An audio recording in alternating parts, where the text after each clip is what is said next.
And I would like to invite the clerk to conduct roll. Supervisor Brown. Here. Supervisor McCowan. Here. Supervisor Jurdy. I must leave because the jury selection process in Mendocino County unexplainably requires 2 days. On the first day, which was yesterday, Monday, they require Mendocino County residents to drive to the courthouse, answer a questionnaire, and then depart, and then return 9:30 on Tuesday.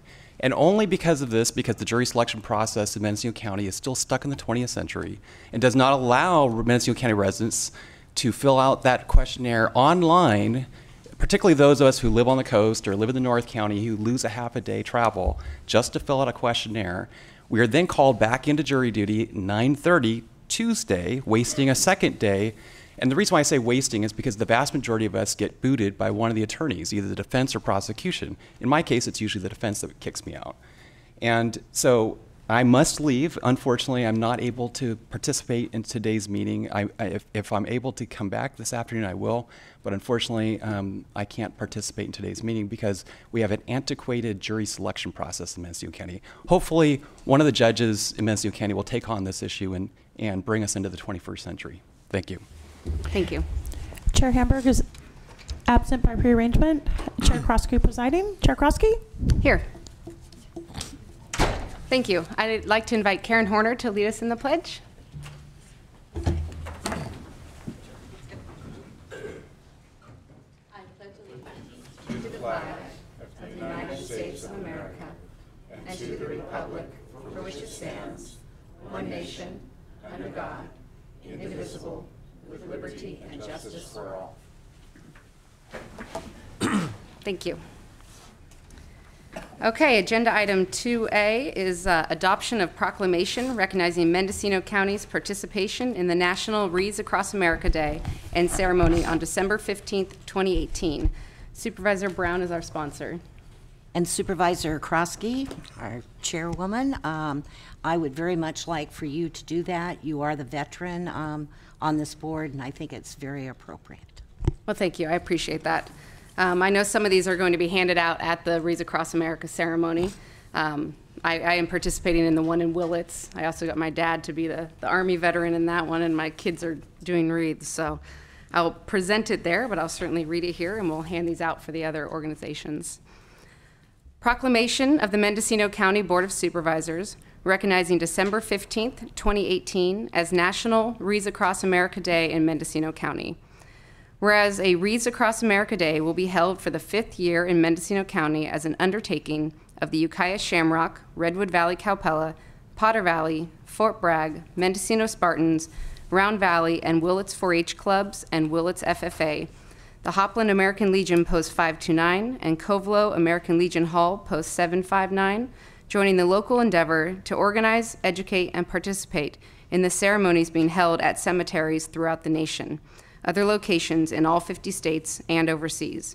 And whereas the local ceremonies, like the national observance, will simultaneously be held at 9 a.m. on December 15th, 2018, at the Russian River Cemetery in Ukiah, the Rose Memorial Park Cemetery in Fort Bragg, the Potter Valley Cemetery, Cemetery District of the Redwoods in Willett's, American Legion Hall Post 759 in Covelo, Hillcrest Cemetery in Mendocino, and the Hopland Cemetery. And whereas Wreaths Across America is a national nonprofit organization founded in 2007 with a mission to remember, honor, teach, and continue to expand their annual wreath laying ceremony, first begun at Arlington National Cemetery by Maine businessman Morrow Worcester in 1992. And whereas the National Wreaths Across America program is to spread their message about the importance of remembering our fallen heroes, honoring those who serve, and teaching our children about the sacrifices made by veterans and their families to preserve our freedoms. And whereas since 2008, Congress has issued a national proclamation officially recognizing Wreaths Across America Day each December, with the theme for 2018 being Be Their Witness.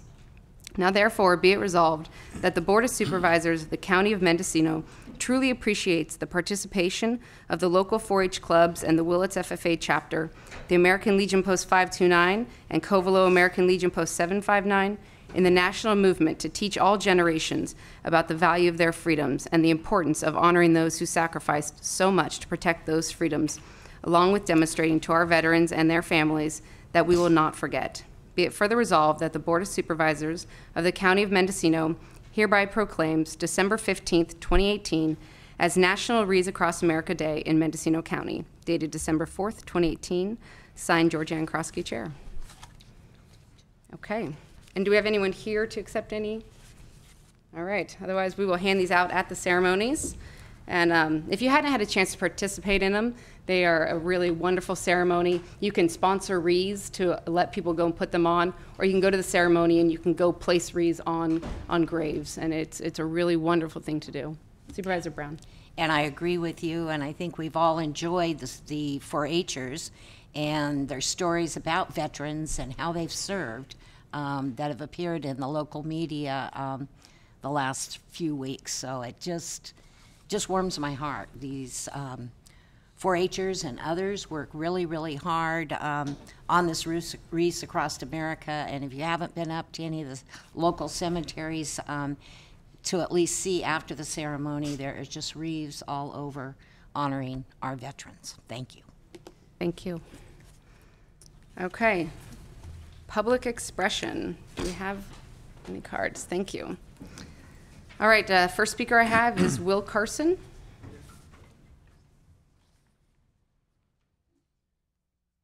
I'm Will Carson. I live in Deerwood. On the consent calendar today is the final approval of opt-in, opt-out.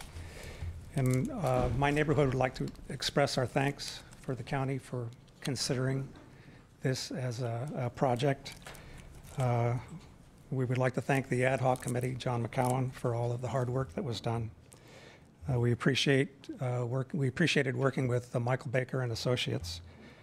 We also appreciate the Planning Department, Legal, the Planning Commission, and the Board of Supervisors for working through this. Our neighborhood is not anti-cannabis, but we did like to maintain the residential flavor of our neighborhood by restricting commercial activities. This process was a win-win in the situation that those neighborhoods that wanted to allow commercial cannabis activities were able to express their opinions and be successful. We were successful in expressing our opinion and maintaining the status quo in our neighborhood.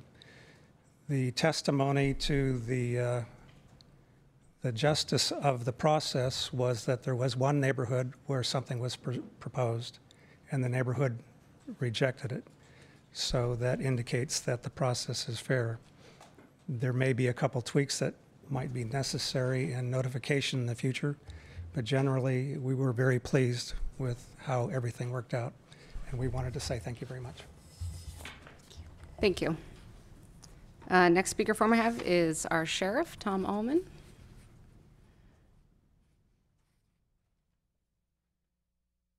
Morning, Chair and members of the board. I have nothing, I'm not going to talk about law enforcement right now. That comes up later in the agenda.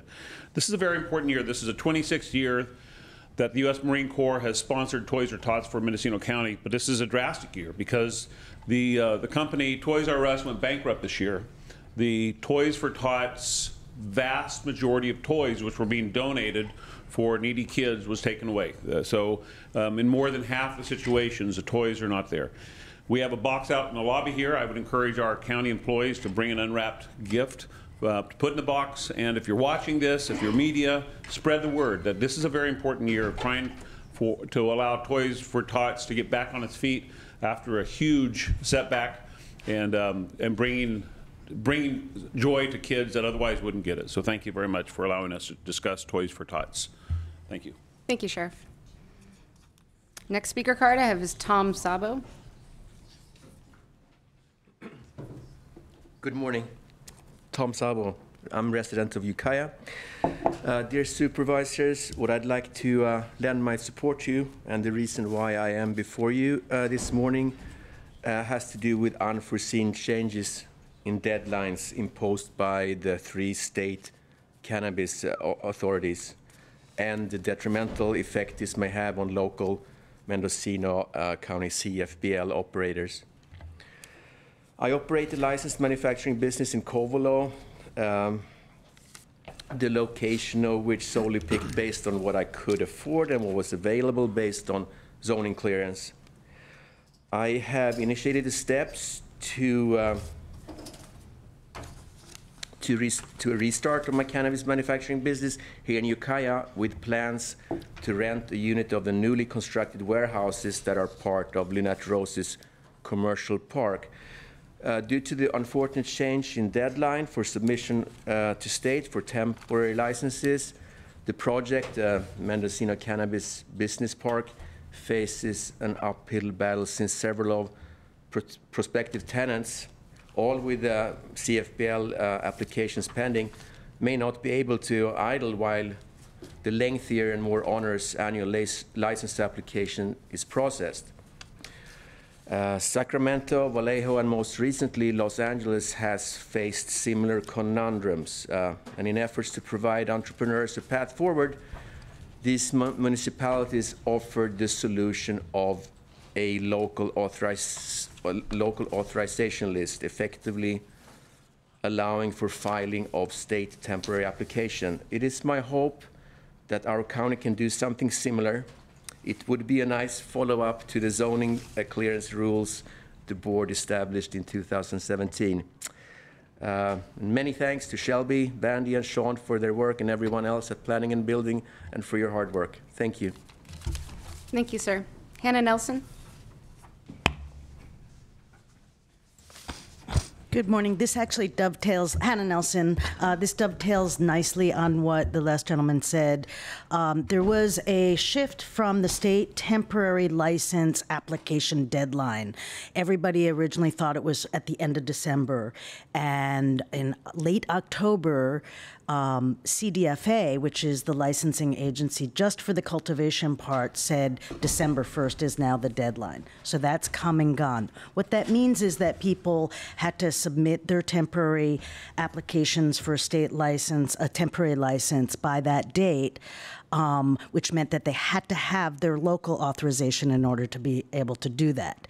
The other agencies, BCC and CDPH, still have a theoretical deadline of 12/31, but they issued a statement saying, for practical purposes, because they, by law, by statute, they can't issue temporaries past 12/31. People need to get them in right now because there wouldn't be enough time to review them, and then the 10 days for local authorization and everything like that. So everybody's jammed up trying to get a state temporary license. If people don't have a state temporary license, what happens is, it doesn't mean they're out of the box forever. It just means that they have to go from applying for their local authorization straight to an annual temporary, an annual application at the state level. And at this point, that could take 6 to 12 months. That means that they're not allowed to do any activity in the meantime. So that kind of explains what this gentleman was saying to a certain extent, but I have another sub-issue with this that I hope can be put on the agenda soon, and that is there's going to be a category of people that, because of our phase 1 ending, and whether there's a gap and it restarts or not, people are having to come in and prove their prior cultivation during phase 1, and yet they're not going to be allowed to have a state license for maybe 6 months to a year. That's going to create an unfair tax burden on the minimum cultivation tax issue. I think for other facilities, it's only based on gross receipts, so we're not in as big of a problem if people missed out on their state temporaries. But theoretically, you could have somebody who's applied for a local authorization, but literally they're not even going to start cultivating because they have to wait 6 months for a year or to a year for the state annual license to be issued because the CDFA changed the deadline and they missed it. So I know it's one thing after another. So I called Sherry Shatmeyer last week, and just to alert her of this potential issue that might be looming, and she's very open to discussing it with the board and department heads and whatever. I just thought I would bring this issue forward because I think that we're going to have a lot of people who are not going to be able to cultivate, who are going to be subject to the minimum tax. And I know it's a little bit more complicated, but I just wanted to put it on the radar. Thank you. Thank you, Hannah. Corinne Powell.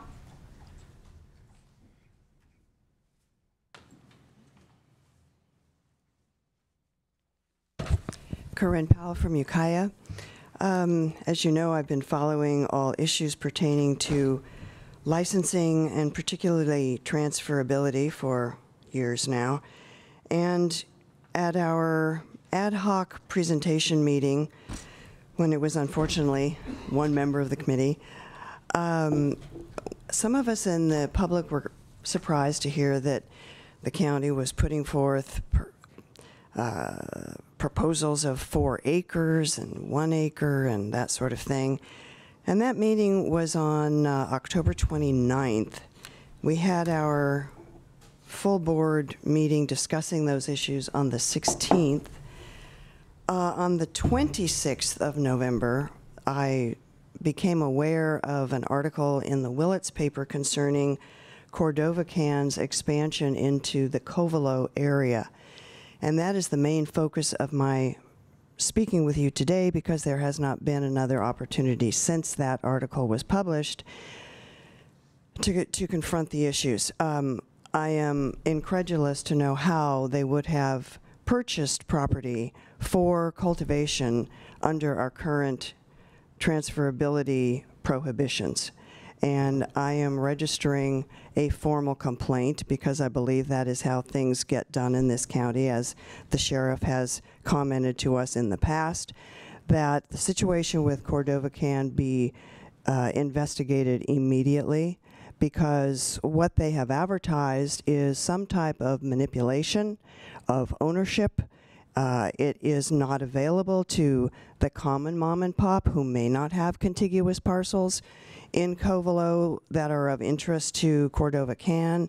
And I also have been told that potentially their purchase of an additional 290 acres of land that is a derelict pear orchard is intended for hemp cultivation. Commercial hemp will be the end of outdoor growing in the Covelo area. It's based on seed production. It's based on pollinated flowers. It's wind-borne pollination that won't be controlled. You need to pay attention and take a preemptive stand against commercial hemp in Mendocino County. I think there is no better time than the present to remind you all that the public has called for a cannabis commission. I think you can understand that the issues are becoming more and more complex, that you all don't have the opportunity to stay current. Staff hardly does, and now we have a board that is less than full. I recommend no cannabis decisions be made until the new board is seated in January. Thank you for your time. Thank you. That is all I have for speaker cards. Are there any other individuals who'd like to speak?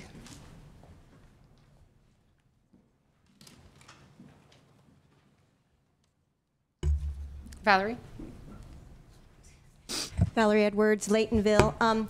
I wanted to speak to the opt-in, opt-out. I'm not going to use the T word because I know transferability right now is not on your agenda, but opt-out, the way it's written right now is that opt-out, it's a total zone. Opt-out gets opting out, you know, no cannabis cultivation forever. Opt-in only addresses a few people. It's really not a zone. And the T word doesn't relate over there. So T word on opt-out, T word not on opt-in. And I just wanted to say that, you know, it's the small, I'm in Laytonville, so I'm representing almost 200 parcels. And, you know, we were saying like, hey, don't forget us. And you said, okay, great, opt in. But it's kind of not still happening. It only addresses a few people that can prove they were cultivating before 2016, whereas opt out, they get it forever. So just, you know, let's open up that T-word conversation and let's have some talk. Thanks. Thank you. I've got one more speaker card for Linda Gray. And just a reminder, these are for items that are not on the agenda. There will be comments for the consent agenda as well if needed. I'm here to speak on something I know very little about. It's a big concern of mine right now, and I want to get my voice heard. I understand there is a company that is considering using the CRISPR protein molecule for genetic manipulation. I don't know what the company's name is. I'm just finding this out right now. In 2004, our county passed Measure H, banning GMOs. This type of technology didn't exist then. There's questions about whether the language and the definition of our ordinance actually covers this, but I'm really concerned. It seems to me it would be odd for a company knowing what Mendocino County is all about. Measure H was a big deal. We were the first county to do something like that, and it was out there to the country and the world that we're opposed to having genetically modified organisms grown in our county. And apparently there is a company that is that's a cannabis company, considering doing that here in our county with this CRISPR gene, the technology that didn't exist back in 2004. And I guess what I would say is, if there's anything you can do as a board to slow this down, please do that. I question why a company, knowing what Mendocino County has decided back in 2004, why a company would come and do that in this county. I think that's odd, perhaps even sinister. I think that they perhaps don't have a sense of community or integrity, if that's the kind of thing they're willing to do. So I just want to get it out there. This is my first opportunity. I plan to find out more information as time goes by. I think we all need to. And I'm hoping that this company can't slip in, under the radar with this technology before we even know what's going on. So that's what I have to say. Thank you very much. And thank you for everything you do. I know it's not easy. I appreciate it. Thank you, ma'am.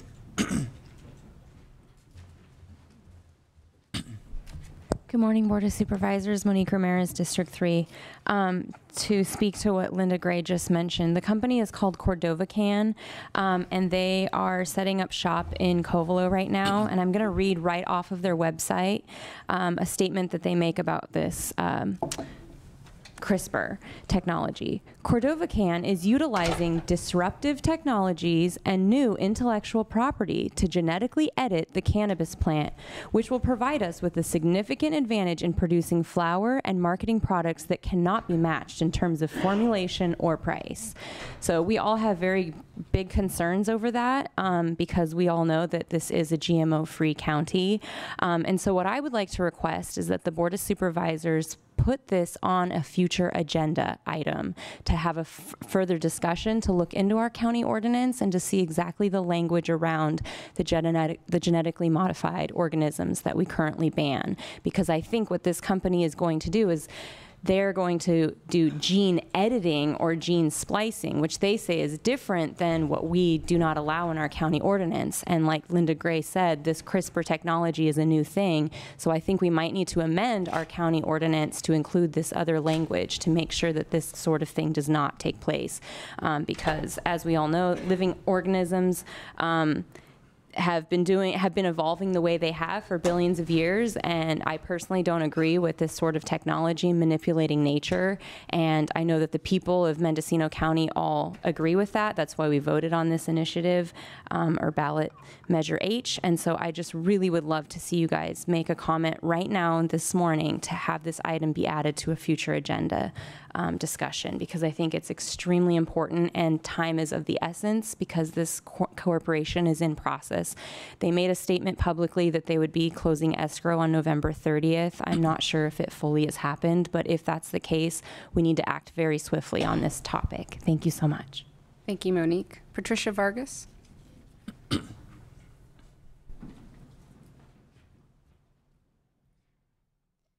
Hello, board. I'm Patricia Vargas. I'm a local business owner in Covelo, California. I serve as an executive officer and board member for the Village Hearth Cooperative.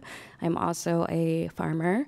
I'm here to speak on behalf of the Cordovacan as well, and not just Cordovacan, but large corporations in general moving into Mendocino County. The GMOs have already been recognized. I would like to see that defined and addressed. It's become an agenda item that we change the language so that it includes what Cordovacan is trying to do to loophole the system. They are also trying to loophole the system by stacking licenses the same way that we've seen in many agricultural situations where a big company like Monsanto comes into a location, buys up, tells these small farmers that it's going to be great, we'll sign a contract, and then before we know it, the small farmer dies out. And it ruins not just the local economy, but also the environment. And a big reason that I'm here today is to speak behalf on the environment. Covelo, California is one of the last aquifers in the state of California. It is one of our last reservoirs of water, which we all know in California right now is very scarce, and in the world is very scarce. I think it's our responsibility as Mendocino County, as the people of this land, as the indigenous people of this land, to protect our water, not allowing large corporations to come in and use the resources that are so scarce in Covelo already. We do not have the ability to support large corporations at this point. We are just starting to do what we're doing as small farmers, and we've been working, all of us collectively, and I'm so grateful to you guys for being a part of this and helping to serve Mendocino County to becoming an amazing place known for its new wave of agriculture, its regenerative agriculture, and its water-saving techniques instead of the techniques like large corporations where they extract, they till, and they keep on taking from the land, leaving us with less water, leaving us with depleted soils. The new wave of agriculture that is happening right now, where small cannabis farmers are trying to actually regenerate the land, is the way we need to move forward. I agree as well as what the other people spoke on Cordovacan. We are not ready for this as a county. We need to have a community development plan, or we need to have something that protects the people of Mendocino County. None of us want to disengage in the economy. We are the economy. It may seem like a great time to collect tax money and enhance our Mendocino County, but in the long term, this is our future, this is our children. We need to protect this county with much more than what it is right now. Please do not allow large corporations to come in and take the land. Thank you. Thank you, ma'am. Okay, next agenda item, number 4, consent calendar. Clerk, has proper notice been established? Yes, proper notice has been established. Okay, are there any items to pull for separate consideration? No? Okay, do we have any public comment on the consent calendar? Okay. I move to approve the consent calendar as presented. And I will second, and I'll have a comment on a couple of items. Okay. We have a motion and we have a second. So I just wanted to note that one of the items on consent is item 4K, and this is a contract with Consolidated Tribal Health to provide behavioral health services through the Mental Health Services Act.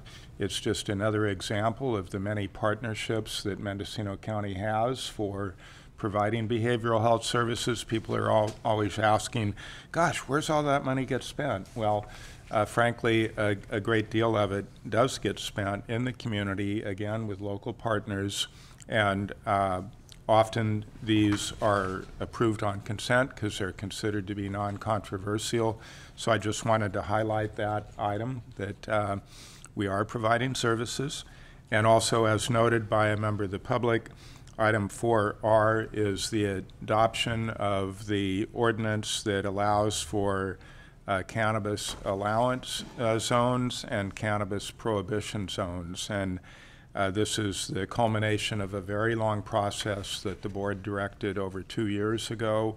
And At some point next year, I believe the application process will open up again.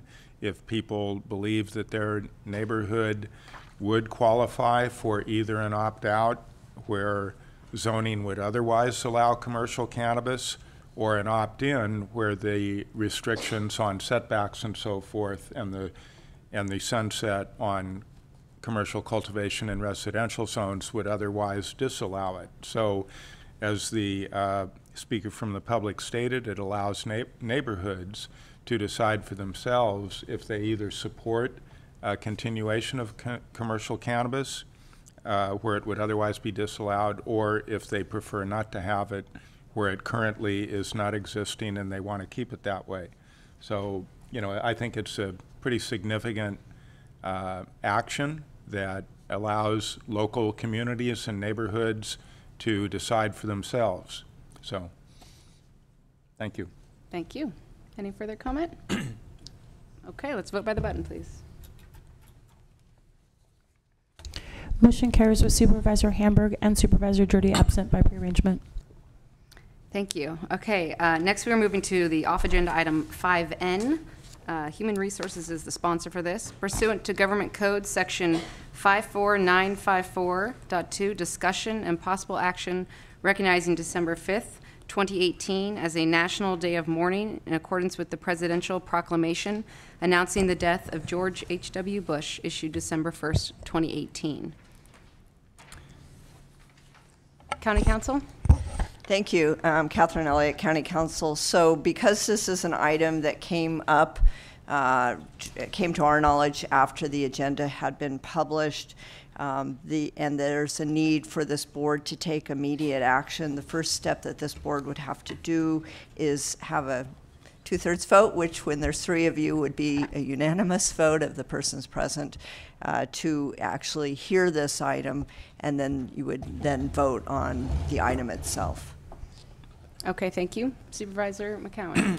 Thank you, Madam Chair. So typically, any late additions to the agenda or off agenda, wouldn't they become the first one in line? Wouldn't it become item 8A typically?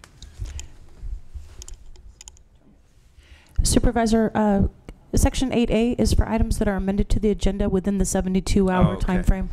Thank you. Thank you. I will move approval of making the appropriate findings to add the off-agenda item 5N to the agenda. Thank you. Second. Okay, we have a motion and a second. And, okay, we need a vote for whether or not this will be added to the agenda. And then if it is, presumably we would take it up in sequence. Correct. So, take the item now. Okay. Please vote by the button on whether or not this will be added to the agenda. That motion carries with Supervisor Hamburg and Supervisor Jordy absent by prearrangement. Thank you. HR. Good morning. Heidi Dunham, Human Resources Director. As you're aware, on December 1st, President Trump issued a presidential proclamation announcing the death of George H.W. Bush, and the proclamation appointed December 5th as a national day of mourning throughout the United States. Mendocino County Code Section 3.04.190A establishes Mendocino County paid holidays and includes language stating that any additional days designated by the President or the Governor of the State of California and formally recognized by the Board of Supervisors as a holiday, day of Thanksgiving, or public mourning will be a paid holiday for county employees. I'm bringing this forward today for your consideration, so you can have a discussion on whether or not you want to recognize this as a holiday. Okay, thank you. Board comment on this item? Supervisor McCowan? Thank you, Madam Chair. Well, my comment would be that by presidential declaration, it is a National Day of Mourning. However, I'm reluctant to add it as an official county holiday. If that's the implication, if we were to take a formal action making this a county holiday, I would not support that. And I might I'm curious what, if the executive office has a position on this issue. Supervisor Brown, any comments? No. Not at this time. Any comments from the executive office? Yeah, thank you, Chair Krosky. I think that this issue is coming before you because obviously it is an urgency item. We just got this information, and because it's in county code, it is coming before you. In my opinion, we had no choice but to bring this forward today. I think it's difficult to, on a Tuesday at 10 a.m., to say the county offices are closed Wednesday at 8 o'clock all day. So I do believe it would be a difficult task to go ahead and close all the county offices for tomorrow. However, my question really is, can you say, you certainly recognize this as a presidential action and a day of mourning and still keep the county open? And I'm not certain about county code and how that goes, and maybe that's a question for county council, but I do agree. As much as I'd like to say, it would be great to just follow suit here with county code and designate this a day of mourning and close all county offices, I also think it would be extremely difficult to do that. I know even with the assessor's office, planning and building, there are people that come in every day. And so how do we notice everyone that we'd be closed tomorrow? So certainly the decision is yours. You're asking what I think as far as the executive office. I do think it would be a difficult task to close the county offices tomorrow. Thank you. Thank you. Supervisor Brown, any comments? Well, I do agree with that, because this is rather last moment. And we heard Supervisor Jurdy earlier today, and if someone's not aware of that and travels all the way from the coast, all the way from Covelo, all the way from Percy, and they come and we're closed. So I guess I'm leaning towards Supervisor McCowan's suggestion. Okay. I'll have to say that I am in disagreement. I do think it has been identified as a national day of mourning. All the federal offices will be closed. There are state offices that will be closed, and I'm sure there are county offices that will be closed. He was a great man, a great leader, and sacrificed a lot for our country, and I am in support of following the President's declaration of a National Day of Mourning. And I greatly support your words and your feelings. He was an excellent president, but you look at all his service as an 18-year-old in World War II, and then going forward, he gave a lifetime of public service, and he didn't have to do that. So I do agree. I guess I'm conflicted at this point. I do agree that the closing tomorrow is certainly a challenge. It would have been nice if we'd been able to do this on Friday. So I guess with that, we need to ask. Do we have any further comments? Supervisor McCowan. Well, I do have one more comment, but also I think County Council might have had a comment. I've been following this with the other county council, and many are in the same situation. We are aware the board has to take action. Many of those people don't have board meetings today, so they are unable to take action. I'm seeing also that many of the ones that could have taken action, the board declined to even bring it to a vote. So I'm, again, across the county, and I believe that the state, the courts, et cetera, I don't see any evidence that they're closing down again. I think it's just a difficult timing situation, so. Thank you, and I do agree that it would be disruptive to providing county services with, inevitably, there would be a lot of people who don't get notice. When we close for the holidays, I've been here in the building occasionally, and there's a fairly steady stream of people that come to the door, so as a result. respectfully decline to support the item. I do think the presidential declaration stands on its own. But if we were to take formal action, then that would mandate that it be a county holiday, and I'm not prepared to do that. Supervisor Brown? Thank you, and I believe the CEO has further comment. Thank you, Chair Krosky. I just wanted to make one other comment. I think in response to County Council's comments, I appreciate the fact that there has been some research done and that we have looked at other counties. I believe the difference for Mendocino County is that we have this in county code. So it says two things. One is this is why we're bringing it forward. These are your rules that we're following, and it's in county code. And it also speaks to it's probably time we look at all the county code, and there probably are a lot of components of the code that might be outdated. So this may just be one, even though I do agree that as far as a presidential declaration, it would be good if we could recognize this, but yet not have to take the action of closing the county. Thank you. Thank you. Supervisor Brown? Thank you, and I want to ask, I didn't look this morning, if our flags are at half-mast? Okay. They will be all month. Any further board comment before we go to public comment? Is there any public comment on this item?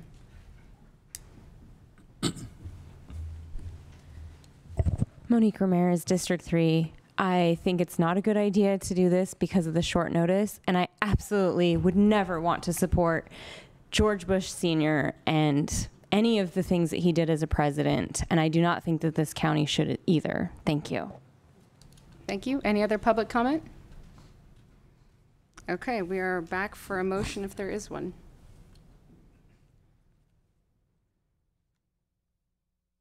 Okay, we have no motion for this item. Okay. We will move forward with no action on item 5N. All right, agenda item 5A, notice public hearing, discussion, and possible adoption of resolution amending the master fee schedule effective March 4th, 2019 for the Cultural Services Agency, Environmental Health, Juvenile Hall, and Adult Probation. The Executive Office is the sponsor. Has proper notice been established? Yes, proper notice has been established. Thank you. Okay, we will open the public hearing at 9:43. Has all correspondence and telephone calls been received? None received. Thank you. Supervisor McCowan? Thank you, Madam Chair. I just wonder how time-sensitive this is and if it's critical that we take action today. I'm sensitive to the idea that today we're down to 3 supervisors at the moment, and we do know that we will have 2 new supervisors in January. So, you know, here we are, all are ready to go forward on this, but I just wonder if it might be appropriate to delay action until we have a full board. I'm just making that suggestion or posing the question. Okay. Supervisor Brown? Is there a timing issue? I'd like to go to the CEO. Thank you, Chair Krosky. Supervisor Brown, I think that whenever you're dealing with fees, there are timing issues. I would look to the Executive Office and particularly Environmental Health. If you look, that whole row is Environmental Health, and then of course we have our Chief Probation Officer. So I don't know that today would make a difference, or January 1. I would look to the staff on that one. Certainly the team is here and ready to present, but again, Madam Chair, it's your decision. Is there a timing issue? These fees were set to go into place on March 4th, so I assume then it would delay us an additional month if we wait.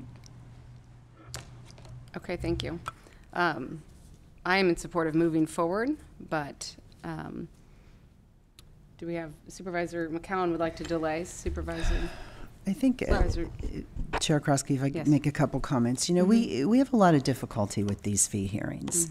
And I really would ask that if this board chooses today to not go forward, I mean, there is a lot of work that goes into preparing the fee hearings.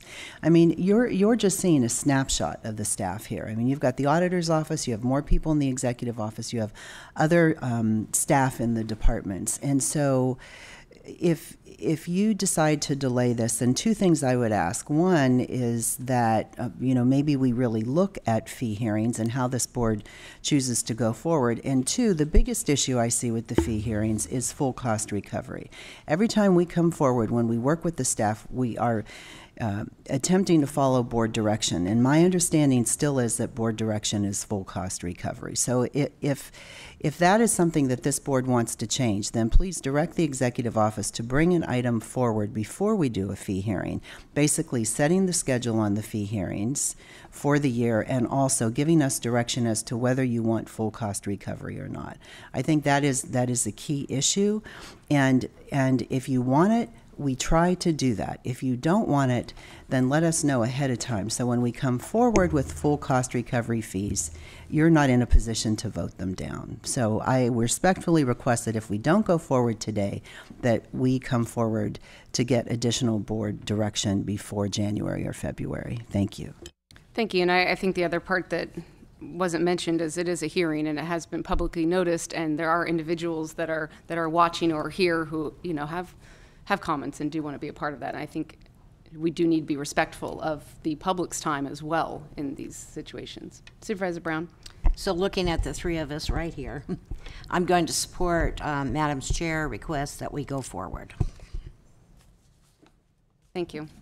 Please proceed. Supervisor McCown. Well, I think the CEO's comments raised some pertinent questions, and with regard to full cost recovery, which has been the position of this board for, I don't know, I think probably at least 8 years, when economically it was important to be reimbursed for services that the county is providing. In many cases, we're mandated to provide certain services.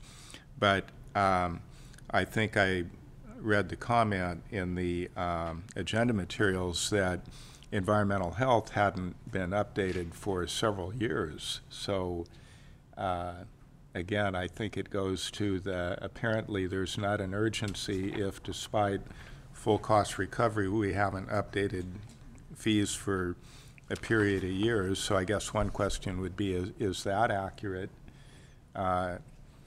And, you know, it might be appropriate for the board to have the discussion to what degree do we want to continue moving with full cost recovery, because in some instances, if we have a lower fee, maybe there's greater encouragement for people to do business, and what's the reasonable trade-off or balance there? But the first question is, when were the environmental health fees last updated?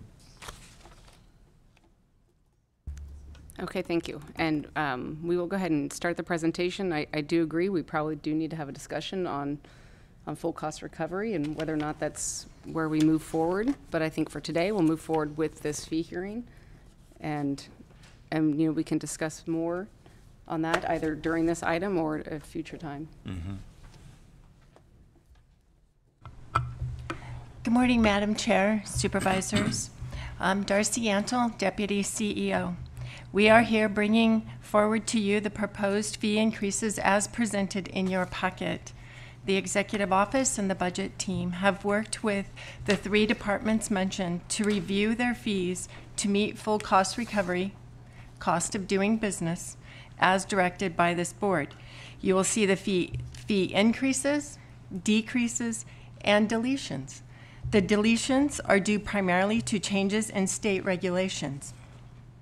Scott Flint, analyst, will briefly introduce the departments, which are here to answer any specific questions. He will also point out one typo we have in the summary sheet. Lastly, we look forward to the direction of this board on the topic. Scott. Good morning, Chair, board members. I'm Scott Flint, analyst in the Executive Office. As mentioned by Mrs. Antle, This morning we're here to discuss some changes to the master fee schedule. The three departments that we'll be considering today are the the Cultural Services Agency, the Adult Probation and Juvenile Hall, and the Environmental Health Division of the Health and Human Services Department. All the proposed fee changes that are in your packet have been reviewed by myself, the Executive Office, the Auditor Controller's Office, as well as the departments.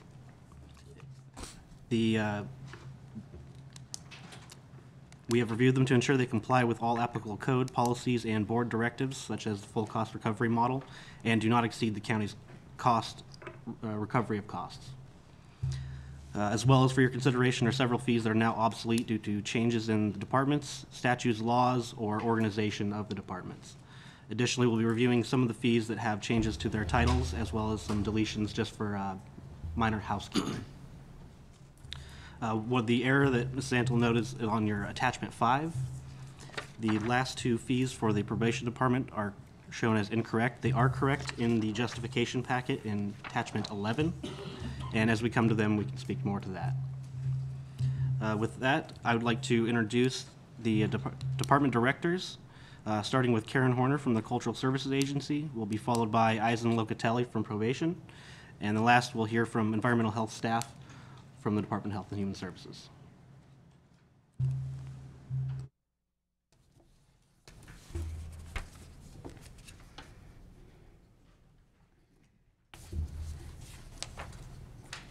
Karen Horner, Cultural Services Agency. I'm actually going to have my Administrative Services Manager, Barbara Chapman, speak, as she is, of course, overseeing the budget for the Cultural Services Agency. And I think it's wonderful if she gets a chance to speak in front of the board, because she's so fabulous. So I'll let her speak. Thank you. Hi, I'm Barbara Chapman, the Administrative Services Manager for the Cultural Services Agency. And several of the fees, we just no longer charge. They're irrelevant. We don't have a notary on staff anymore. We aren't charging these little additional fees for damaged materials. Instead, we're just charging the replacement fee, which is in our catalog. There is a $10 collection fee that we pay to Sonoma County, who runs the catalog, when the total charges get up to $100. So we've got more specific information about that. The USB and the new fees for the USB flash drives and earbuds are for basic services for public internet users so that they can completely and fully use the services that we provide, and many libraries do provide this service. Do you have any questions? Supervisor Marcown, any questions? No, I do not. Thank you. Mm-hmm. Thank you.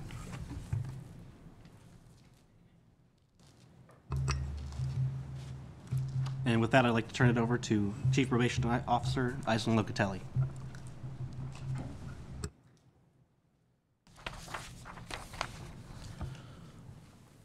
Madam Chair, Board, CEO Angelo, County Counsel Elliott, Eisen Locatelli, Chief Probation Officer. Some of the major changes for us are because of legislative changes. So SB 190, as I mentioned, maybe the first time I was before the board, eliminates a lot of ability to collect juvenile fees. So you can see we've struck quite a number of fees that we used to be able to collect. We have, your standard increases and decreases after we review how long it takes the department to do certain things, and as we create efficiencies in our departments, you can see that in the fees charged to the public. We eliminated diversion, PC 1000, Prop 47 and 64. Legislative changes assist with that. There are no longer felon PC 1000 eligible candidates, so probation was only supervising misdemeanors, and at that point we're basically a middleman between the court and SUDT. So with the court's permission and pressure from the probation department, we've eliminated that service. We're no longer assisting the court with that. So those fees have changed. When we talk about full cost recovery with the criminal justice agency, that's difficult. A lot of these people that we serve are indigent or do not have the funds to pay for the service, especially a full cost. So yes, Supervisor McCowan had mentioned, where's that spot where you're actually going to recover fees versus charging a full service. It's not at full cost in our minds. in the court's minds also, because if the fees are too high, they just eliminate them altogether. These are fees that we assess on people, but they're not mandatory. If the defendant were not to pay them, there's no legal consequence for that. So the court often strikes our fees, so I've been working with them instead of eliminating them altogether to lower them, so there's still a restorative justice aspect to this. There should be, it shouldn't be that somebody is able to commit a crime and have no fee associated with it, because that service still has to be provided by the probation department by statute. Therefore, you just put the costs on people who haven't committed crimes, the taxpayers. So that's been my platform and my position with the courts and with whoever else need be, that there should be a percentage that goes to the defendant as a restorative justice, so that they actually know, this behavior shouldn't be committed again. And the probation services, if done well, is more cost effective than an incarceration model. So that's my advocacy position for full cost recovery and how it's difficult to do with the probation department and the fees that we have. If there's any other questions, I'm happy to answer them. No questions. No, I do. Supervisor McCown. Thank you, Madam Chair. So we have the pre-sentencing reports, which of course we're required to do, and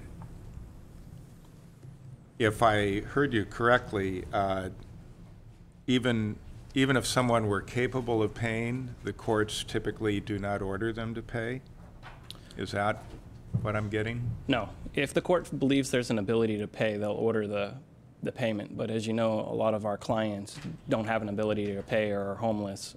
So the court's been striking it to a zero. My position has been to strike it to something in between, whether it's half or a quarter of the fee, something, so there's a monetary cost associated with that. Also, it eliminates all of our revenue for that particular service, which has to be backfilled by general fund if it's done. Otherwise, the report doesn't get written and we're outside of our statutory requirements.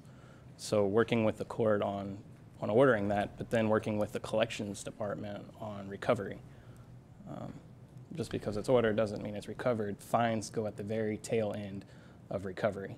So victim restitution being first, then fines to the state, then fees to the department.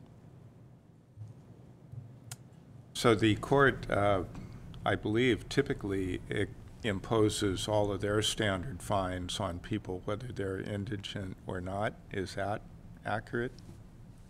Yes, accurate. They'll do it to they generally will do it to the bare minimum. There's formulas in place that we use, and then there's the minimum, and oftentimes they will give the minimum, even though the formula says that it should be much higher.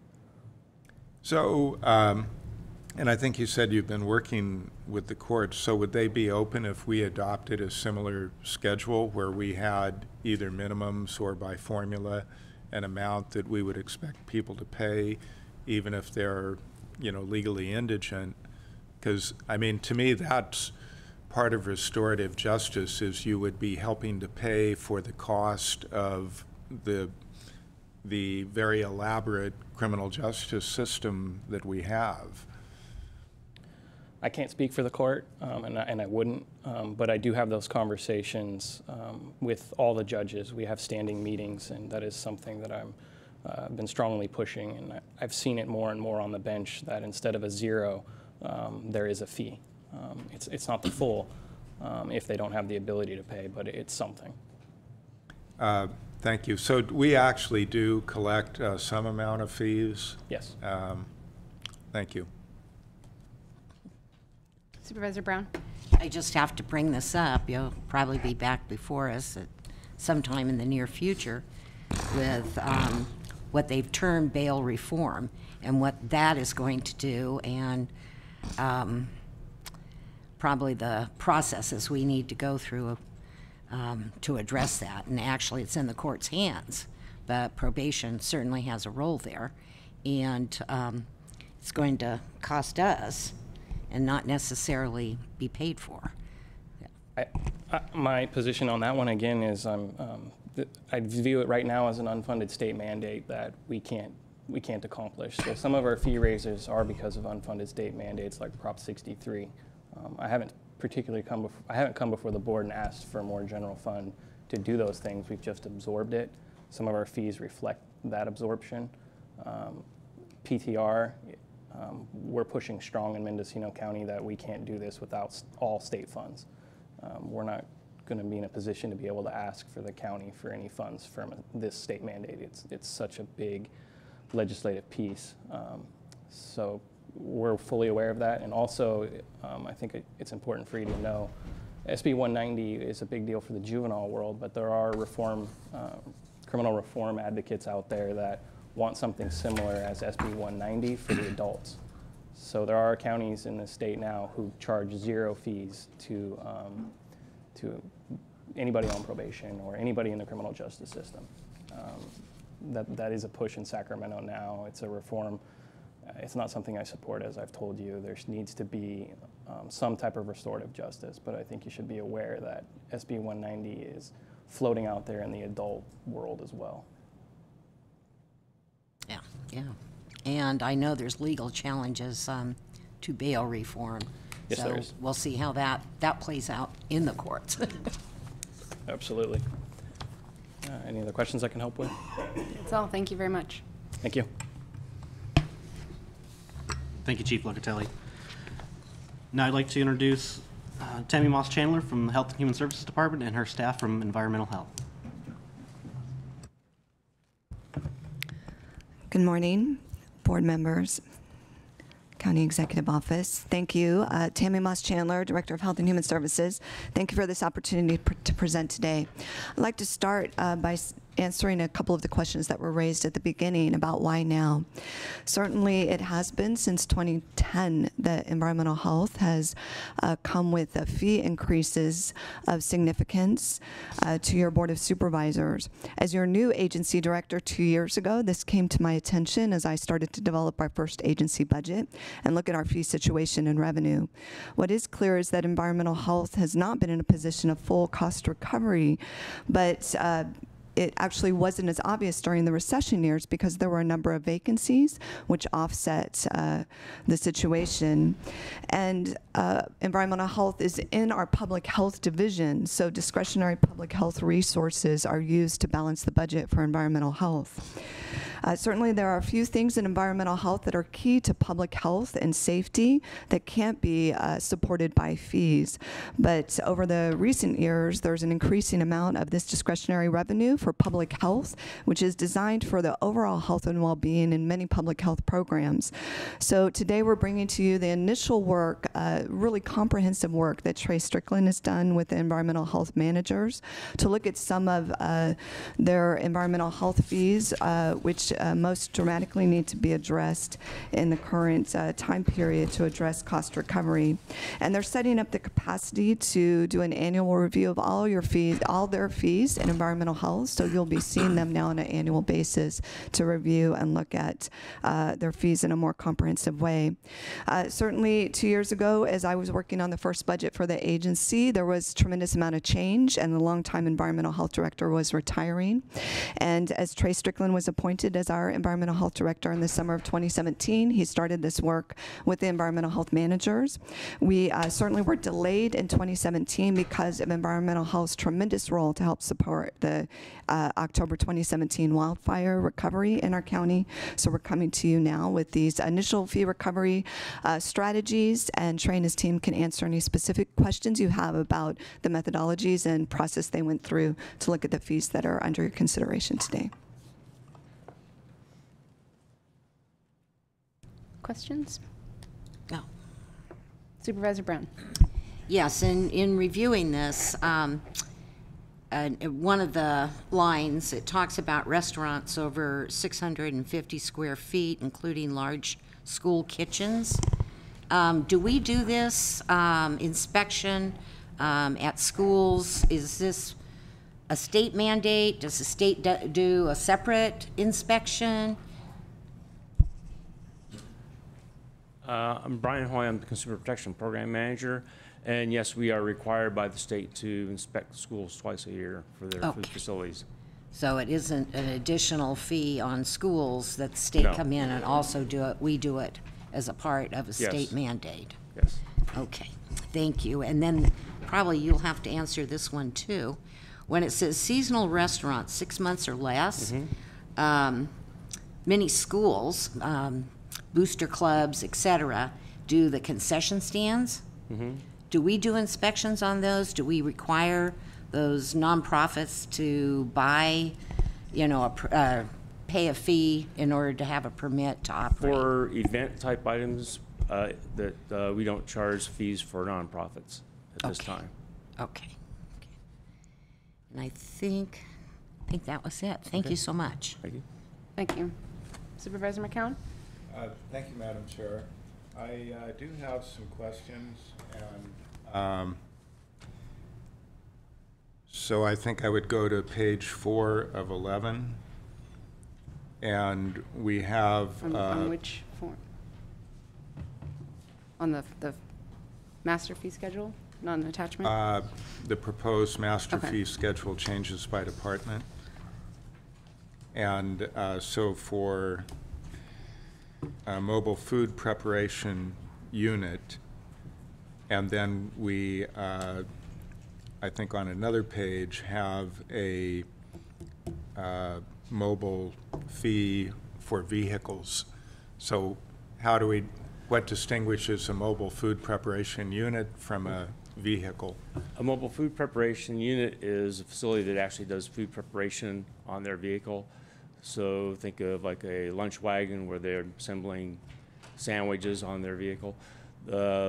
Just the mobile vehicle that's not food prep, that's just people who just generally have prepackaged items that they're selling, or it's very simple things where they're not doing any real prep on it. So it's the level of involvement for how much, for whether there's food preparation that goes on their vehicle, and whether they need specific storage and handling, hot holding, cold holding requirements. So that'd be the main issue. If the vehicle in parentheses, you're essentially just dispensing prepackaged items. It's generally prepackaged or very simple items where it's not requiring a lot of extra food preparation or holding of food. Right, fewer food safety issues. Correct. And then the plan review issues on page 5. Plan review major, plan review minor. Would those be for restaurant facilities, or what type of plans? For my program, we also do public pools and spas, so I'll just speak to public pools and spas and the plan review for restaurants. It is for restaurants, so from the simple, like if someone just wanted a candy store, to the full-on Costco that provides, they have food there, plus it's a full market. Thank you. And as for the plan review of the building construction of it, for the health concerns for doing food holding, preparation, and retail sales. And then we do major and minor, so for ones that are less extensive, we have a minor plan review for restaurants. And then for pools, then we have a limited number of public pools in our county, but every so often somebody usually if a new hotel comes in, often they have a pool or spa. Or for remodels, and again, sometimes there's major or minor remodels. What we've found in recent years is we've had people doing either minor remodels on pools, or they're completely redoing a pool. Thank you, and so far you've addressed all my concerns, so we're batting 1,000 so far. Thank you. On the use permit renewal, and also, and we're on page 8 of 11, I think I might want to turn over to one of my other program managers, because I don't deal specifically with Right. use permits unless it's something to do with like a community event. So I think Trey or Marlene probably will deal with Let me, before you step away, the pool spa review, is that for commercial pools, Yes, not individual public pools? ones. Okay, the public's. And perhaps, I don't know if you answer this question or not, but the farmer's market Yes. fee, that has increased fairly dramatically. Is that for Yeah. individuals going to the farmer market or for the That's- overall? That's the overall market. Okay, thank you. And actually, can you just explain a little bit why that has increased so much? I mean, that was, we're It's looking at. always been a very low fee, Mhm. and as the markets have gotten more involved in doing a little bit more things as value-added products that can be sold under a farmer's market umbrella, there's a little more for us to look at. Okay. And we had raised fees slightly over time, but since generally our fees were usually incremented, and then with the recession, it wasn't a good time to try to come up with a lot of new fees at the time during the recession. So a lot of the fees, this is one of them that hasn't changed for a long time. Okay, and has to do somewhat with the changing of what the farmers markets look like. The changing in the amount of time we spend with them. Okay. And Brian, is that a one-time fee or an annual fee? It's an annual fee for the markets.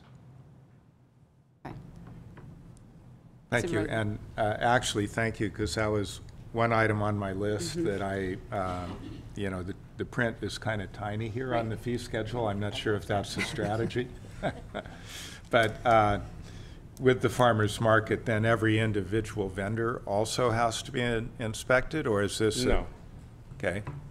It's for the market, which covers the market itself. So the vendors, when we come and do the inspections, we inspect the vendors, but it covers all the ag producers that are there at the farmer's market. Now, we have, typically it seems, we have some vendors will be dispensing food items, including heated food items with some preparation.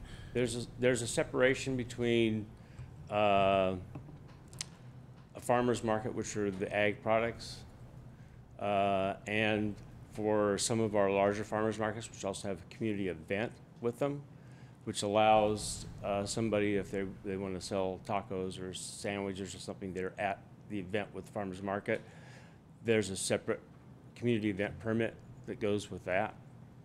And so individual vendors for those pay a temporary permit fee for vending at that, plus there is a community event permit which is issued. But there's a distinction. The way the law is written is that the farmer's market can only be for ag producers and the farmer's market, versus if they want to do something more than just providing the market for the ag producers, is if they want to have it more of an event, then there's a community event which allows temporary food vendors who are doing something where they're actually doing food preparation or other packaged foods that can't be sold under the farmer's market. Thank you. I guess I'm slightly confused then with you saying that the changing of all the value-added products over time increasing the fees. There So has just been more what they allow the ag producers to sell under the farmer's market umbrella. Okay, thank you. Supervisor Brown? Yeah. It used to be at farmer's market, it was just raw produce and, you know, others, but now they have jams and honeys and jams and honeys and meat and hot dogs. Well, the hot dogs have to be under the event, but they do have like cheese or they'll meat and then things like that. Yeah, well, I meant meats. Yeah. I was thinking of John Ford and his all beef hot dogs. All right, thank you so much. Thank you. Okay, back to Supervisor McCowan's other questions. Yes, I think we were on page 8 of 11, the use permit renewal. Let's see, am I on the right line? Yes, and then also use permit modification and administrative permit application review. And are these all referrals from planning and building? For instance, they get an application and then it has environmental health implications. They refer it to environmental health? Marlena Dooley, Program Manager of Land Use. That is correct. This is the time that we spend commenting on the water and the on-site septic and sometimes food for different referrals from planning and building. And do they automatically refer everything to you, or only those where they think environmental health issues are implicated? I wouldn't say they automatically refer all of them to us. Mm-hmm. And then do you automatically comment, or do you look at it and say, gee, there's really no EH issue here, so we'll... We review case by case. We don't get a lot of, say, the use permit renewals. This year, a good example is the renewal of the use permit for Wildwood. That was a huge process. It continues to be a huge process that takes a lot of staff time at environmental health as well as planning and building.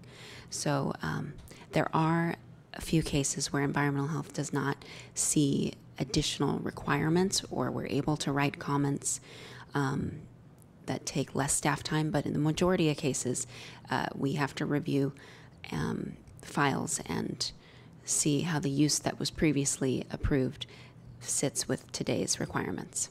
Mm-hmm. We've recently, added some new categories. For instance, cannabis cultivation permits, and yes, for various categories, we are requiring either a use permit or an administrative permit.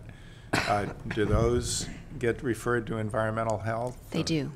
And then do you find that there's relevant issues that you need to address with those, or are they pretty much, this is just a pass-through kind of thing? Or I think initially it required much more time because the quality of applications varied greatly. We spent a lot more time with applicants bringing them to the place where their application was complete. I hope that as we move forward, starting from your ag permit and going through your PP review, that by the time we got to your administrative permit, new information was not coming forward that needed a re-review. That was certainly more the case last year and this first year, where as everything changed, each time we reviewed an application, there may have been new things that now applied or didn't apply to this applicant. I hope that that changes in the future, but I would say even if we've seen an ag permit, by the time we got to the administrative permit, we were looking at a different aspect to it. We were looking at the residence, the septic, when maybe at the ag review we weren't. So I don't know if that answers your question. Yes, I think so. Okay. And it sounds like it's kind of in transition in some respects. We're still adjusting to applying the process to a new category of applicants. Yes, and with the fires, we added caveats for fire survivors, which was under the administrative permit, but just the issues that the fire survivors were dealing with. So administrative permits have increased in volume and in specificity of what we review for. Mm-hmm. Thank you. Supervisor Brown? Thank you, Madam Chair. Please explain to me, and this would be under, it's pre-application conference. Yeah. Can you explain that to me, please? Yes. So the cost for applying for a use permit is considerable to any applicant, and many times when people come to the counter in planning and building and say, I'm thinking about doing this, they hear from a planner that per their zoning they need a use permit for that. They strongly recommend that that applicant arranges for a pre-application conference at subdivision committee. So you can get on the agenda at subdivision committee and have your proposal reviewed by DOT, environmental health, and planning and building for what we see major hurdles to be. Because once you apply for a subdivision, you don't get that feedback. And if you're subdivision, and we're trying to head off, you sit down with DOT and you find out that your road improvements make this project not feasible for you, and you've lost that many thousands in the application fee. Whereas the pre-application conference is much less, and you get our time. We've reviewed your site. Sometimes they take a lot more time because the applicants have many ideas, and they're trying to figure out how to make it work for their budget. I think that was it. Thank you. Okay. Page 9 of 11, and I notice for underground storage tanks, fees tend to be pretty moderate. Above ground, they seem to be significantly steeper. And are these, are we dealing primarily with fuel tanks, or what are, or, you know, I guess my main question, would any of this apply to water storage tanks? Good morning, Chair, Board, CEO, County Council. Kirk Ford, Environmental Health Manager, Hazmat Program. You're asking about the above-ground storage tanks. Specifically, and forgive me for all these acronyms, we have APSA, APSA, that stands for Above Ground Petroleum Storage Act. So it's specifically talking about oil that is petroleum-based. Right. And so that answers my question. That answers that, yeah. And then is it the same for the above ground as well as this petroleum products? I'm sorry? For the above ground tanks as well, are we dealing with petroleum products? Yeah, yes. The above ground tanks specifically for this, in order to be in the APSA program, you have to have 1,320 gallons or greater of petroleum stored above ground on one property. Right. So none of these fees on page 9 of 11 would apply to water storage tanks. Correct. Yeah. We're Right. only looking at hazardous materials here. Great. Okay, Thank you. Supervisor Brown? Thank you, and I just found the other one I was looking for, and it's on page 11 of 11. Please explain limited business plan reporting.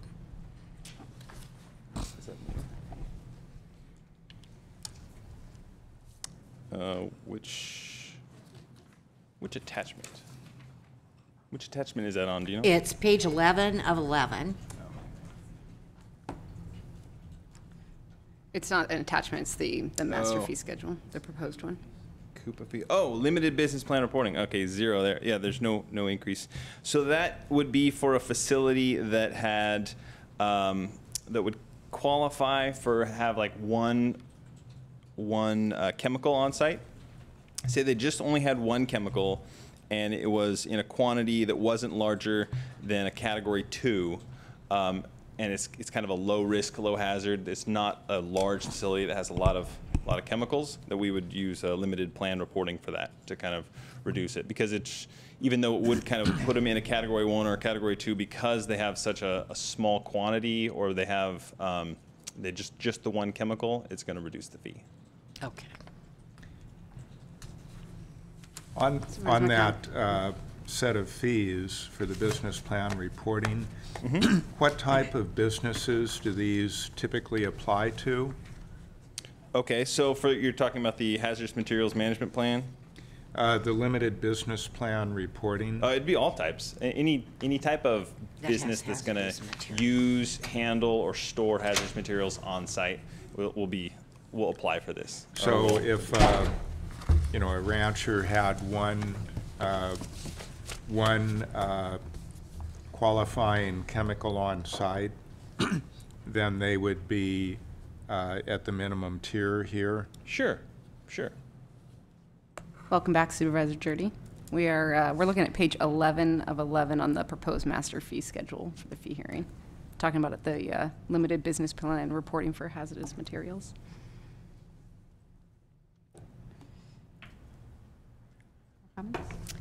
No. Okay. And I understand the business plan, but thank you for the explanation. Any further questions, Supervisor McCown? No, and I'm I'm actually prepared to move forward on most of these fees. I do have some that I'm not ready, and that would be the increase in the farmers market fee, and also the increase, and that was on 5 of 11. And then on 8 of 11, I would prefer not to move forward with the use permit renewal, the use permit modification, application review, the administrative permit application review, or the pre-application conference. And I think with regard to the use permit fees, I need a little more clarity of how the overall process works, and kind of the roll-up of costs to applicants who come forward, and then we have a standard application fee, and then as it gets referred out to other departments, then additional fees get added on. So, and it does sound like, you know, there's quite a bit of transition going on, given that we're dealing with some new programs. So again, I prefer holding off on those so I can learn a little more about it. The pre-application conference, and I'm not saying that I'm not taking a position all of the increases aren't justified based on the time requirements to staff, but you know, I think I'm trying to balance some of that with encouraging people to come forward and get permits. And with regard to the pre-application conference, although there would be an investment of staff time by not seeking full cost recovery, that may bear greater benefits in answering a lot of the questions up front at a preliminary stage. So I could see that there's an overall benefit both to the applicant and to the county. So again, the fees on 8 of 11, I'm not ready to go forward with, and the farmer's market fee.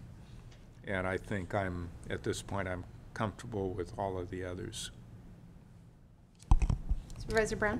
Thank you, Madam Chair. Well, you're saying you want to learn more, so let's learn it right now, because we have all the staff in the room, plus the public can also hear what's being said, so we all have a better understanding, and especially yourself.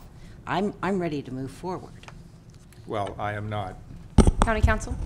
So I just wanted to make sure there are some fees on here, mainly I think related to environmental health, and I haven't looked at all of the specifics, that do require 60 days before, after approval, before they will go into effect. So I note that the date that they're looking for is beginning of March. So putting it over until January on those items would push us past that date, just for information. Thank you. Supervisor Jordy? Could you remind me which agenda item I'm going to have a tough time Certainly, finding. yeah. We are on the proposed master fee schedule, which is agenda 5A. Oh, 5A, okay. Just in general, because when I was looking at this previously, it brings back just a thought that I feel like we've had some sort of discussion at some point in the past that staff has run with, which is we'll have 100% cost recovery. I actually don't remember that direction from the board. I'm sure it took place. But I think there should be a more deep discussion about whether every single fee in the county should be 100% cost recovery. And I would say maybe we could create benchmarks, like some fee, 100%, fine. And then the board decides that. Other fees, maybe the benchmark is 2/3 for cost recovery and other are 1/3. And then we have a policy decision about what types of things we think are of great public benefit. So we're going to identify those as the 1/3 cost recovery, the 2/3 cost recovery, the 100% cost recovery. But I think what's happened here is there's been, at some point in the past that I don't recall, the board gave some general direction for 100% cost recovery, and then they keep coming back. And I think some of these fees are actually for things that we want to see more of in Mendocino County. So to have 100% cost recovery becomes a discouragement. We all know there are people who get permits or build buildings, structures, they may not be inhabited, and don't seek permits. There's people who build fences in the coastal zone without coastal development permits. But, you know, if you build a fence outside the coastal zone, you don't need a permit. It may be a building permit, but I mean, we're talking planning permits of several $1,000s. So I think we should have a bigger discussion, and you know, we are going to have 2 new board members in January. Maybe we should have this discussion then about creating maybe 3 tiers and then deciding which permits get the full cost recovery, which get the partial cost recovery and the heavy discount. Because everybody in Mendocino County is paying taxes one way or the other. We have the option, and the county has always had the option of subsidizing to some extent or 100% of the cost of that service. And so anyway, so that's just what I think we should be doing. Supervisor Brown? Thank you, Madam Chair. Supervisor Jordy, I think we are going to come back with that discussion after the first of the year on full cost recovery, and look at our county code as well to see what may be outdated. So it's a great suggestion, and it was discussed, and I feel strongly that we do need to do this. But I do feel that a lot of work has gone in to this particular agenda item, and I think we need to move forward today on it. So I would like to move to adopt the resolution amending the master fee schedule effective March 4th, 2019 for the Cultural Services Agency, Environmental Health, Juvenile Hall, and Adult Probation, and authorize the chair to sign the same. Thank you. We have not done public comment yet, so we will have public comment, and we do also need to have, right. We don't have a second yet. We also need our final staff comments as well. So. You need to find out if there's a second to the motion. Correct. So first we will wait for a second. Do we have a second? If it excluded the environmental health fees, I would give a second. It does not, so I'll withdraw my motion till after public comment, and I'll make it again. Okay. Are there other staff comments on the discussion before we move to public comment?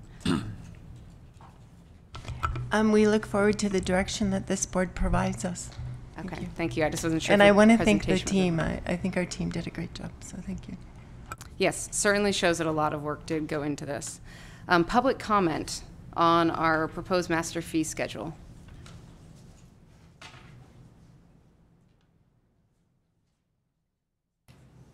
Thank you. Come on up, Pam Nelson. All right.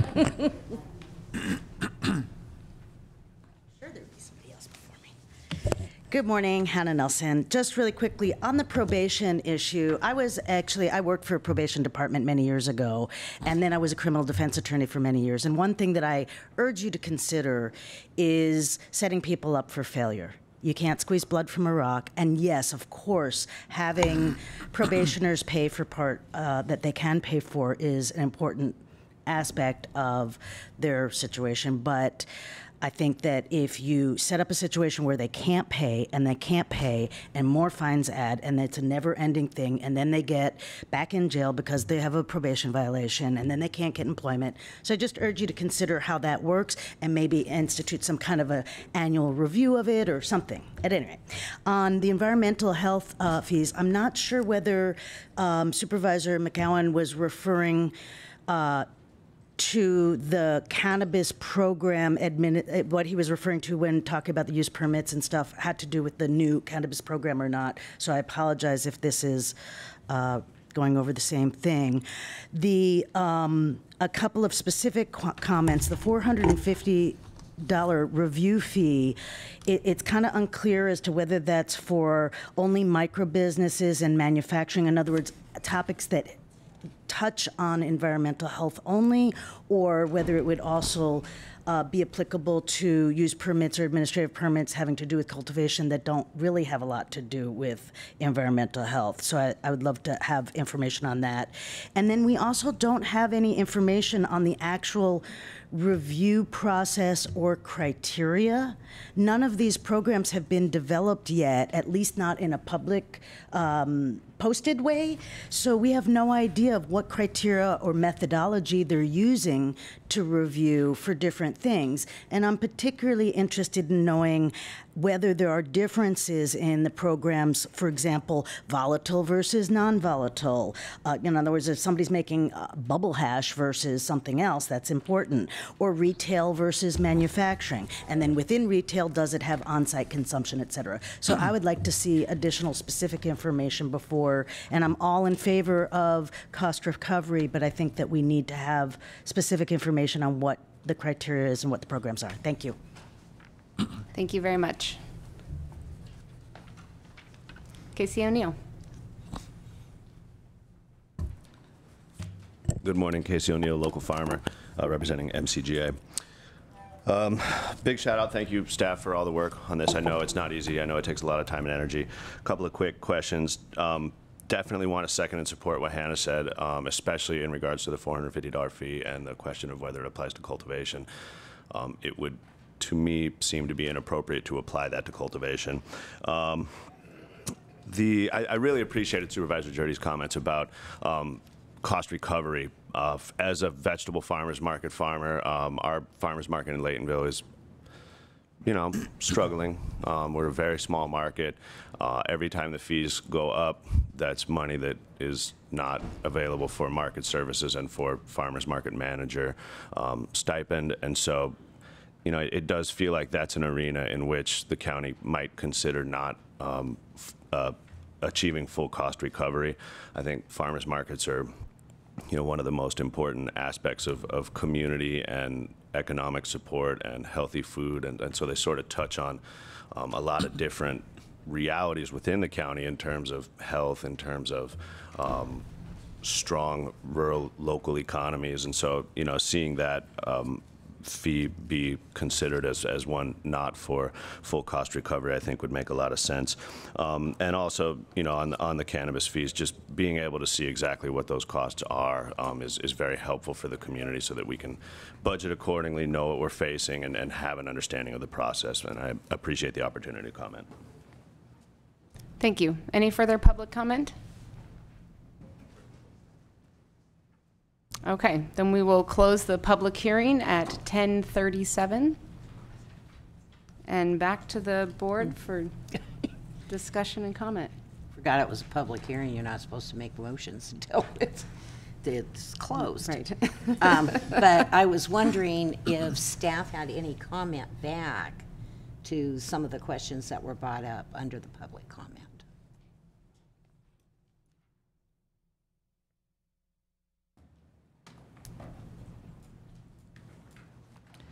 Tammy Moss Chandler, Director of Health and Human Services. So I think we can answer if there is a specific question on a particular permit, or I'm sorry, I'm not sure which questions you're referring to, Supervisor Brown. The most recent questions about the cannabis impacts? Yes. Or the earlier questions in the board's discussion? What the speaker's public comment talked about, cultivation and the permit fees and... Yes, so certainly Trey and his team can answer the questions about the impacts to cannabis cultivation on the new fees that are proposed on page 11 of the master fee schedule, correct?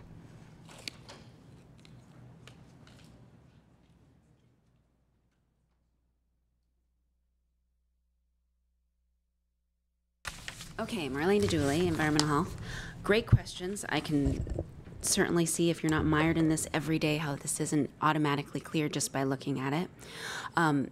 The cannabis permit fees, particularly the first three, do apply to cultivation. The ag permit fee that is taken in does not have any environmental health fees on it. We did not add fees to cultivation when it first came out. We have no cultivation fees on our fee schedule. These would be our first, and they would add to that.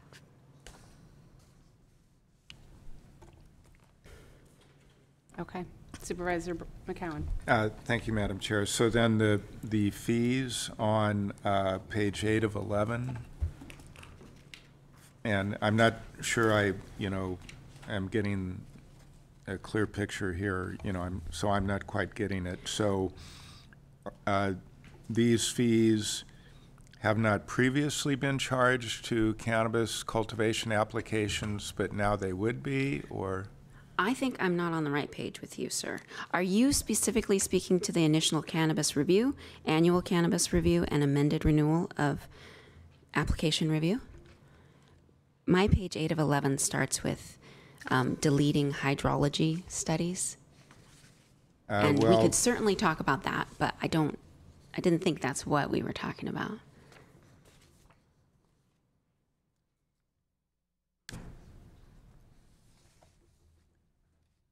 So my 8 of 11 starts with use permit renewal is the first fee listed.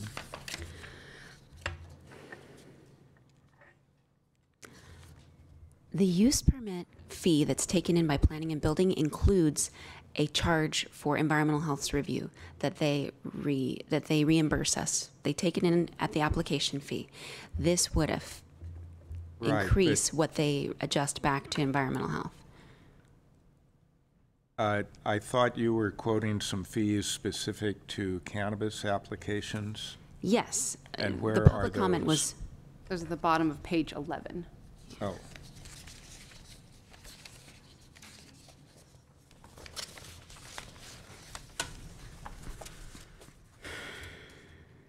Oh, I see. They're in green because they're new?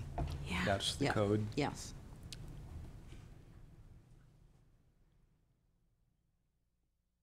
And so currently so environmental health is doing the reviews. However, we've just been absorbing that fee in the agricultural fee. Yes. Okay. Well, I think environmental health is doing whatever work is done with no reimbursement. Is that? I know that we did receive funding for a staff position. I don't know the details on how that worked through the cannabis program rollout, so I don't want to say, speak out of turn, I should say. Chair Krosky, what Marlena is saying when it is accurate in that when we developed all of the cannabis fees, there were no environmental health fees. And it was a big issue, and we were asking environmental health. I mean, really, we've got planning, we've got ag. Environmental health absolutely was involved with permit processing, and how was it that they had no fees? So, you know, I think that what they're trying to do now is really playing catch up. Thank you. Thank you. Supervisor Jordy? So for clarification, though, the position that was added to environmental health was funded out of the general fund, which you could say was coming from other cannabis fees that went to the general fund. Well, yes, you have a lot of positions that are being funded out of cannabis. You have all of code enforcement, environmental health planning, and ag. Yes, you're right. If I may, through the chair, I just want to address that, Supervisor Jardy, since you missed the opening comments of this item. Unfortunately, we would love to see general fund compensate the cannabis work that environmental health is doing rather than public health funding, which should not be being used for that purpose.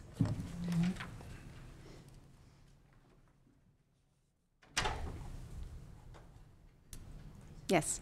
Kirk Ford, Environmental Health Manager for Hazmat. To answer the question about the bubble hash and the manufacturing, that's the fourth one, the Cannabis Facility Business License Review. As those come in for processing or distribution, there's a checklist that they go through, and that gets routed to our office, and we look at the manufacturing. And as far as volatile versus non-volatile, that's not the way our state code reads. Our state code reads hazardous material or non-hazardous material, so we look at that. So if you have a facility that's manufacturing hash with water as their solvent, that's not a hazardous material, so that's essentially exempted from the hazardous material management plan. But if you have somebody using maybe butane or ethanol and quantities great enough to meet those thresholds, then it would count for a hazardous material management plan. And then it kind of gets through that review process, we kind of kick it over into the other side of that. So that's how we catch those manufacturings, is through this review. So, thank you. Thank you. Supervisor Jordy? Ask for clarification about on the top of page 8, where environmental health use permit renewal. What would that normally, or what are some of the variety of things that would entail? I brought up an example. We don't get many, but this year's one that took a lot of time was the use permit renewal of Wildwood, which is an ongoing process, as they got 6-month renewal, and they'll be back at the end of the year. So that's an example of a use permit renewal that staff is reviewing. And environmental health reviews how their on-site septic and their water are being met, and if any proposed increases, how that would be addressed, or if current violations are also existing. On page 7, another sort of a doubling of the fee would be the septic tank installation destruction permit. So what would be kind of examples of that? Would it be someone with a single-family home? What are some examples? When your septic tank, when you either need to just add a septic tank, or your tank is pumped, it's found to be damaged and cracked and leaking and it needs to be repaired, you come in, we have an over-the-counter fee application, and we come out and we do an inspection in the field. That can be anywhere in the county, to make sure that the septic tank is installed correctly and connected to the existing system correctly. This is really, driven by our full cost recovery instructions. And of course, we can look at our fees with any of your direction and come back. Thank you. Supervisor McCowan. In a case where they're both removing and destroying an existing tank and installing a new one, would that all be covered under the same fee here? Yes. Thank you. Supervisor Brown. Okay, unless there's any more questions of Marlena. No. Thank you very much. And can't remember, a public speaker, I think Casey brought this up, and it may be one of you as well. I do agree on the farmer's market, because some of our markets are very, very small. And to pay that $252 would be like, why have it? I think it would be a hardship, and I propose we cut that farmer's market fee in half. And it wouldn't be full cost recovery. Supervisor McCowan. Well, thank you, and I do appreciate that. I'm still think I'm not prepared to raise the farmer's market fee at all, because on further discussion, and I think it's probably time to revisit full cost recovery, and is that an absolute? I think that was probably set by the board in 2010 is my recollection. I think I was going to say this earlier. I think you fully supported it and talked in support. Well, the full board did, but again, that was 2010, wake of the economic collapse, struggling with the budget. So, I think it's time to renew that discussion. Not today, I wouldn't think, but that should be a future agenda item. But so pending that, I'm not ready to move forward with an increase for farmers market, and I'm not ready to move forward with the increases on page 8. And I'm also, now that I've zeroed in on the code, not ready to move forward with the new fees on page 11 that would apply to cannabis program fees. But I am ready to move forward with all the rest of it. I recognize staff has put a significant amount of time into reviewing, and we're not only raising fees, we're also eliminating some or decreasing them based on the review. So, I think it's been a pretty comprehensive review. There's just a few things I think require a little more discussion from a policy standpoint, rather than if it were just purely full cost recovery, we would be approving them all. But I think there's a few we need to step back from a bit. Thank you. Supervisor Brown. I'd like to hear from Supervisor Jurdy. I think I would support a motion like that. So just to we're essentially adopting 95% of what's on the table here and postponing action on the rest to sometime in early next year. And with perhaps an agenda item to come back for discussion on the board's policy on full cost recovery. Supervisor Brown. So I have to take back my words. I will not be making another motion. I would prefer that Supervisor McCowan or Supervisor Jurdy make the motion and offer the second. So it's done to their perfection and satisfaction. Is there a motion on our proposed master fee schedule?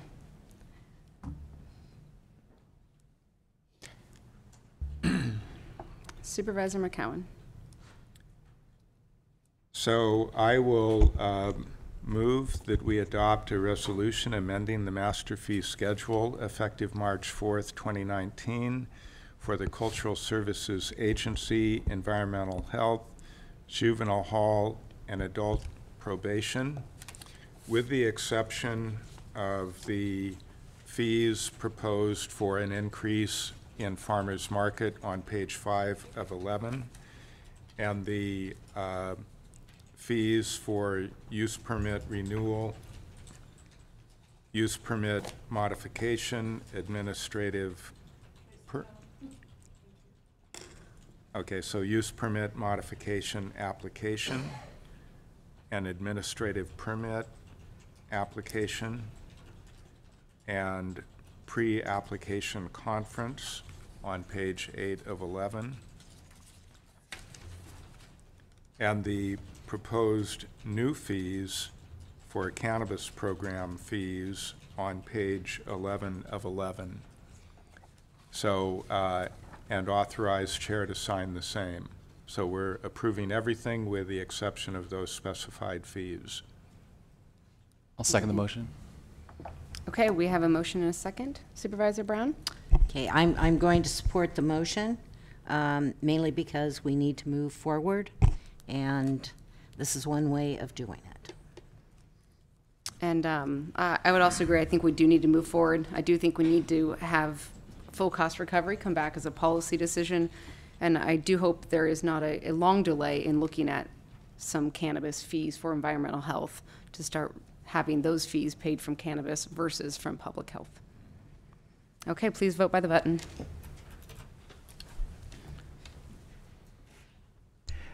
Motion carries with Supervisor Hamburg absent by prearrangement. Okay, thank you. And that we will take a break until 5 after 11. Staff, thank you very much for all of your work on this.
Okay.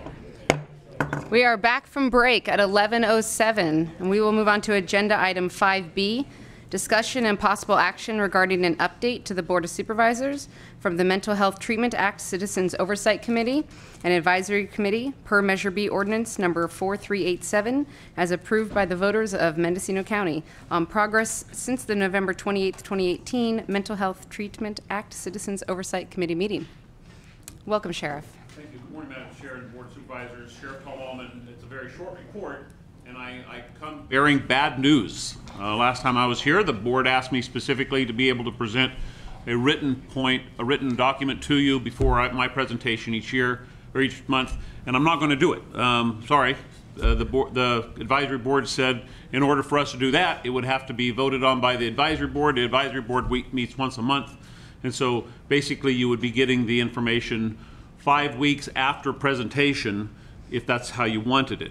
So I don't see government trying to become any slower than what we already are and withholding the information. So I'll continue with the verbal presentations, and I certainly appreciate Supervisor McCowan coming to the commission meeting last Wednesday. The committee meeting, we had a full 2-hour and 5-minute meeting to discuss many things. And I'm going to briefly go through this. I know you're running late. I'd be happy to answer any questions. The Measure B committee met in full entirety last month. The CEO was out of town at a CSAC meeting, but she joined via teleconference, which was posted, and we had a full 11-person attendance. The revenue for the Measure B funds continues to grow, and the auditor controller presented the balance, and the balance is $2.9 million, and it's growing by approximately $600,000 per month as we continue to look forward to the solvability of some mental health problems. The budget, the annual budget for the Measure B, it's been decided that will be presented each year to you by the auditor controller, by Lloyd Weir. So it was either going to fall to the sheriff's office, to the CEO's office, to the Department of Mental Health, or to the auditor controller, and the auditor controller graciously took the responsibility. And this is not anything other than the income coming in from the collection of the taxes, and very clearly talking about what the budget's going to be for the upcoming year. So I appreciate the auditor controller taking care of that. As you will be doing soon, our 2019 calendar was approved, and we will be meeting 12 times next month, and the calendar is posted on the Measure B website. One of the action items which you will be getting is for an increase from 3 teams to 5 teams of the mobile outreach preventative services teams, a 2-person team. They go throughout the county, and they're doing a very stand-up job of reducing the number of 911 calls when people are having psychotic episodes, because they are preventing if I could use the word frequent flyer, the people who come up on the mental health radar and first responders radar because of having an episode. The MOPS, M-O-P-S, Mobile Outreach Preventive Services teams, are reaching out, and they're actually having contact with these people on a hopefully weekly basis. Right now, the 3 teams have been able to cover 3/5 of the county, and with the addition of the 2 additional teams, we're looking to cover the incorporated cities as well to see if we can continue the decline of the 911 need of people. Because let's all be honest, when someone's going through a psychotic episode, getting a bunch of red and blue flashing lights and people there with badges and guns certainly doesn't improve the situation. We take a few steps backwards. And so we found through the MOPS team that we're able to defuse many situations. And our goal is that once we get all 5 teams up and running, that when first responders are dispatched to a situation such as I've described, that a MOPS team would be available to respond with law enforcement at the same time.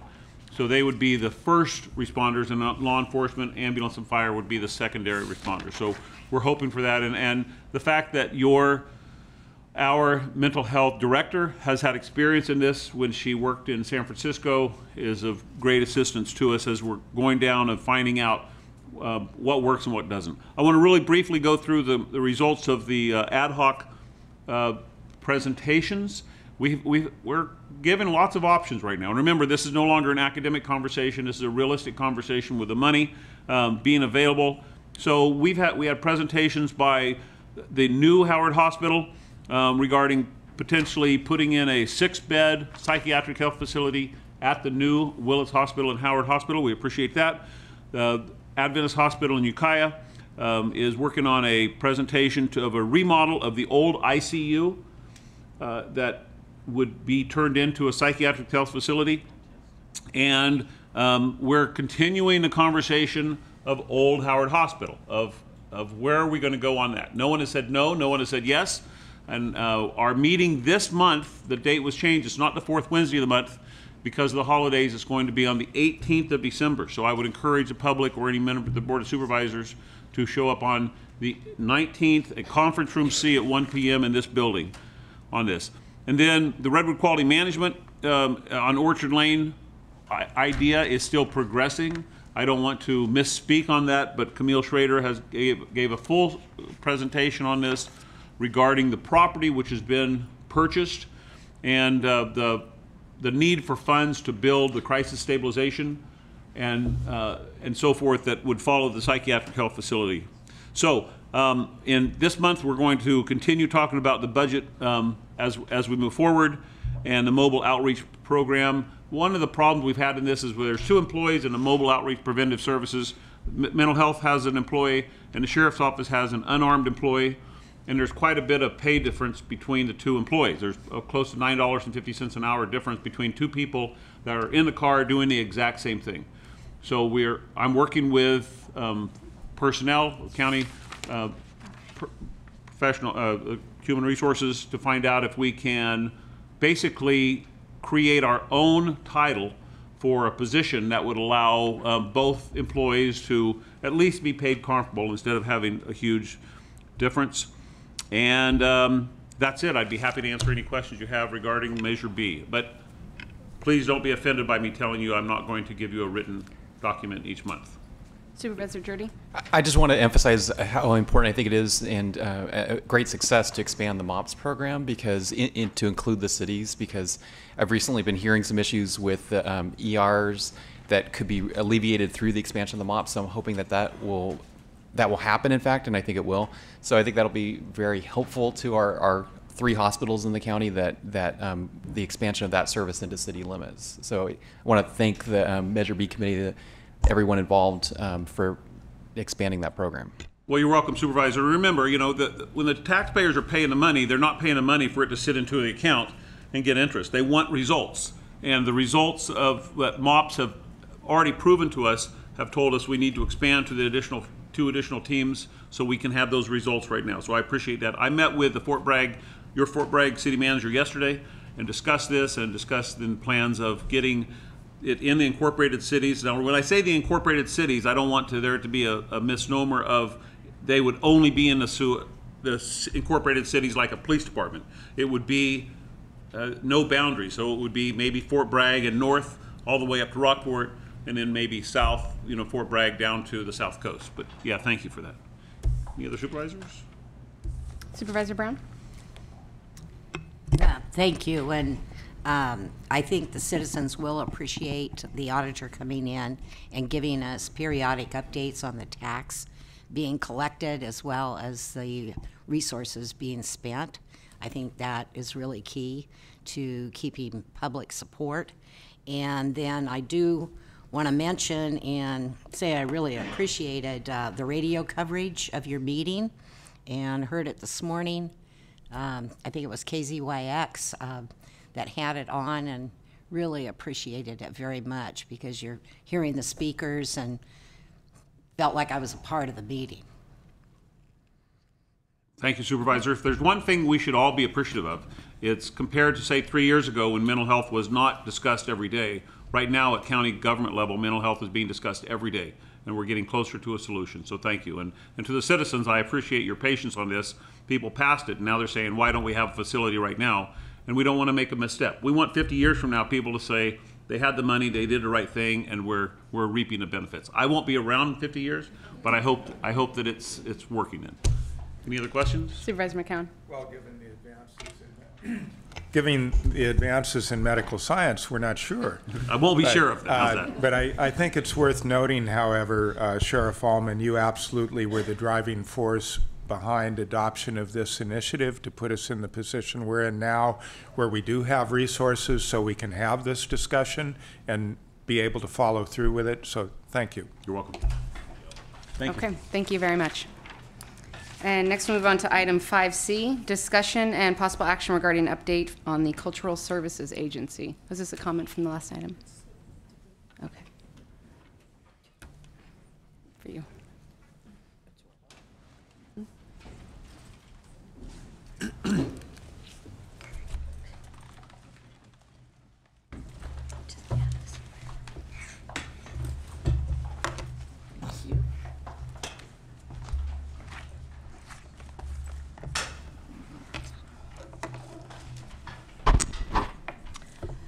Hello, Board of Supervisors, Chair Krosky, CEO Angelo, County Council Elliott. So I'm here today to give an update on the consolidation of the Cultural Services Agency. And I am here with Barb Chapman, Administrative Services Manager for the Cultural Service Agency, Karen Matson, the Curator for the Mendocino County Museum, and Megan Duquette, who's the Program Administrator for the Cultural Services Agency. And we need your name too. Oh, yes, thank you. Karen Horner, Cultural Services Agency Director and County Librarian. And of course, as the Board of Supervisors, I'm sure remembers, in June, you have directed us to consolidate the library, the museum, and the parks under the Cultural Services Agency. And so we have been, of course, we have done that. And so I'm looking at this presentation today to give just an update of what's been going on since June, what we have done, and then what we are going to be planning on doing in the future. So in terms of the consolidation and our goals, I know what was brought up in June, one of the concerns was that I think it was Supervisor Jurdy brought up that our county has a large amount of department heads for the size of our county. And so the purpose of this consolidation was to kind of take over some more of that administrative task into one department head, and with the point of improving our services to the public. And I'm hoping in this presentation and that we will show that we're doing that, and that we have in fact improved our services with the library and the museums. And then, of course, we have some plans for the parks. So in terms of the administrative consolidation, we have done that. I have, of course, taken in August, became the new Cultural Services Director. Our administrative assistant and our administrative services manager for the library has now become the Cultural Services Agency administrative staff. We also hired a program administrator, Megan Duquette, to help oversee the museum and parks. And so we, of course, have consolidated the budget process, the payroll, contracts, work, anything that is administrative tasks has all been consolidated and is being done through the administrative manager, myself, and administrative assistant for all three departments.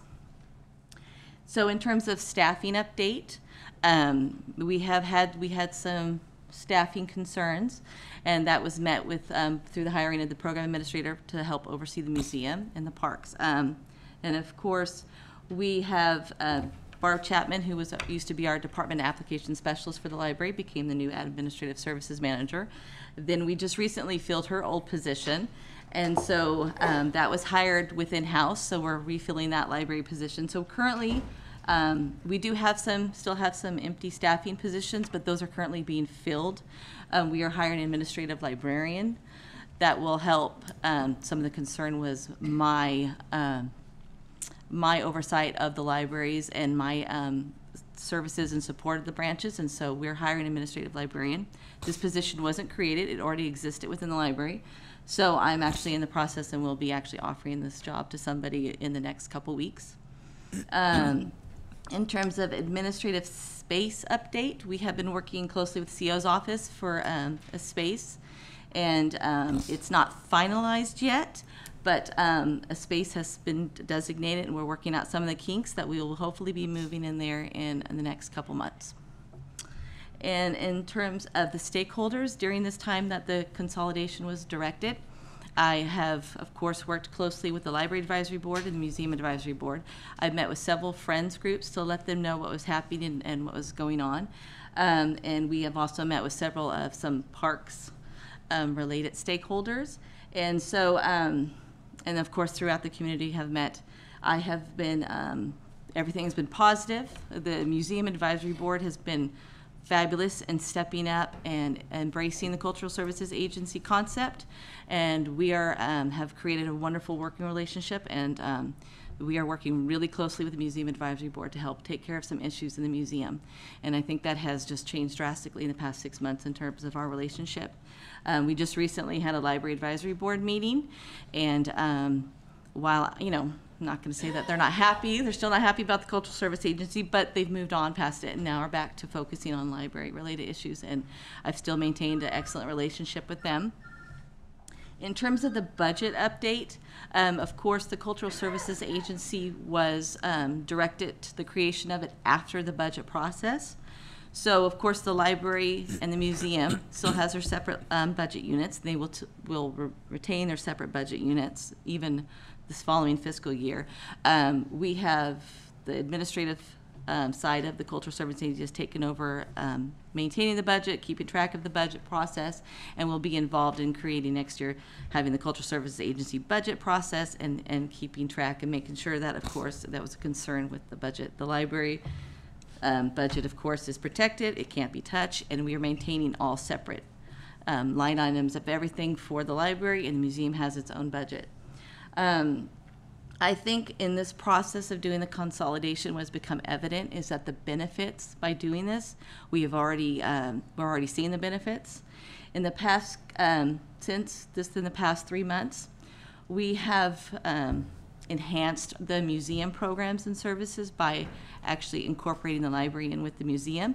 And we've also had some programs at our library that the museum have done, so we've created a partnership. One of the great benefits was people can now visit the museum with their library card free of charge. And actually, I was present during a few of those times where people came to the museum that were visiting, didn't have their library card. They went right next door to the Willett's Library, got a library card, and came back to the museum. So the library and museum are both benefiting, and the public is benefiting. And we've actually seen, an increase of people visiting the museum because of this program. And we've also done some great programs where we've had some crafts and some poetry reading and things that were hosted at the museum, and the library participated, and that we've actually seen a huge amount of people visit. And so this is something that we're going to continue to do, and we're actually I'm going to take further out into the community. And so it's been very successful, and I think this will be more of that. So I just want to touch base on the library. I know that was a major concern of this consolidation, that somehow by doing this, the library would no longer have my full attention or my support, and that the programs and services might be lacking. And hopefully, if anybody's been keeping track of the library in the past couple months, we've been extremely busy. And in fact, we just finished a huge national grant with the Big Read grant that was done countywide. And we had a huge amount of partnerships with that. The National Monument and through the California State Parks partnered with us, and they held a guided walk at the Pygmy Forest for the Big Read grant for the library. They put it on for us, and that picture over there shows that. And it was over 20 people attended, and it was like tourists, people that normally may not come to the library, became aware of our county services and the library through the state park. So it was a great partnership. And we also had the Gallery Bookstore in Mendocino, held a huge author panel for us, and did a wonderful event for the library for this grant. So I think it's evident we had a highly popular, of course, summer reading program. So with this consolidation, it has not diminished any services that the library provides. It hasn't diminished my constant support. I attended all the Big Read events. We had another new book festival in Covelo, which for Covelo, we had over 400 people attend that. So that was huge for Covelo. It was very popular. I was in attendance, and so none of our programs or services have stopped in any way. We've had no disruption of services due to this consolidation, which I think is very popular, and of course, people were worried about that. And also, we just changed the graphics on the bookmobile, so hopefully everybody's had a chance to see our bookmobile. And we actually use the pictures that the county has that are on the website. So now the bookmobile, I think, really represents Mendocino County. So we have the vineyards on the back, the inland, we have the redwoods on one side, and the coast on the other side. So for the library and its goals with this consolidation is to just continue what it does. And I think it was Supervisor Krosky who said, you know, with this consolidation that we're not perfect and there's room for improvement. And I think with this consolidation, it actually, it's helping us find new ways to go beyond our library walls of who we can reach out with, what people in the community we haven't connected with. And then also it's shown that even with my attention not being 100% of the library is still successful. And now I'm looking at more of the future for the library to maintain the programs and services and keep being more creative. And also we're looking at now with this consolidation is what we can do to improve the structure of the library in terms of so that if there's any changes to staffing, that we maintain our superior services. So we're looking at ways to improve our internal training, our policies or anything so that we can really have our structure in place for whatever happens down the future. The library, I can't say enough about what a great staff we have at the library. And like I said, in terms of these, through the consolidation, we have maintained our high level of programs and services throughout the county. And that, we have future plans to keep maintaining that. And I haven't had any feedback from the public or staff of anything that has changed since the consolidation with the library. And so I feel like the library is still on point and still moving forward in a great positive way. And I'm still a hands-on director, even though, I'm learning to delegate a little bit more.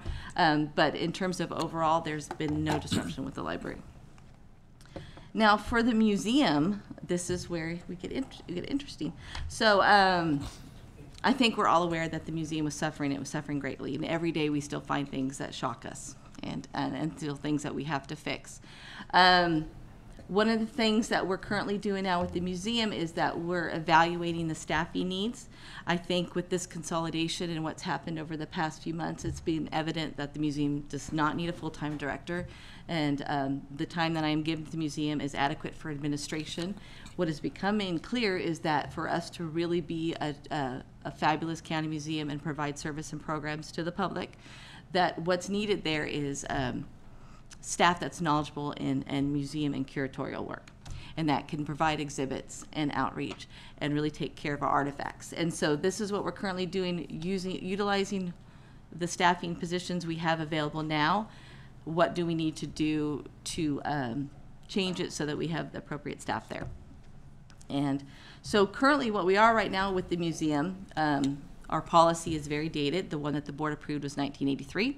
So we are working closely, and I think this is what has happened with this consolidation. We actually, some of the chaos has created a really strong bond with the Museum Advisory Board.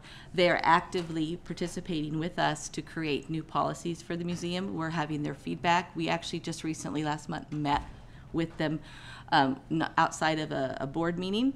We met with some of them, and they had their input. We let them know about our policy update, and so we're working to, and we'll be coming in front of the board with our new mission and our new policies for the museum.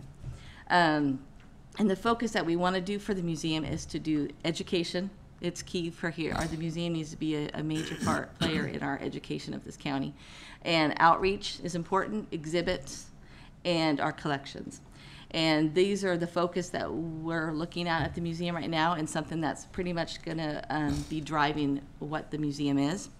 And so with that, I'm actually going to turn this over to our program administrator, Megan Duquette, who has started in September, and I want to say is just an integral part of the team, and the changes that have happened in terms of we have an active website, an active Facebook page, active marketing, and we've done programs, and so I can't say enough about what Megan's already done to help with this. So I'm going to let her speak about that.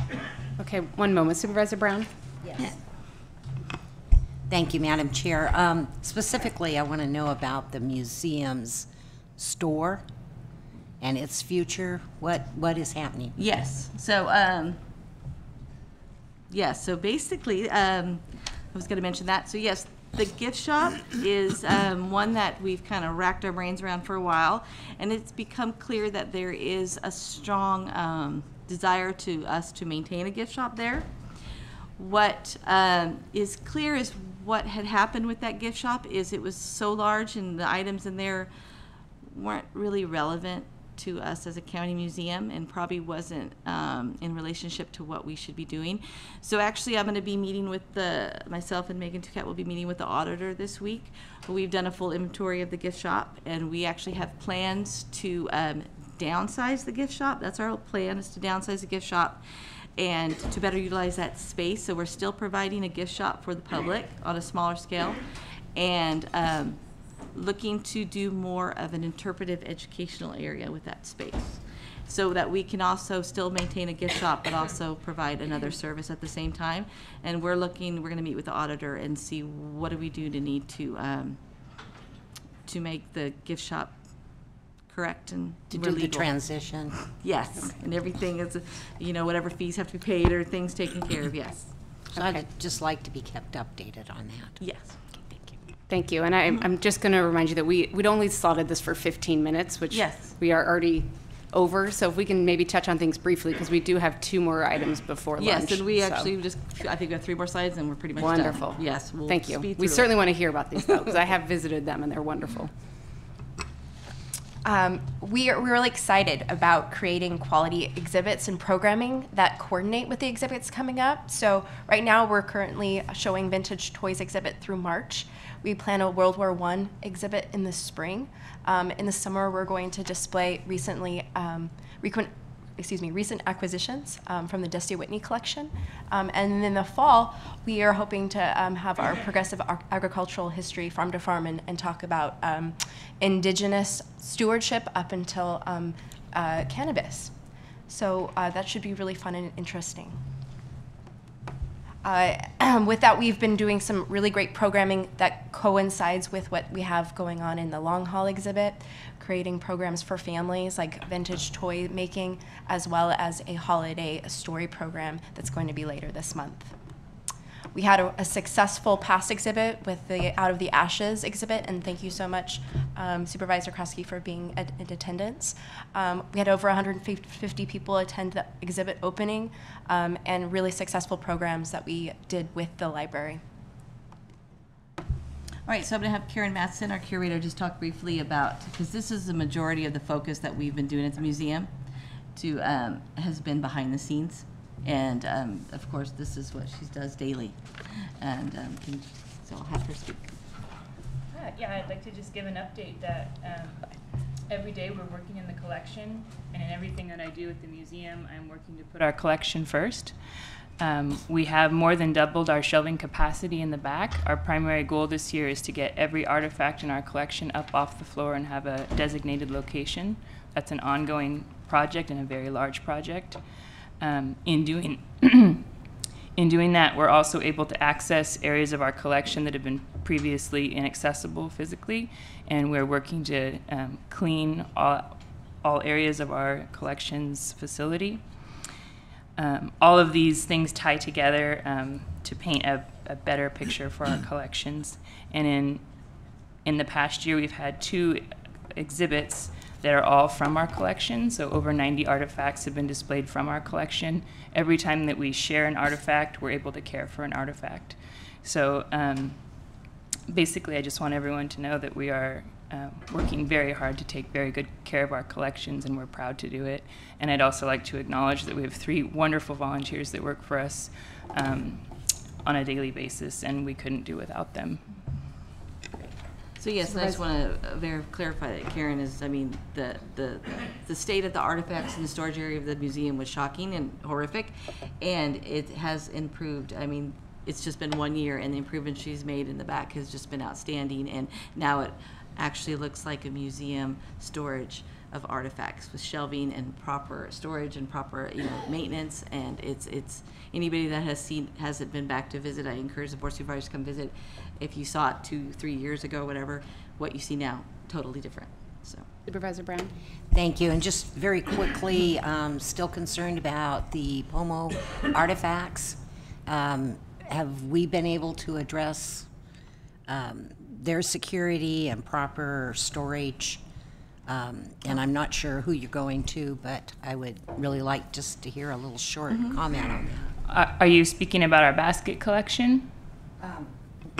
Well, at one of the museum advisory board meetings I attended, there was dissatisfaction with the previous way that the Pomo artifacts have been cared for.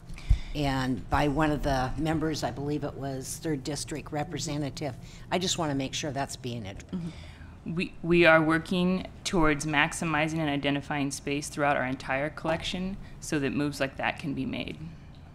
Yes. Thank you. So now I'll have Megan Duquette talk just briefly about what we've been doing with the parks. It's been a pleasure to work and meet stakeholders within the parks, including the Ukiah Valley Trail Group, getting to know them and how they assist in our trails and all of that good stuff. We've been meeting with involved departments like the Facilities Department as well as the Executive Office, talking about current status of the park and maintenance. And we are currently working and developing a parks needs assessment, looking at all the inventory of our facilities and amenities, looking at park need improvement of those facilities and amenities, cost estimates, prioritizing an improvement list, as well as possible capital projects. So we're going to be working on that, and hopefully that will be released early in 2019. So since I know you're in a rush, so want to speed things along. So that pretty much wraps up our presentation. If there was questions, I'd be happy to answer any questions. Supervisor Jordy? Well, first, I just want to thank you for all the improvements at the museum and now initiating a parks effort here in the county. And but just one question. So I know that in the past there was an issue with some former contract employees who were no longer part of the county under county contract who were bringing in items into the county's property at the museum, and it was part of the backlog and the dust and all that was in that collections area. Have those items been either returned to those individuals or have they been disposed of in some way? And then finally, I believe that in discussing just in general collections that normally museums would have a collections policy so that there be some decision-making process about what comes into the collections and when items are sold or how those funds are then returned back into the museum budget to acquire higher priority items. So are those the type of policies that are going to be coming back to maybe to the Museum Advisory Board, maybe to the Board of Supervisors at some point next year? Yes, so in terms of the contract employees that you were talking about, or the contract that you were talking about, worked closely with County Council, and that has been settled, and the items that were in our space were removed and returned to the proper owners. And so we've actually, the archival space, we have actually we're using that properly now, and that we're actually using that to store county records and all of our archival material. And in terms of the collection policy, yes, so we're working with the Museum Advisory Board to have their feedback and their buy-in, and but yes, we're looking to come back to the board with a collection policy that will address all needs of the museum in terms of how we acquire things, how we return things. I mean, so that basically we're looking to cover any loopholes that has led to this problem in the past. And then also just, I mean, we're looking at even our mission statement, because that, again, I don't think had reflected what the county museum was and is. And so we were looking to, we're updating all of our policies. And we're, at how we even evaluate things that people want to donate to us. So yes. Okay. Thank you very much. We really appreciate all your work with the 3 distinct departments coming together and all the benefits that we're seeing. All right. Thank you. Okay, moving on to agenda item 5D, adoption of proclamation declaring the Green Room, Kathleen Michaels, Albert Repovich, Gary Martin, and Willits Center for the Arts as recipients of the 2018 Mendocino County Art Champions Award, declaring David Susala for honorable mention, further declaring Jim Colling for posthumous honorable mention, all as nominated by the community and selected by the Arts Council of Mendocino County Board of Directors, followed by a reception in Conference Room B. And the Executive Office is the sponsor for this item. Good morning, Madam Chair, members of the board. Steve Dunnicliffe, Deputy CEO with the Executive Office. I'm here to introduce Alyssa Muir, the Executive Director of the Arts Council, and let your board know also that we are aware that Assemblymember Wood is in the office and the agenda has been going long, so we'll try to keep this brief. But this is an annual event that is always a lot of fun with the board for recognition of the arts champions. Thank you. Thank you, Steve, supervisors, and staff. National Arts and Humanities Month is a coast-to-coast celebration of culture in America. Each year, it gives millions of Americans the opportunity to explore new facets of the arts and humanities in their lives and encourages them to begin a lifelong habit of active participation. In a record-breaking year for participation across all sectors of civic engagement in America, participation through the arts is up in Mendocino County as well. Murals are appearing in the alleyways of Fort Bragg, mosaic on the Coastal Trail. There's a new mural by Solange Roberdeau on the rail trail in Ukiah under a local impact grant from the Arts Council. Can you state your name? I'm sorry. Oh, yes. Alyssa Muir, Executive Director, Arts Council of Mendocino County. Thank you. We also commissioned Lauren Sennett and she's in progress on a block-long mural on the conference center in Ukiah, and that's under the City of Ukiah's new public art policy. It's the very first project to go through that process.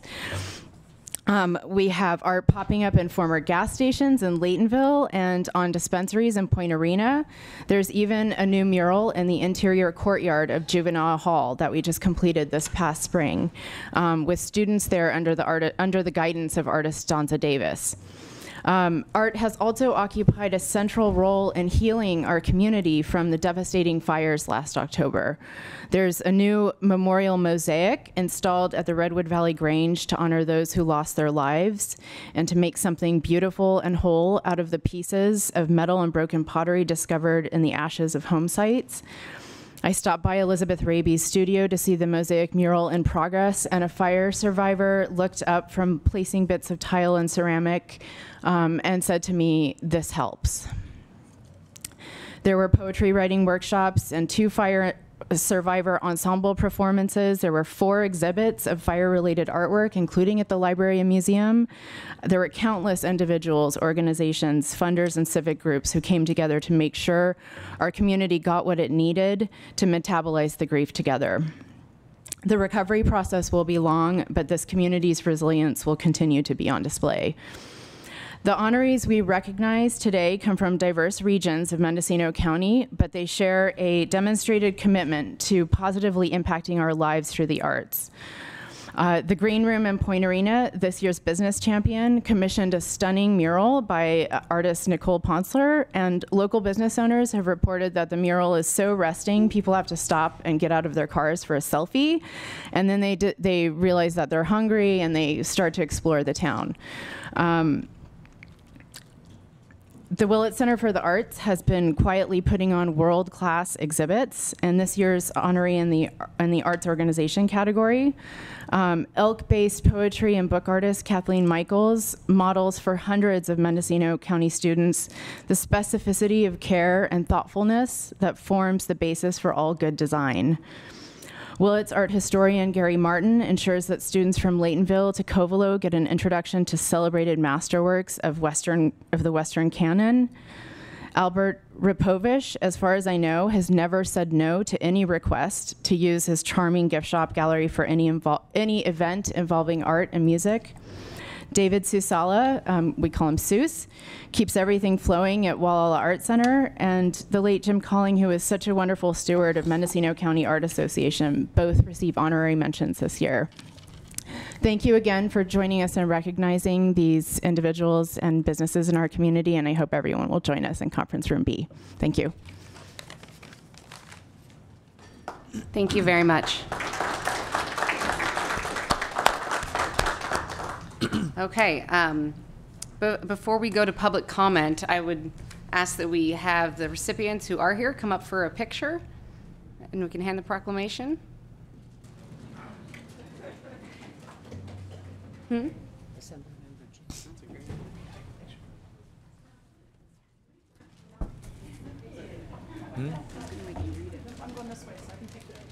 Are you going to go present them all?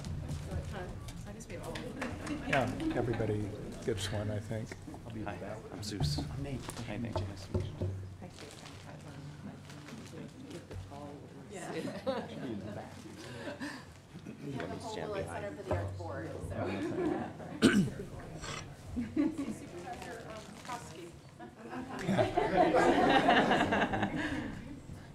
just going to have to squeeze just a tiny bit tighter if you wouldn't mind, please. All right, wait. One lady back. Gentleman back here. Okay. All right. There we go. If you can step forward, sir, just a tiny bit so we can catch you too. Okay, good enough. Okay, 1, 2, 3. Thank you. Thank you.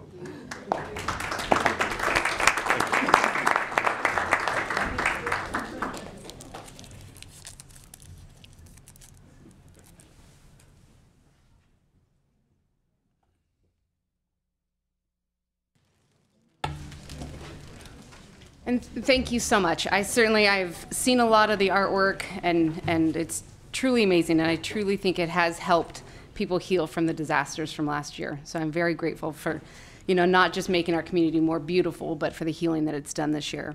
And I do have some public comments. The first, Elizabeth Raby. I think I can still say good morning. Elizabeth Raby, mosaic artist, and I want to thank the Arts Council for being part of our umbrella organization that made a lot of the artists, both who lost their homes and lost their art supplies, regain them, and also sponsored our programs that put the post-fire art shows in all the areas, and the mural and the workshops we gave. So the Arts Council is fabulous, but the arts in this county should really be recognized as a huge part, not only of the public art that does draw people in, and they do stop for lunch, and they stop to shop, and they stop in our gas stations and whatever, that bring the taxes in and make the artists able to spend their own money as well, because they can make it when there's arts programs.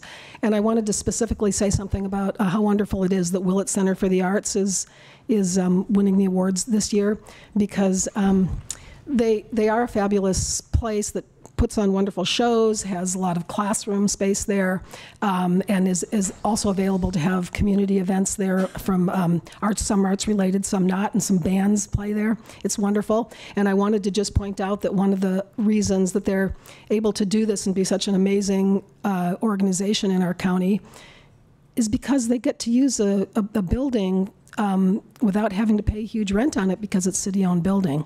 And I'm noticing all around the county that there are a lot of county-owned and city-owned buildings that are sitting there empty.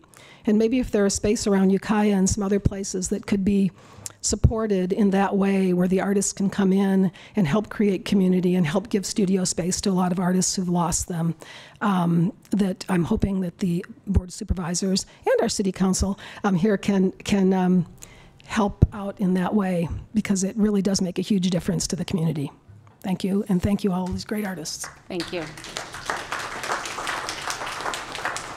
Gary Martin.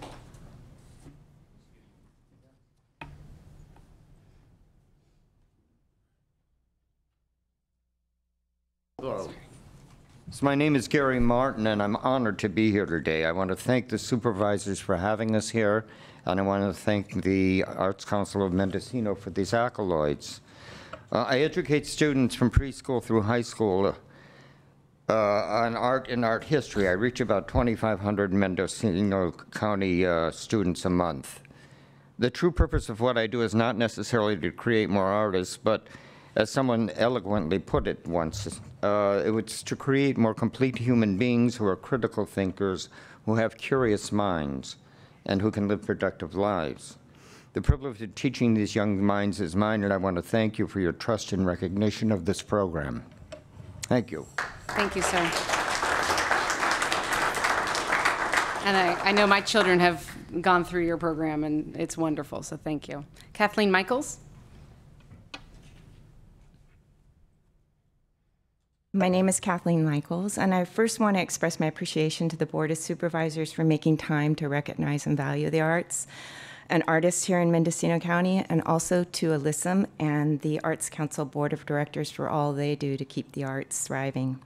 Particularly want to appreciate Alyssum for her strong arts advocacy, vision, and leadership that she's brought to the Arts Council over the past decade, and most specifically her championship of the Get Arts in the School program, which brings artists like me into the schools to reach hundreds and hundreds of students annually.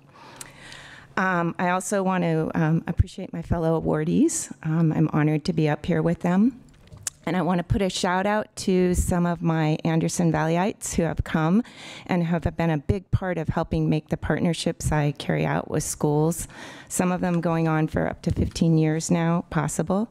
Retired AVS principal and now grants manager Donna Pearson Pugh, who truly exemplifies the kind of yes we can, si se puede attitude in everything she does, including supporting the arts as an essential part of every child's education, and truly understands the power of school community partnerships. Now retired AVSUD community liaison and AV Arts School News columnist Terry Ryder and her mom Muriel, who not only cheered on my Arts in the Schools partnerships, but always said yes when I asked them for family arts volunteers. And her mom's here with her today, which is really good. And lastly, the remarkable Kira Brennan, who always brings an over-the-top enthusiasm and love to everything she does, whether that's teaching ESL, PE, coordinating the annual mile run, or putting forward my nomination for this award. So those are really the people who help make really great partnerships and schools and communities come together. Now, hoping I haven't taken too much time, and because Alyssum asked, I have a poem to read. And it's by a student because so much of my life as an artist has been about working in the schools and nurturing on that next generation. It's called A Generation of Laborers. It was written as a Where I'm From poem about her, where she comes from, her life in Anderson Valley. A generation of laborers. I come from a place of abundant green fields, where time and seasons are always watched, where family and friends never underestimate love. I'm from an isolated dwelling where green isn't just a color, but life, where the damp atmosphere isn't always welcomed. I'm from a culture where food isn't just a thing, where our kitchen has tortillas hechas a mano, tamales de chile rojo, and the drink that is favored by family, atole de maíz. I come from a generation of laborers, from a family where respect and love are never overshadowed, where hard work is the ingredient that makes us who we are. Adelina Sanchez, who's now actually finishing up, she wrote that in 8th grade, she's finishing up her last year at school at UC Davis. So thank you again. Thank you.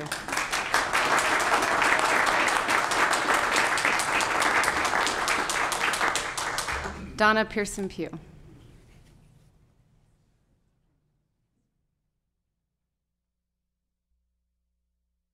Hi, I'm Donna Pearson Pugh from Anderson Valley Unified School District, and I'm here just to talk about how honored and what a privilege it's been for the last 15 years to work with Kathleen Michaels, who has just embraced. She's shared her magic with the kids and with the families. The Family Art Night is absolutely the most favorite event of the year.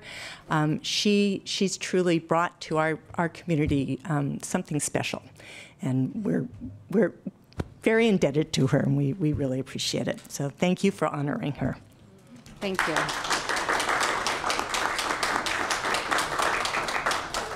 All right, well, congratulations to all the recipients. And again, there is a reception in Conference Room B if you'd like to attend.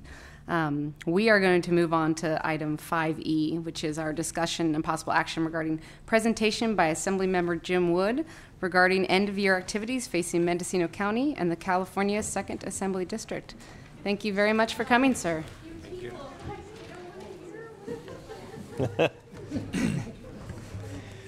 Good morning. I think it's still morning. Thanks for the opportunity to be here to tell you about the legislation we had this year and some of the big issues that were tackled by the California State Legislature. As you well know and have personally experienced, 2018 was a tumultuous year at best. We began the year as we ended it, recovering and rebuilding from devastating wildfires. In the past 14 months alone, we've lost 122 lives, nearly 28,000 structures, many of them family homes.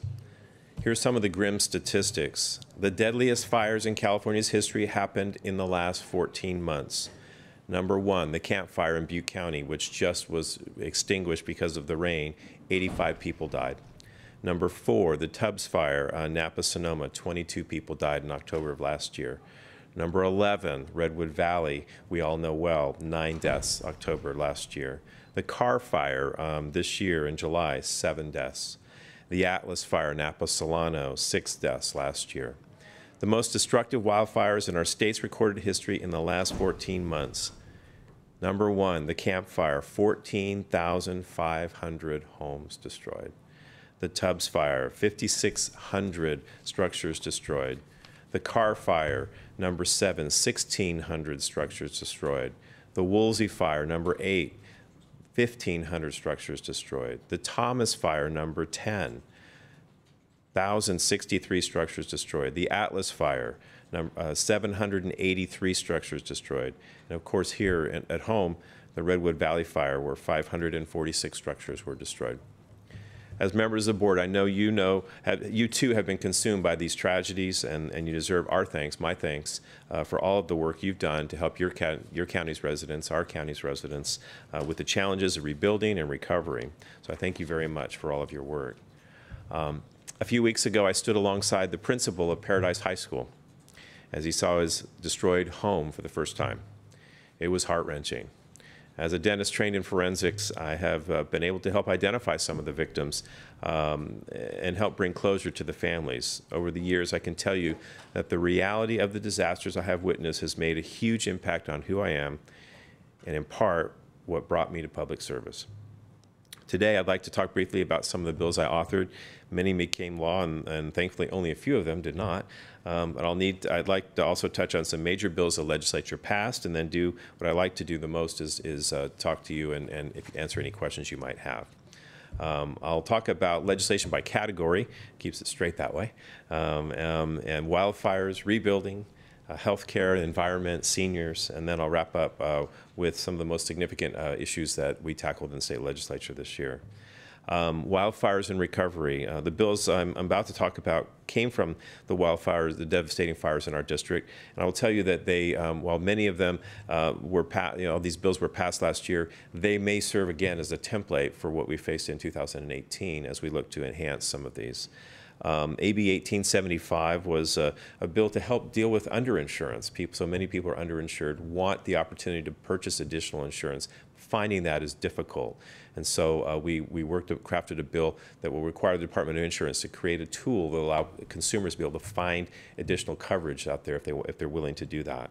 I worked with the district attorney for Sonoma County, Jill Ravitch, on a bill to put more teeth in rent gouging that happened, that we saw very quickly after the fires. Price gouging in general, but rents in particular were really critical. We had a bill, AB 2228, which became unnecessary because the governor heard what we were trying to do, and that was funding for schools, ADA funding. For the first time, the state chose to backfill ADA funding for districts affected by schools. We knew that we were going to lose students, and for a 3-year period, there is additional funding for schools to help backfill that, and that was significant for schools. AB 2229 was a bill to make sure that insurers actually disclose incentives that are in policies to homeowners so that they can actually take advantage of some of those incentives as they try to fire harden their homes. We had AB 2551 working with CAL FIRE on how we can work with private parties and streamline for prescribed burns. It's something I think that's still a valuable tool that's underutilized in California. And then AB 2913 was the extension of building permit times. So many jurisdictions have very short times for building permits. We've now extended that so that a building permit will be good for a minimum for a year, which is good. Some jurisdictions make that shorter, making it more difficult for building process to go on. A few that didn't move forward, we worked on a housing, a CEQA streamlining bill that did not go forward, specifically working with Sonoma County and the county and the city of Santa Rosa. A bill that was that we were seriously looking at reintroducing around how OES works with people regards to behavioral health and mental health challenges after these disasters. We saw, I think we all know that how devastating this is, and the impacts are long-lasting. Long after the disaster people leave, there are significant needs, and we believe that there is room for improvement here on this. And then also, I think you know I have a passion for telecommunications and broadband, and we had a bill that didn't make it through all the way through the process, which would basically mandate reporting and updates on when infrastructure was lost, what infrastructure was lost, and how it is rebuilt, so that there's transparency around that. We will be reintroducing this bill, and we will be working from the very beginning with the California Public Utilities Commission on this bill. We feel very strongly about that, and with that partnership, I hope we're able to get it done this year. Regarding health care, as the chair of the Assembly Health Committee, improving the quality of care and access to health care is extremely important to me. As you know, our state, our country is in the midst of an opioid epidemic. And I had two bills that focused on opioids, which I'll talk about a little bit later. Had a bill related to pharmacy benefit managers, something I worked on for 2 years. It's a little-known entity that is the middleman that works between the drug companies and the insurance companies, and they were there was absolutely no oversight, completely unregulated, and I believe that is a potential significant cost driver in the price of prescription drugs. And so we will, for the first time, have some transparency about how they conduct their businesses, and they'll have to be accountable to their clients. Imagine that. So that going forward. AB 595, we also want to take a strong look, oversight of mergers of health plans. We're often told that bigger is better. Bigger doesn't always work out better. Certainly I don't see it that way. And so for the first time, the state will actually have an oversight and an up or down ability on major health plan mergers, and I think in the end that will be good for consumers. AB 710 was a bill, as a medication that was developed. It is a cannabis, completely cannabis-derived medication. It's non-psychoactive. It's called Epidiolex. It was approved by the FDA, and as we were working through the process over the last couple of years, we knew we needed to amend the California's Controlled Substances Act so that this drug could be prescribed. This is a drug that is specific for epilepsy, specific for a very rare epilepsy in children, but it is proven by the FDA. It's the first completely cannabis-based medication that's approved by the FDA, and we were able to get that changed in California, so it can now be prescribed.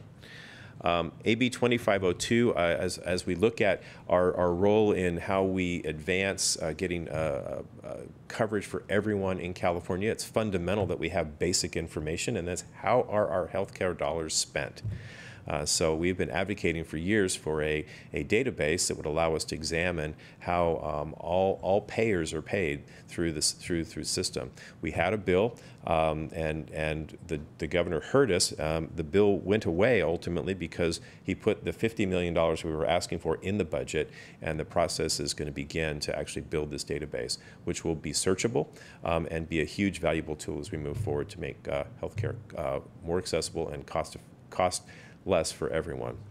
In addition, instead of a bill also, we were, AB 2517, we were looking for the creation of the Council on Healthcare Delivery Systems to help us actually find a way to fundamentally get closer to universal health care through a publicly financed or unified finance system.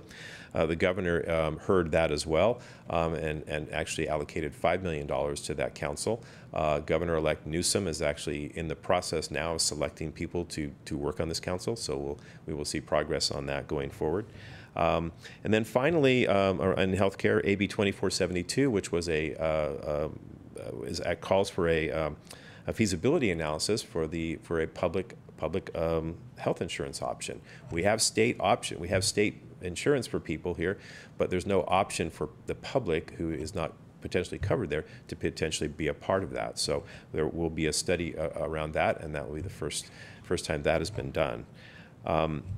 When you hear the statistic in the United States that the U.S. comprises 5% of the population, it's pretty mind-blowing to learn that we consume 99% of the hydrocodones out there, these are opioid medications, and 85% of oxycodones. It's just astounding to me. Between 2015 and 2017, nearly 10,000 Californians died of a drug overdose, primarily by opioids, including heroin and fentanyl. California ranks in the top 5 states when it comes to the number of drug overdose deaths. And it's important to note that drug overdose deaths represent only a small portion of the overall burden of drug misuse, abuse, dependence, and overdose. 3 of the counties I represent are in the top 10 for overdoses.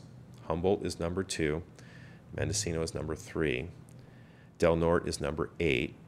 The other 2 counties that I represent, Sonoma is 23 and Trinity is 34. And sadly, many of these overdoses are happening in seniors.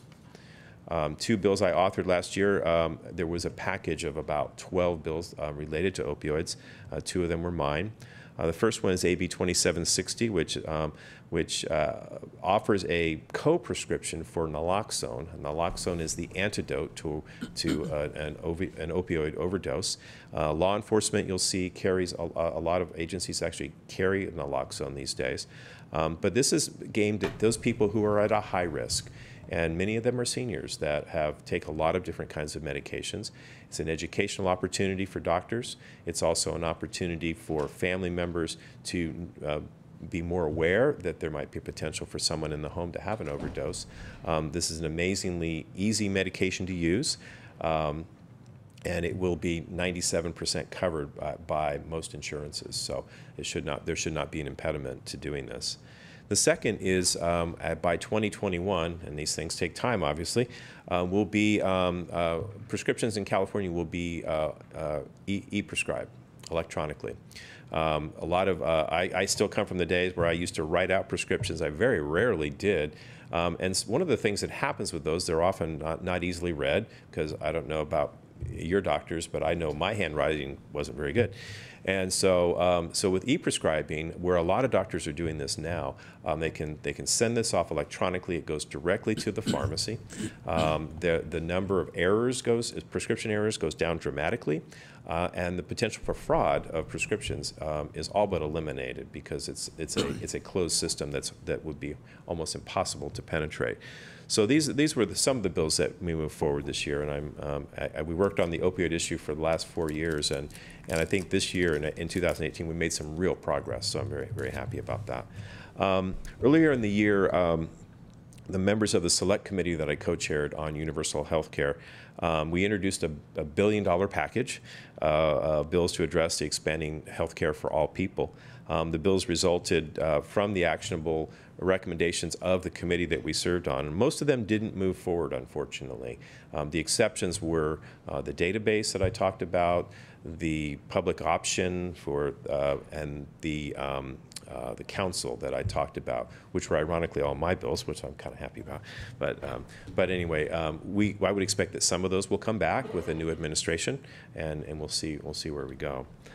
With relation to cannabis, the implementation of Prop 64 has had many fits and starts, and I know has been challenging for the cities and then the counties as well. And I know that you've worked hard here, and I know that this will be probably a 10-year project, as many of these things are. Governor Brown's administration was pretty difficult to read on cannabis policy. Many bills that were attempting to address some of the challenges were held in committee. Many were vetoed, and the current regulations for many have been painful, especially for smaller growers and smaller businesses. I continue to be concerned about the barriers for smaller growers and smaller businesses, and we will be working, in the future, who knows how long, to try to help with equity, fairness, and making life easier for all of us, I hope. A couple of bills that didn't move forward that we had. One was would allow small cultivators and manufacturers to sell directly to consumers at special events, very limited scope, but it met with some resistance that couldn't be overcome. And then we also had a bill that would have required the state to survey on an annual basis all the state parks for illegal cannabis activity, and unfortunately that didn't make it. On the environment, we had a couple bills, a bill related to the Klamath Dam and some endangered fish issues. Also an issue we worked on for the Yurok, the condor, potential reintroduction of the condor on the Klamath. With regard to seniors, we had a bill, AB 1953, related to skilled nursing facilities. And the related companies, little known to a lot of people, is that many, some of the larger, more prominent nursing home operators also own a lot of subsidiary companies. So a company may hold the license for the skilled nursing facility, but another company may own the building, and another may own the linen service, and another may own another part of this. They're often all the same people, but they keep separate companies out there. We had an audit to this effect about a year ago with Senator McGuire, and from that came this bill. Just looking for transparency, make sure that you're taking a significant amount of state money to make sure that everything is on the up and up. And so this bill was passed by the governor, and once again, it's transparency. We just want to be sure if these are all legitimate activities, and we'll continue to follow that closely. Overall, the state budget was signed with record reserves. We invested $1.2 billion to kickstart housing construction, and shelter the homeless. We expanded aid to families in need with more than $360 million a year targeted to lift children out of deep poverty. We increased the earned income tax credit to help 2 million working class households meet their needs. We built on our record reserves of nearly $16 billion, a safeguard against the uncertainty of the future, which we know will come. We just don't know when. We passed the nation's strongest net neutrality law to ensure Californians continue to benefit from a free and open internet. We passed landmark internet privacy protections to give consumers unprecedented control over their personal information online. We passed nation-leading workplace harassment and sexual misconduct reforms. And we took important steps to adapt to the new reality of climate change by passing SB 901. The bill revamps our disaster response and preparedness protocols, builds a new framework to strengthen our electrical grid, and protects ratepayers from bearing the brunt of the costs. It also includes $1 billion for vegetation management. Brian Dahle, the Republican leader, my colleague to the east, and I led the charge on making sure this money would be allocated in the bill. We made California the first economy on the planet to commit to 100% clean energy by 2045. We passed legislation to prevent offshore oil drilling, to protect our coasts, the local economies, and the ecosystems that depend upon them.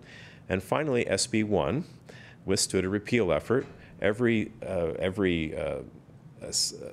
County Board of Supervisors, every City Council, and every planning director, or building planning director, but Department of Transportation in the district requested that we pass this bill, and it was the repeal was rejected in the November election.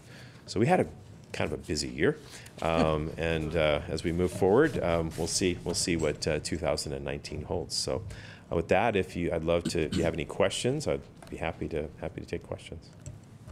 Supervisor Brown. Thank you, Madam Chair.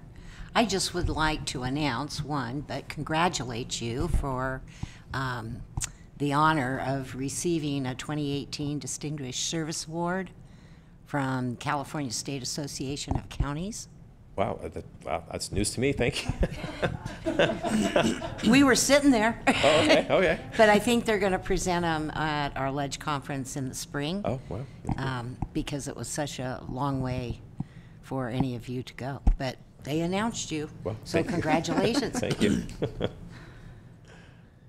Further comments, Supervisor McCowan? Thank you, Madam Chair.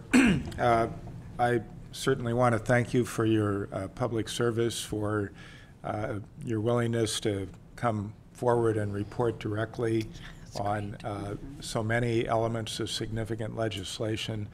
And I also want the public to know that, you gave us the grim statistics on these horrible fires that our state and our region and our county have been experiencing. I just wanted the public to know that you and your staff are working directly with the County of Mendocino, City of Ukiah, CAL FIRE, Fire Safe Councils, and others on can we develop a template for how we create defensible space for communities, not merely individual properties. And I think part of that initiative is if we can identify some of the barriers that sometimes have agencies working at cross purposes, there might be an opportunity legislatively to adopt some practices that could result in streamlining that still protect the environment, but also further the greater goal of protecting our communities. So I just want people to be aware you're actively working on that, and thank you very much. Thank you. Supervisor Jordy? Go to lunch. Okay. Yeah. Do we have any public comments? I would just like, before your response? Through the chair, Certainly. I'd love to appreciate the comments, Supervisor McCown. I want to let you know, yesterday I had never done this before. I never rushed to the desk to introduce a bill on the first day. We were sworn in yesterday, and I did. I didn't rush, but I got up there a little later. I introduced AB 38, which is a bill that will be a very large comprehensive bill regarding wildfire safety and preparedness for the future.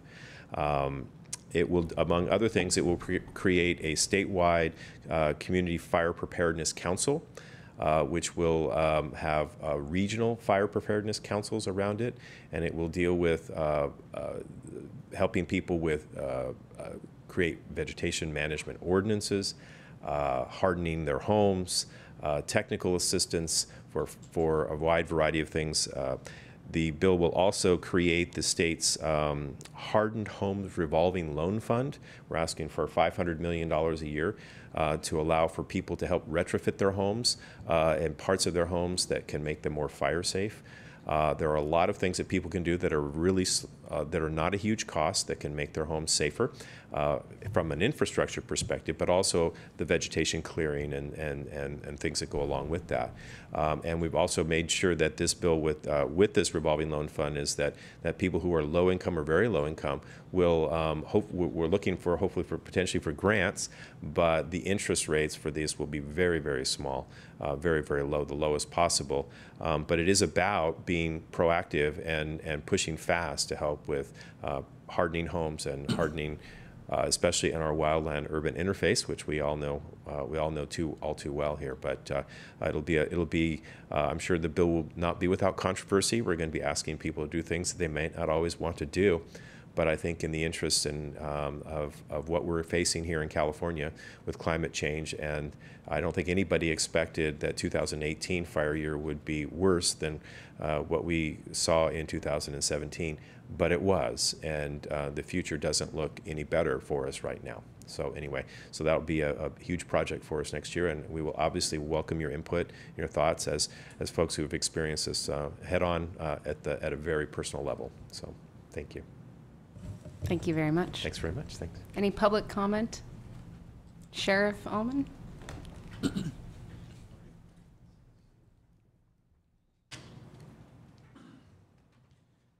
Thank you, Chair, and thank you, Assemblyman, for being here. With all due respect, your local crew is really and truly one of your best assets, and we appreciate them, and we appreciate you coming here and talking to us. I want to talk about something that we only talk about during fire time, and that's fire sirens, community sirens.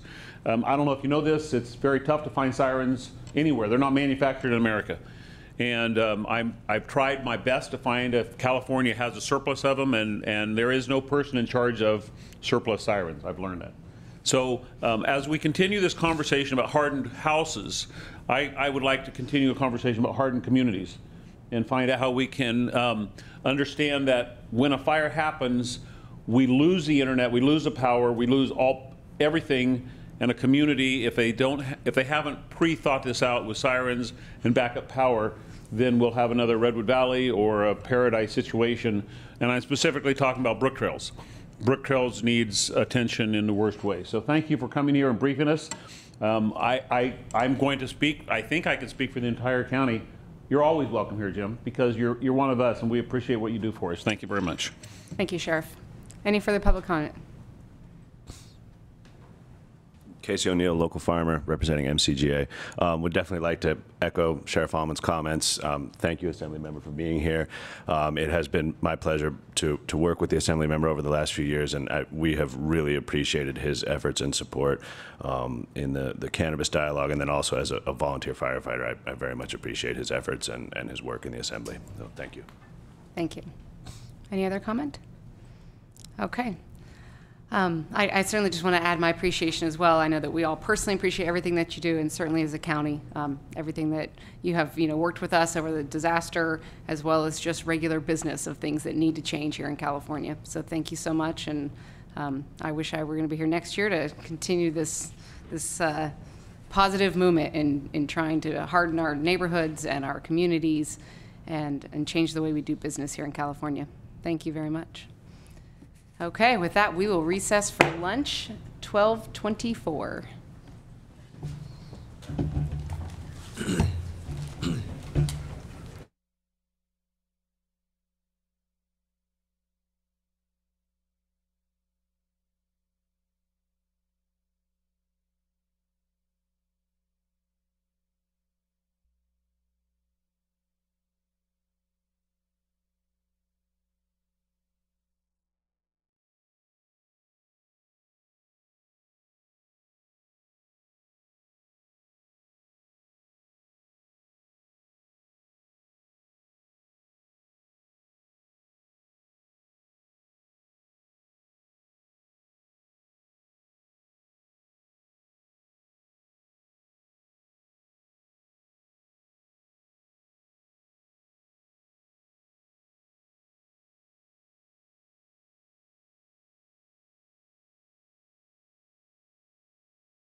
The fourth, the fifth? Leave Judy's just. Good afternoon. We will reconvene at 1:36 with item 5F, discussion and possible action regarding updates associated with the 2017 fire recovery efforts in Mendocino County. And the executive office is the sponsor.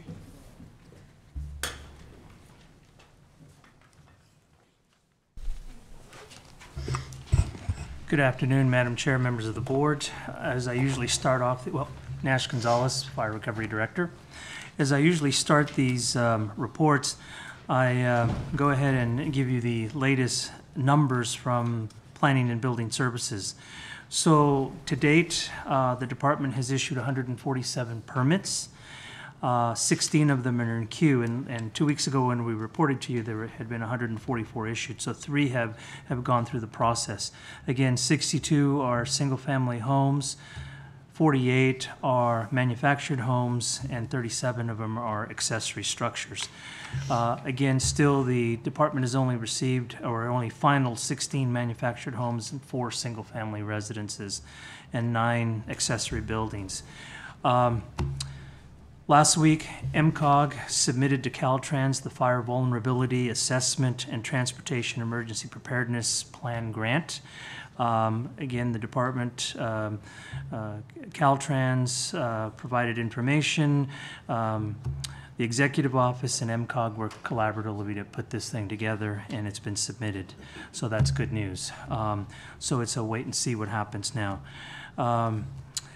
The county has received approval of the recently submitted notice of intent to Cal OES for the Emergency Early Warning Detection Grant Program. This, as the board recalls, a few weeks ago I mentioned that this would be for studies and for the establishing of sirens and cameras at strategic locations around the county. The next step will be to prepare the sub-application, which is due in April. As I mentioned a few weeks ago, the county had submitted 5 NOIs. So far, we've received the go-ahead on 2 of them. We are anticipating that we should receive word on the other 3 by the end of tomorrow business, as that was the deadline. So we're keeping our fingers crossed that we get the other 3 go-aheads. So we continue to work collaboratively with the City of Ukiah on the West Hills project, shaded fuel breaks. There was a joint press release that went out that notes that there will be a community meeting on December 13th at 5:30 at the Ukiah City Council chambers to talk about the project. And again, who'll be spearheading that is Kevin Jennings, the fire marshal for the Ukiah Valley Fire Protection District. And then I'd also like to point out that on Thursday, December 6th, from 5:30 to 7:30 p.m., Mendocino College will be hosting a workshop titled Becoming Firewise. The focus is learning to assess your own property's vulnerability to fire and various technologies that would help build defensibility. So I bring that up because I know that there's members of the public that are watching and listening, and this would be a good opportunity for folks to learn about what one can do to protect their homes. And with that, I will go ahead and turn the mic over to Darcy. Hi, Darcy Antle, Fire Disaster Finance Director. On November 29th, here in our conference room at Room C, we had the Community Development Block Grant Disaster Recovery Meeting sponsored by the state of California. We did have FEMA representation there. They're talking about the funds that are going to be made available early spring of 2019 for the October 2017 survivors. This is to be rebuilding their homes and possibly look at the infrastructure from the water mains in Redwood Valley to the house. Okay, water mains to the house in that area. We will assist them with helping get a survey out to make sure all the survivors respond on their needs and the direction, income levels and whatnot, to help facilitate the decision making on how the funds are spent. And we'd be happy to answer any questions that the board may have. Okay. No questions. I just had one comment. last week I had received a spreadsheet with the overall grants that you guys have applied for, and I think that is such a good picture of all the work that you're doing. So perhaps on maybe not every one of your updates, but consider bringing forward a spreadsheet occasionally, just showing the magnitude of the work that's really going on in your office for what's being applied for. I just think it says a lot about everything that the county has done and is continuing to do. If I could for a moment, on that spreadsheet, to date we've been awarded over $8 million. We're in the process of gaining funding for $19.8 million. And then we have the additional 5 that we're just starting out that Nash is talking about. And again, the NOIs for the sirens and the cameras were approved just this week for the HMGP grants. That's wonderful. Thank you so much.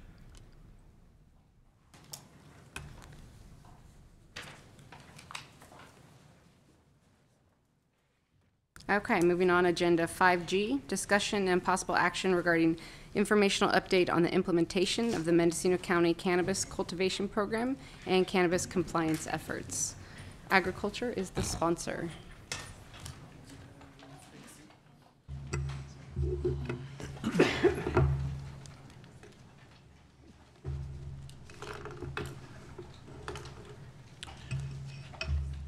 Good afternoon, Madam Chair. For the record, my name is Dr. Harinder Grewal, County Agricultural Commissioner and Sealer of Weights and Measures. Cannabis program data as of November 20th is submitted, and it's available to you and to the public. Would like to add anything? So that's the brief update. I will be happy to take any questions regarding the cannabis program data.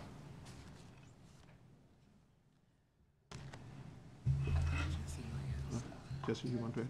Sure. No, I guess, one, I would ask you to explain the difference between approved and issued permits. So as I understand it, permits that have been approved are ready for the applicant to come in, complete the process, and then it would be issued to them. And then, so is that accurate? Because it's created some confusion having those two different line items and what causes one to go up and the other to go down. So. Hello, Siobhan Holmes, Department of Agriculture. I can answer that question for you. Essentially, the approved status means that the cultivator has been contacted by the Department of Agriculture and their permit is ready to pick up. Issued refers to people who have actually been approved and come to the county to pick up their permit, because there can be quite a bit of lag time in between us telling you you're ready and you deciding to come and pay for the permit and pick it up. Thank you. If I may, through the chair, Jesse Davis, Planning and Building Services. I would like to provide a brief update as to the work that Planning and Building Services is currently conducting with regards to our cannabis program. Currently, staff is developing the administrative permit applications for the before-mentioned uses that will be allowed under the previous ordinance amendment. Additionally, staff is currently continuing to process pre-zone cultivation clearances for applicants to enter the pipeline to submit their application. We're averaging approximately 20 to 25 applications when we do have our cannabis quick check days over these past few weeks. And additionally, this morning I was emailed the initial ordinance draft for our coastal zone. On Thursday, myself and other planning and building staff will discuss the current ordinance with Laco and Associates to continue developing that ordinance amendment for our coastal zone. So that process is underway, and we're starting to get to work on that. Thank you. Any further updates? Okay, any public comment on this item?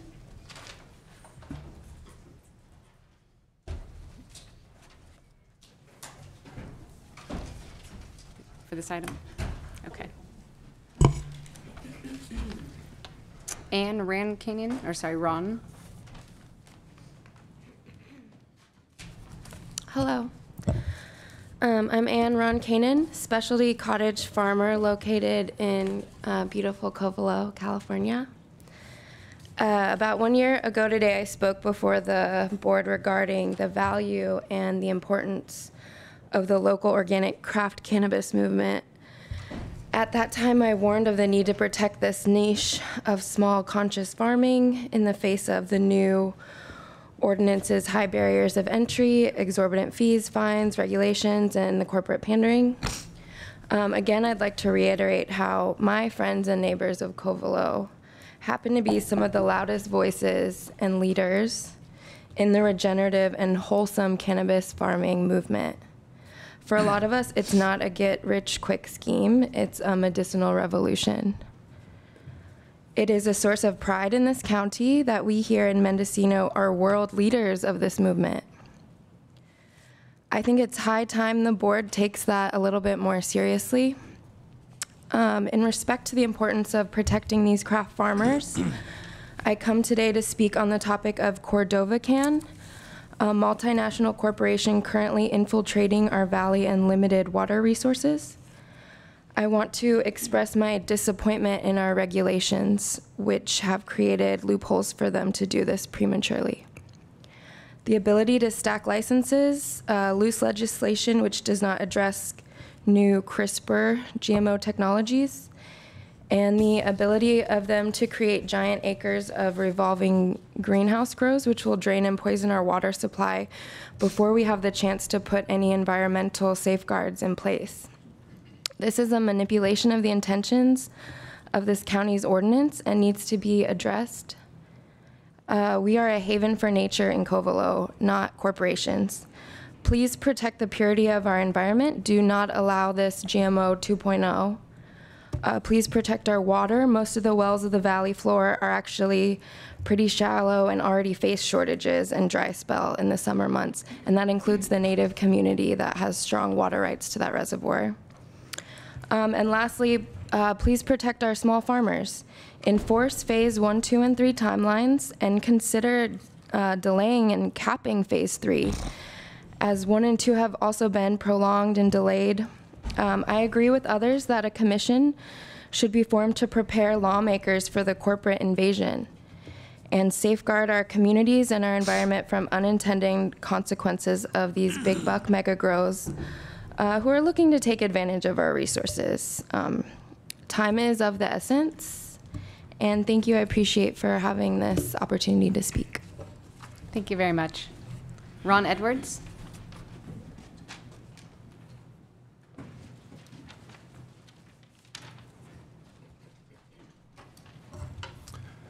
Ron Edwards Willits. I had hoped I'd sent the board a email the other day and had hoped that an issue could be coming forward about the CCA. I'm a little concerned. I've seen press releases that we are looking at another track and trace requirement when it's really clear, if you look at the FAQs on the BCC site about metric, that the counties do have access to all of the metric information. And I was wondering if we could get a presentation on what the proposal is from CCA in regarding this additional track and trace information, and why the county isn't able to, or why the county feels they may be lacking this information. Also, it was very interesting to note last week that Sonoma County, that has no form of track and trace, has come out with a crop report. They were able to come out with how the losses were as well as the yield. So hopefully we can move forward and get the information that the county needs. Thank you. Thank you. Hannah Nelson. Good afternoon. Over the break this morning, I wrote up a one-page memo based on my public expression. I'm wondering if the board had time to look at that and whether you would want me to talk about that. Separately, I concur with what Ron just said about track and trace, and also if we could get some clarity. I know that this board has given direction that once the state system comes online, we won't have a dual system for track and trace, but it's online, and it's just a matter of the timing of each applicant and when they're entering that system. So I think that there's some confusion about, are we still in a dual thing? Are we not in a dual thing? So if we can have some clarity about that, that would be wonderful. And then also, I concur with the comments about the crop report. Thank you. Thank you. Casey O'Neill.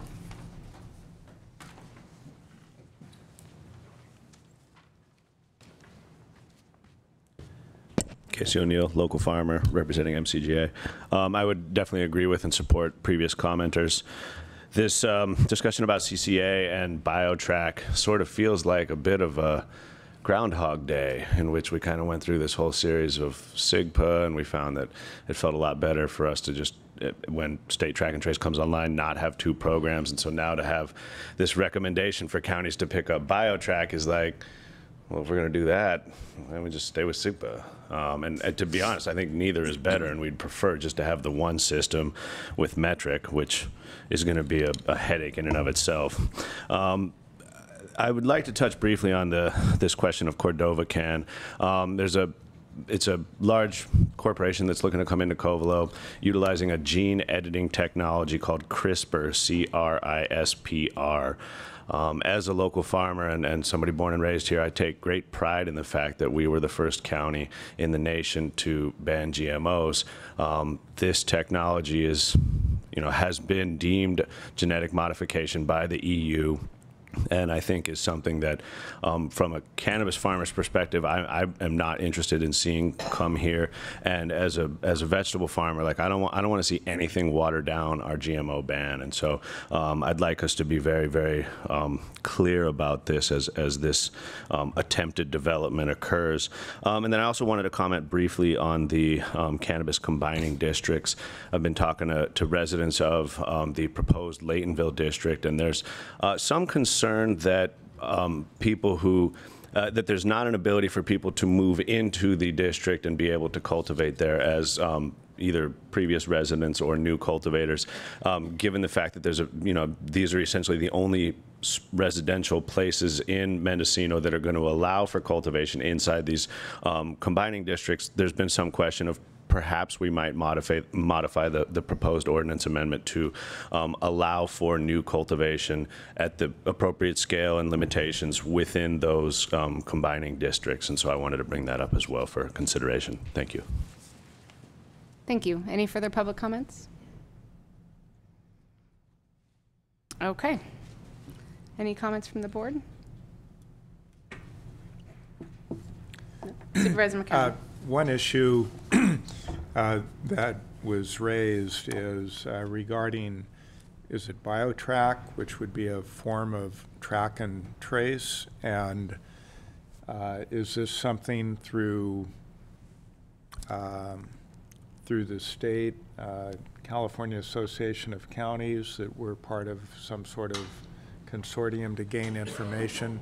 So can anyone speak to that issue? Because we've made the decision we don't want to have duplicative track and trace. So what is the relationship there, and is this a requirement that we would be putting on cultivators? I think Sherry Schappmeyer, who represents us, could come and address that. Ms. Angelo? Thank you. And frankly, in my world, if we had a report at our next meeting, that would be fine. We are part of the CCA, and so there is a tracking mechanism. Obviously, that's what the CCA is. So, but honestly, I'm unaware of what the members of the public are speaking about. So, the meeting on December 11th is all cannabis, and so maybe we can have our treasurer come in and do a very brief 5-minute update to this board on that meeting. If not, I can see about Sarah Duquette doing the update. Okay? Thank you. Thank you. Another issue that I'm not that well informed on is the interplay between the state deadlines that have either occurred or are occurring, and how that dovetails with our process, and is there something we could do at the local level that potentially could benefit local either cultivators or facilities, license applicants? And again, if we could possibly have some information on that at our next meeting, I would appreciate that. We've got a number of emails and public comment referencing that issue. So, you know, if that's acceptable, we could ask staff to provide additional information. Can you repeat the directive one more time? I'm sorry. The issue? The relationship between state deadlines and the local permitting process, and is there something we could do locally that would benefit local applicants? Sarah Duquette, Executive Office. We've had a number of emails come in regarding cannabis facilities, specifically the 2005 block of North State Street, which is under construction for a number of cannabis businesses and is not ready to occupy as it's under construction, and a lot of them wanting to pursue state licenses. Our Chief Building Inspector, Mike Oliphant, and was not able to be here today, but he can come back and talk about some of the things that are going on with the cannabis facilities business license and how that is different than cultivation and the steps that you need to have in place for the license or temporary license to be issued. But we have had a lot of inquiries to the board regarding that, so I would be happy to have our Chief Building Inspector and the leads over in planning and building to come and speak to that at the next meeting. Thank you. Okay. Supervisor McCown. And the final issue, the issue's been raised with regard to what was known as Measure H, which is a ban on genetically modified organisms. What is our definition, and is that now outdated? And so I think, again, just I would request maybe staff send us the relevant language from the original measure, and it may be that what is now being termed, I think, gene editing, is that consistent with the intent of the original measure? So I think that's, worth taking a look at. Not necessarily asking for a full agenda item, but just a little bit of info, maybe from staff. Okay. Any other comments? Yes. Siobhan Holmes, Department of Agriculture. I just wanted to ask for a point of clarification on the question regarding what can we do at the local level given the state deadline. Just a little more direction on what information you're looking for. I think the question's been raised. Could we develop a list of applicants who are either in process with us or, that would then be meaningful at the state level to show the state, yes, these people are working with the locals. And again, That process is already actually in motion.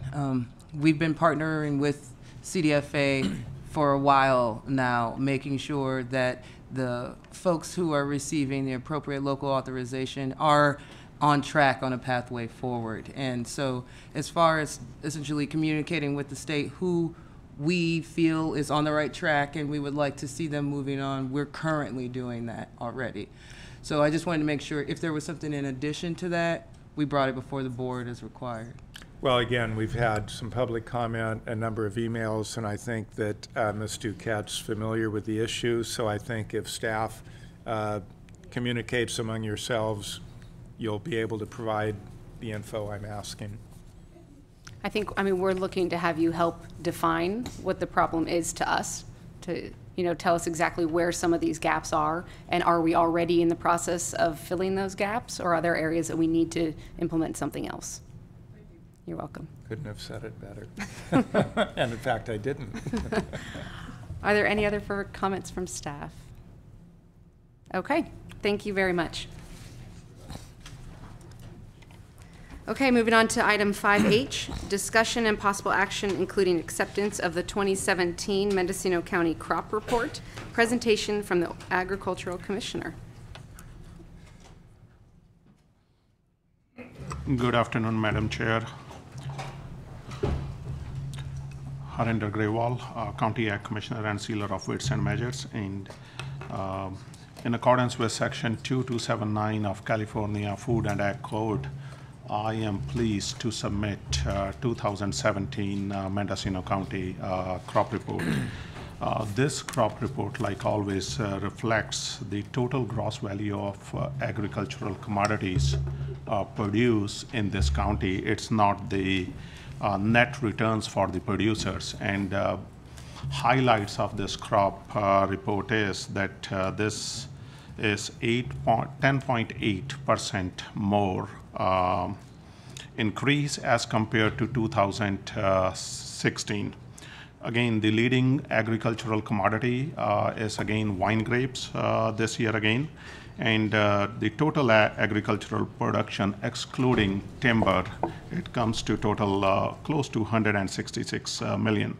Our timber is again is the second highest value commodity. Cattle inventories are up slightly as compared to last year, and the dramatic decrease is almost 35%. That is contracted tonnage amounts with the process for fresh packed apple and juice. So that's briefly the brief highlights of this crop, and I'm going to turn over to Aaron Holt to go over this crop report. Hello, Aaron Holt, County Ag Department, Weights and Measures, Supervisors, CEO, County Council. Thank you for the opportunity to present the 2017 Mendocino County Crop Report. I would like to thank my fellow colleagues, specifically Carolyn Gilseth, Matt Doherty, and Deanna Norton for helping me compile these numbers and format what you see today.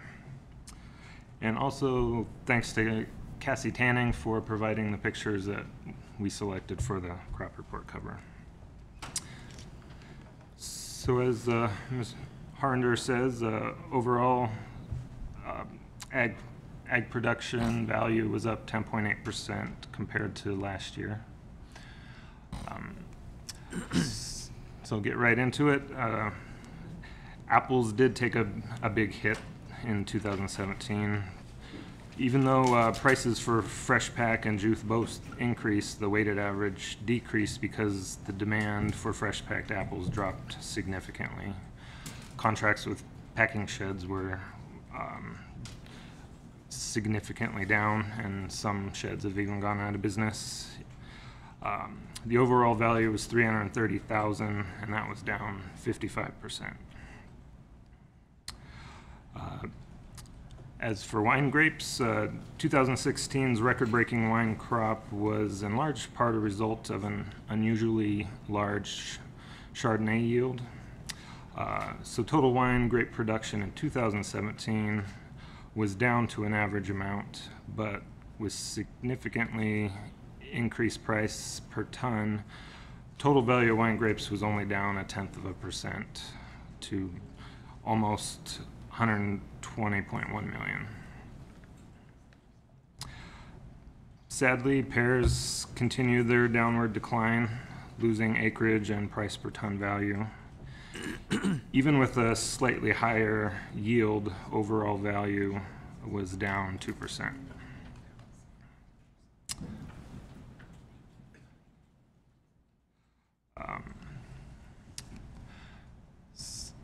So down at the bottom, livestock inventories were up slightly. That was partially due to kind of the lessening of the drought towards the end of 2016. Increased inventories also led to increases in livestock production. Cattle and calves representing 9.1 million of a total of 10.4 million in livestock production. And looking down at milk closer to the bottom, a little bit of bragging rights are in order for our county. Mendocino County milk fetched the highest amount per unit of any other county in California. This is due to the fact that our lone dairy happens to be organic, and organic milk continues to be in high demand. Even with less milk being produced in 2017, significantly higher price led to a 2% increase over the 2016 value. At a value of $3.8 million, that's only a drop in the proverbial milk pail when compared to Tulare County's $1.7 billion milk industry. Question regarding the milk, is this only track cattle milk? We don't keep track of goat and sheep? No, it doesn't. Goat milk is under a different category. There'll be multiple goat dairies and one that also does sheep as well, so I just wasn't sure where those fall in here. This is specifically just cow's milk. Okay. You know, goat and sheep milk is under a miscellaneous category since it is so small. Thank you.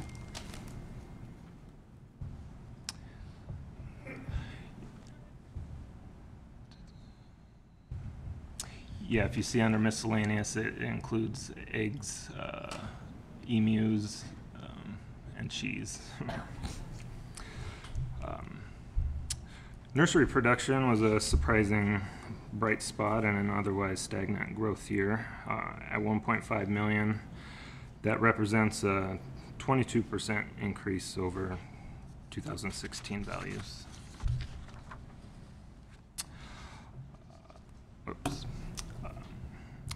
Going down the field crops, significant rains in late 2016 and early 2017 helped get grasses growing, leading to increased hay and forage for livestock. A total of $12.4 million for field crops represents a 6% increase.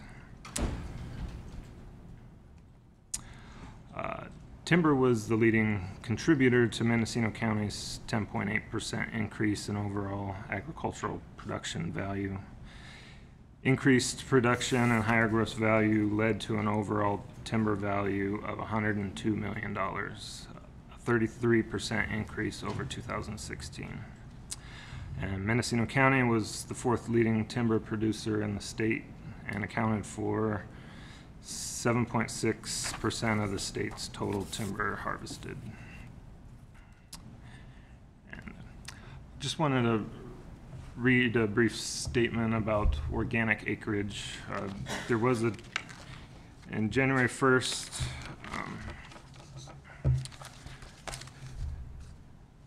2017, changes to the Organic Food and Farming Act no longer require organic registrants in California to provide detailed commodity information and acreage to the state upon initial registration or during renewal.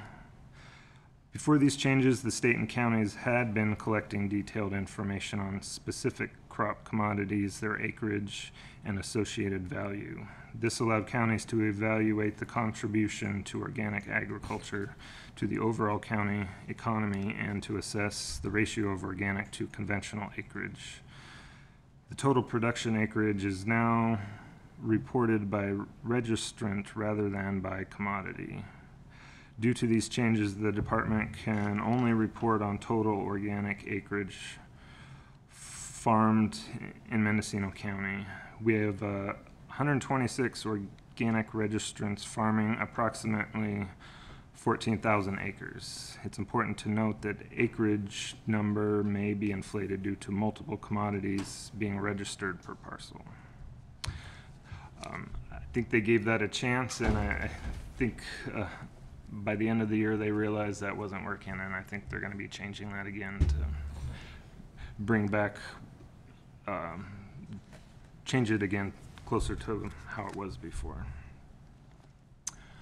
And the rest of the pages in the crop report are just tables and figures kind of summarizing what we did before. And it's nice to see we had a good rain year last year, so let's hope for more of the same. So thank you for allowing us to present the crop report. Thank you, I appreciate it. The only other question I had was, so this won't reflect any of the salvage logging that we're going to start seeing. And I was just curious how you think that will impact the 2018 crop report as we start to see salvage logging from the fires. I don't know enough about it to know how it changes some of the costs and how much we are actually going to see of salvage logging here. I can't give a specific range. It will increase board foot. The price may go down because of less desired timbers, but I do expect that there will. It's hard to say because they're already harvesting at a pretty high level compared to how we have been in the past. And if the Redwood Valley fire at the end of 2017 had very limited timber on it already, so that would just be a drop in the bucket. But and most of the forest was for the latest fire. A lot of that was not in our county, so it may not actually represent much of an increase in production. Thank you. Further questions? Okay. Do we have any Well, questions? frankly, I just want to acknowledge the department for bringing this forward and getting us caught up on our reporting, which had been a concern that was discovered after our current Ag Commissioner took office. So thank you both for the work you've done, and to your staff. Thank you. Any public comment on the 2017 crop report? Casey O'Neill, local farmer. Big appreciation for Department of Ag. We really appreciate the opportunity to work with all y'all, and would love to see cannabis included in the crop report in future years if possible. Thank you. Supervisor Brown. Just for history, and you may have heard it, but it was probably before you were born. We had an Ag Commissioner that did report. And that's all I'll say at this point. And it was never on there again. So. But that definitely, would be something that maybe this board can discuss. I don't know if it's appropriate or not, even though it is being called an agricultural crop, or I'd have it separate. So I don't know.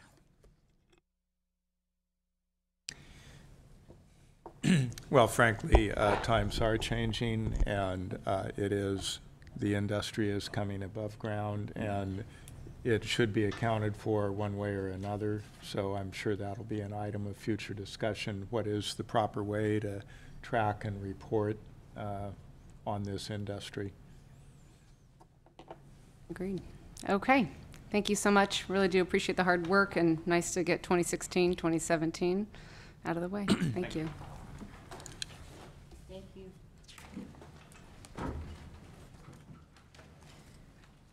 Okay. Moving on. Item 5I is discussion and possible action, including introduction and waive reading of ordinance amending Title 10 of the Mendocino County Code regarding animals. And the County Council is the sponsor for this item.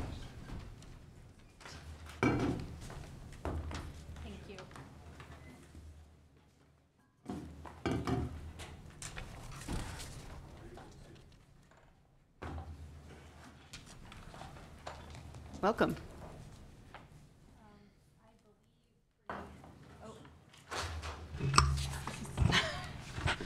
Brina Blanton, Deputy County Counsel. I believe the board has received the memo that outlines the significant changes that are being proposed at this point. So I plan to go through that memo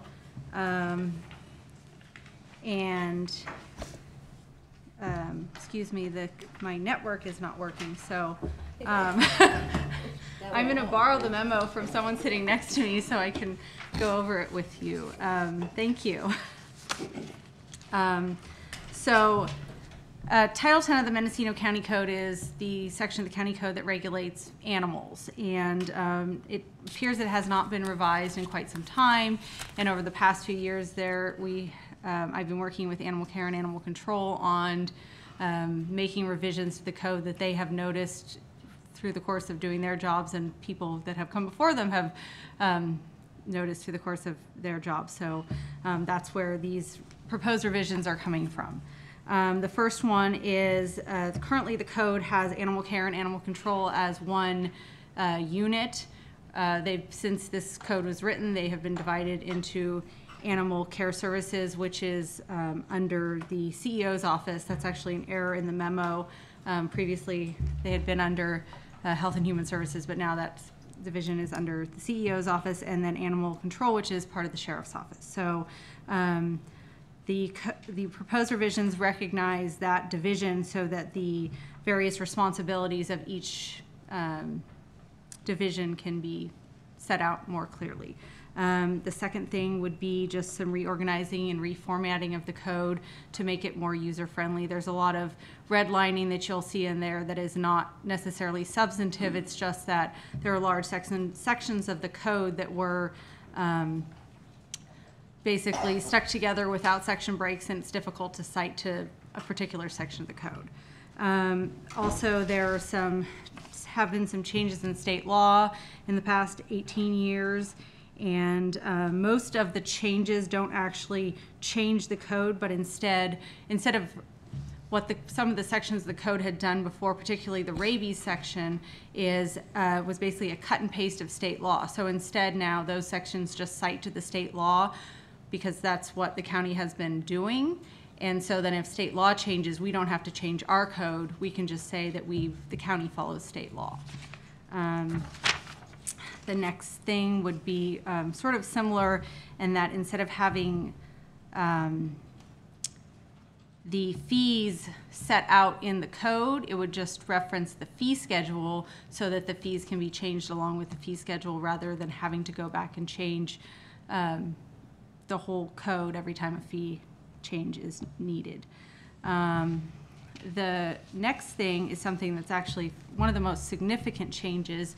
Is currently most of the appeals that are in the animal section of our code go to an animal care and control appeals and advisory board. The county has not been able to fill that board for quite some time, and there are basically appeals that cannot be heard. So we're recommending having those type of appeals go to a hearing officer instead of the board, so that we can have those sections of the code that work. Because right now those appeals are not available to people because we don't have that board, or we haven't been able to fill the board at least approximately 5 years. That would be my guess. The next thing would be to specify that violations, unless otherwise specified, would be infractions. Right now, that's I think that's sort of assumed, but it's not written out, so that's a recommendation to make it clearer. The next thing would be to remove certified agriculture kennel, and that would just be because it's basically remove that and combine it with other types of kennels that are in this code.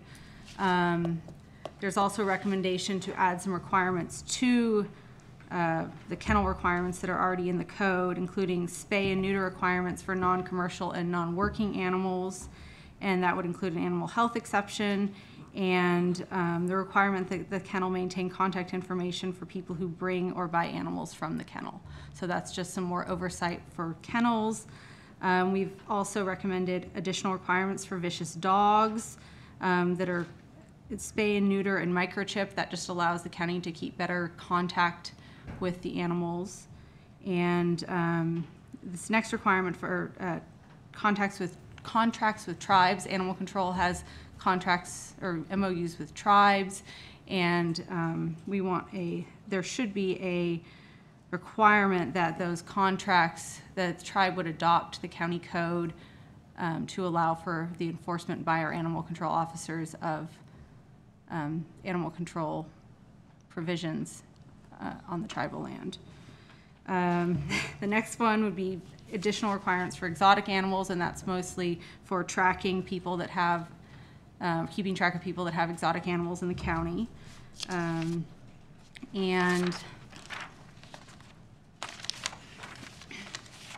the next one would be for a right now the code has different hearings, and they're kind of broken out into separate portions of the code, and this would just put most of the hearing processes under one section, so it would just unify it and simplify the code.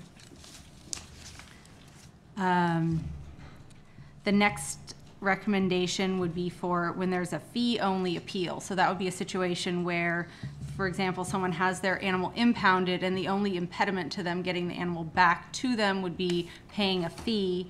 That fee could be appealed directly to the animal shelter manager or a director instead of having a full appeal with the hearing officer. So that would just be a simplified process. This would just be for fee only. It wouldn't be for example, appealing the actual impound and the reasons for the impound of the animal. The next recommendation is right now the code prohibits people who have animal cruelty convictions from adopting animals. This recommendation would just be to add that people who are currently being prosecuted for animal cruelty crimes, that they cannot adopt animals during that prosecution. And that would be animals from the animal shelter. The next recommendation is to update the service animal definition. So right now the code just refers to, I think it's not even a service animal, it is a assistance dog. So we've replaced that with, recommended replacing that with service animal, and then to have that definition consistent with the state or federal law. And there's actually, I found a couple more sections where we had, in the red line, it still has the assistance dog. And I would like to recommend replacing those as well, even though those aren't in the red line and I have them written down, but they are in my computer that I cannot access. But I can get those, try and restart it and get those. The other one would be, next recommendation is a mandatory microchipping for animals that have been impounded. And the next one would be expanding the vicious dog section. Right now the code just regulates vicious dogs. We would recommend including other animals so that if there are, usually it is dogs, but there's a possibility that other animals could be vicious, and this would give the animal control the ability to address those animals as well. The last recommendation is based on, actually based on request from the board or board members to look at the feral cat situation in this county, and that would just basically, we've added a provision that would prohibit maintaining feral cat colonies and some definitions related to feral cat colonies. It would be a prohibition unless that person were registered with the county or one of the county's rescue partners, and that would basically just allow the county to better address some of the feral cat colonies we have in this county. So that was all the recommendations, and does anyone have any questions? Supervisor Brown. Thank you, Madam Chair. Actually, the feral cat, that came from our Fish and Game Commission as a request, and Supervisor Krosky and I were following through when their inquiry, they asked us to come to a meeting and said, what have you done? We sent this request in a long time ago, so we were just following through with their recommendation. But I want to know if you had the opportunity to look at Mendocino County Farm Bureau's submission of a letter. Yes. Okay, and I'd like to go over each one of those and have a response from staff. Okay, I would actually, for the first one, which is regarding public nuisance, I would like to have our senior animal or supervising animal control officer address that. And that would be on page 3. The public nuisance on page 1, I believe. Page 3 on that. Oh, yeah, page 3. George Hodson, the supervisor for the animal control officers. And what was your question? The Farm Bureau asked about public nuisance D2, and it said may be broad enough to impact working animals, such as herding dogs that bark to protect their herds during the nighttime hours. Neighbors may think the barking interferes with the reasonable and comfortable enjoyment of life, and these animals could be reported as a public nuisance. They were Okay. concerned about that, and that is dogs protecting, you know, the livestock. And it may not be a big ranch. It may be on a piece of property that's zoned that you have 4-H children that have a small breeding herd of sheep or goats. But anyway, they have a question as to that statement. Well, first, let me say that this is not a huge problem that I encounter. Second of all, I would be leery to put something in writing that would allow someone to, let's say, have a chicken in their backyard with a chihuahua that barks incessantly. I think, like I said, this is not a huge problem with the guard dogs. Supervisor McCowan? Well, I think more specifically, the question is, what protection is there to prevent some neighbor complaining about a working dog doing its job? Or is that simply the discretion of the officer? Well, nothing would stop someone from complaining, but the officer's job is to go out and investigate. And what we're looking for is excessive barking, undisturbed barking for unprovoked reasons. And I believe during the investigation, something like it was guarding the flock would come out in the wash. Thank you. And probably once you put game cameras up and saw it was barking at, the neighbors might appreciate it. Next question. Well, and then they added another statement, and that's on page 23. So this is with regard to the replacement of the appeals board with a hearing officer, and I don't see that the process for the appeal would change. It would just be who would be hearing the appeal. So and who's notified. And who's and the notification. So the person who is the animal's owner would always be notified as a due process issue. Generally, as part of investigating whatever issue is leading to the hearing, the animal control officer is going to be talking to witnesses, and really in order to successfully have a hearing, we're going to need to be notifying people and asking them to come to the hearing. I think it would be difficult to identify exactly the scope of people that would need to be notified in that situation.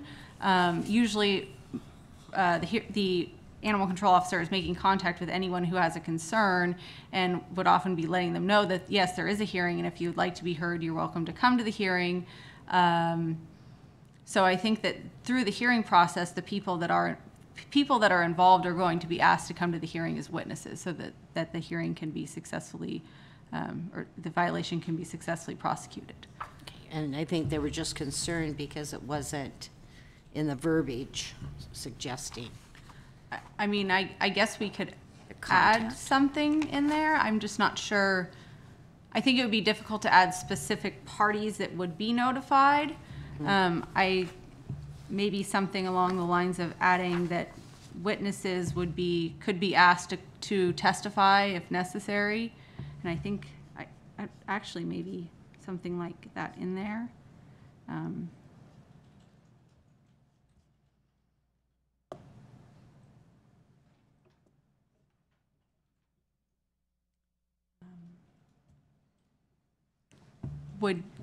Would this board like to add in something regarding notifying others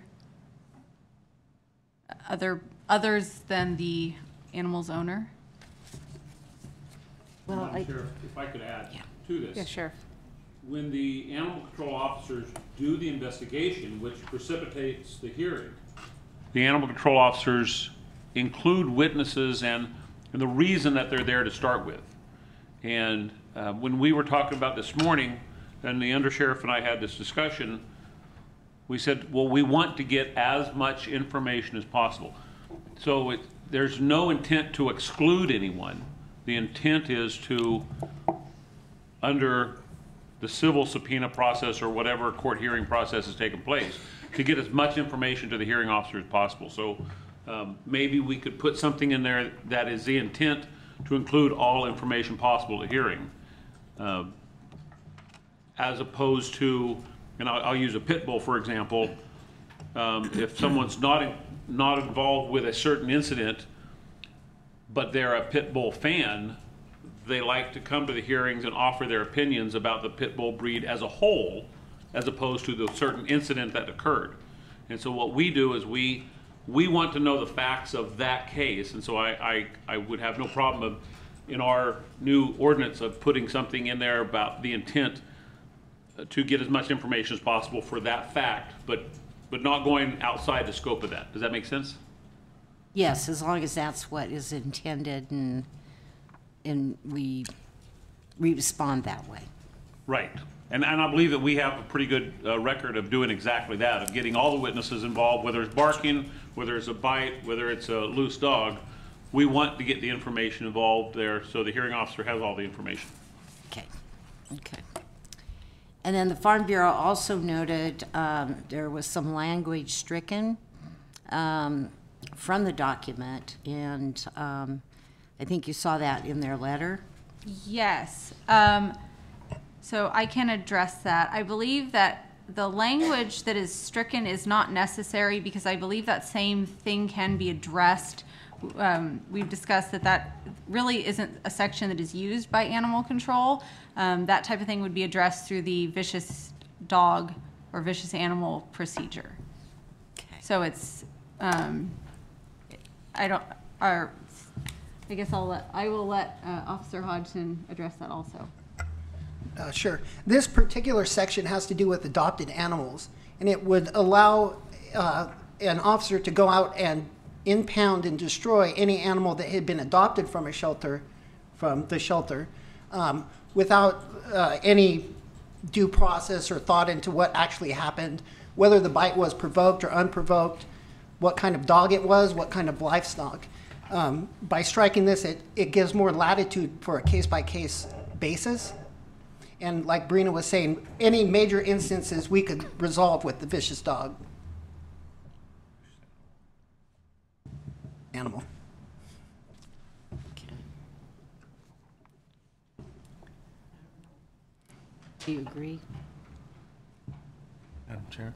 Supervisor McCowan. Well, and I'm not sure that the issue, well, yeah, the stricken language does specifically reference animals that were involved with killing or wounded livestock.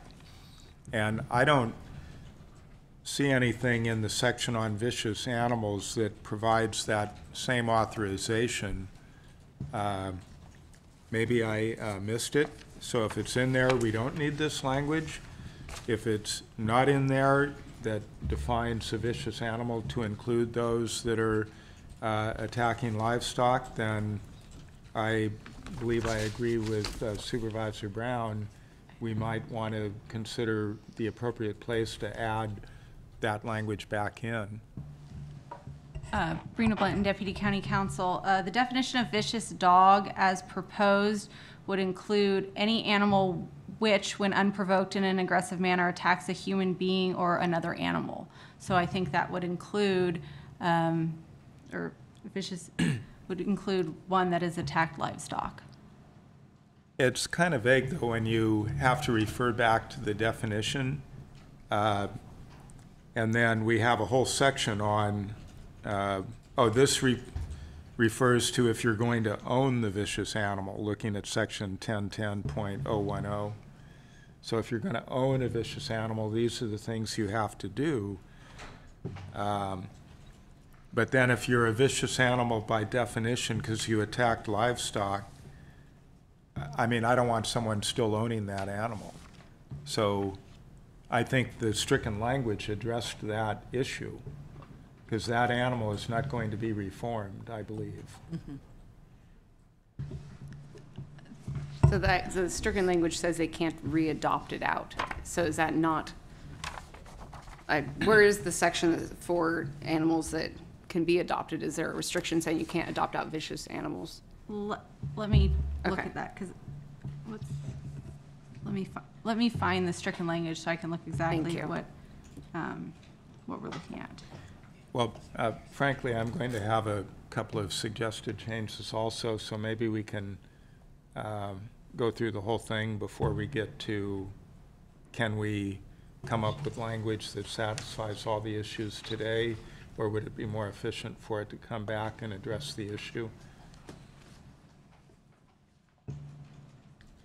Well, why don't we finish this one, and then we'll go through the changes that you have. At least Okay. we'll see what the wording is on this, and if it does include it, or if we think we need Right. changes on this one.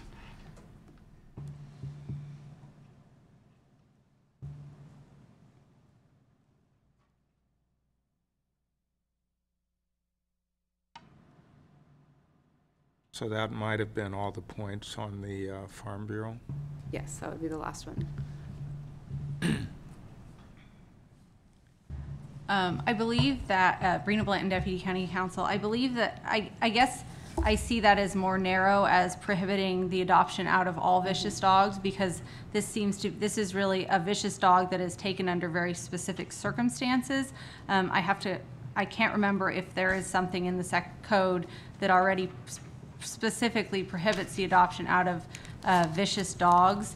I know that the county code has not ever had a strict prohibition on ownership of vicious dogs.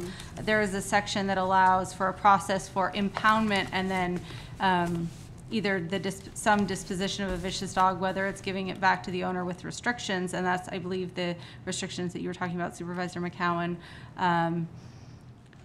or that the dog would be euthanized, but I can't remember if there's a specific prohibition in there on ownership of vicious dogs. But if the board would desire something like that to be added in, it seems that we would want it to be general and not just vicious dogs under this limited circumstance.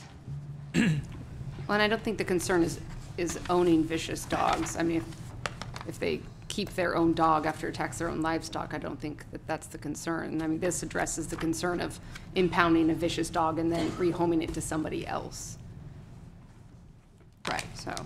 That is already killed or maimed livestock. Right. Or other domestic animals. All right, Supervisor Cowan, why don't we go through your points? Thank you, Madam Chair. So the genesis of all this, I believe, was the issue of feral cats as raised by our local Fish and Game Commission. And we haven't really done that much yet to regulate feral cats. But in looking at the definition, the last sentence there, a feral cat is totally unsocialized to people, in my experience is not true. People who do adopt feral cat colonies and feed them daily or frequently, those cats will flock around that person. They will, come right up to their car. They'll come right up to them. So I think if we strike that last sentence, I think it's still a true statement, but without that last sentence. Which page is that? I'm on page 5 of the red line, section 10.04.072. Okay. Definitions, F.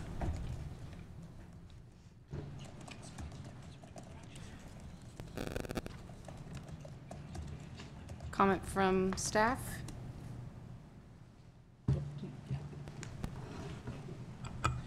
Good afternoon, Rich Molinari, Animal Shelter Director. In regards to the feral cat, language can be changed if needed. I do understand where you're coming from in regards to some are totally feral and some are just kind of fractious. So we can look into that, and that could be modified or changed. Well, yeah, again, I just don't think it's a true statement to say totally unsocialized. So it could say generally unsocialized might be more accurate. Excuse me, say again? Generally unsocialized. Okay. Thank you. And then with regard to C, feral cat colony, it's hard for me to think of two as a group, so I would strike a group of so that it reads feral cat colony means two or more feral cats And then I would add living in close proximity.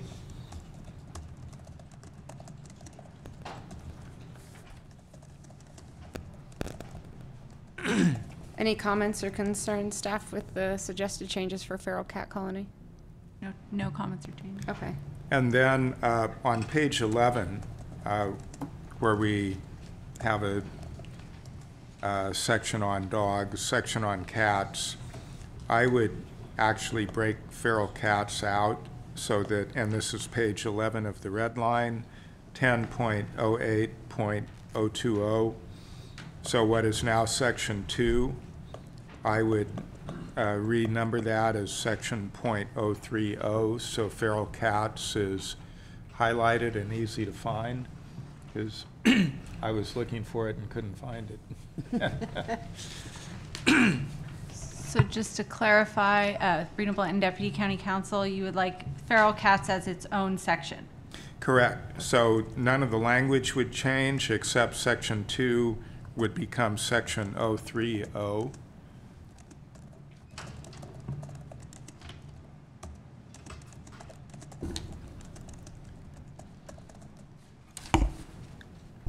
And why Supervisor McCowan is looking, when we did bring forward the request from the Fish and Game Commission, we were told that County Council was already working on this Chapter 10. So it's been in progress, just so you have a history. Right. Okay. And that's why feral cats was held up, because it was going to come forward as a package. Correct.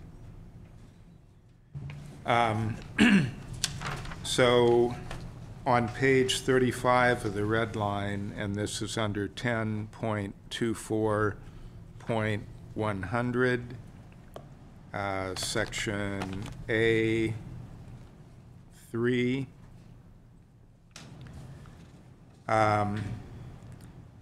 it appears as though we may have stricken out the specifics of what is required by state law, and we've just put in the reference to state law, which makes it harder for people to understand what is required. Which section are you referring to? Section 3, 10.24.100, A3. The new language that's added at the end of the strikeout. So if I look at this, I have to go look up Food and Ag Code to understand what are the requirements. And I guess it's not a huge issue. It's mainly to shelter personnel to make sure they understand the proper procedure. So maybe that's just something to consider. Would it be better to have the specific requirements of state law or the reference to the section?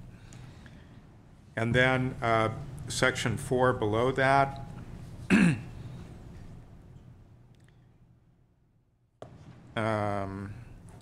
it's just a minor word change. Shall be humanely destroyed, I think consistent with usage elsewhere in the ordinance, humanely euthanized.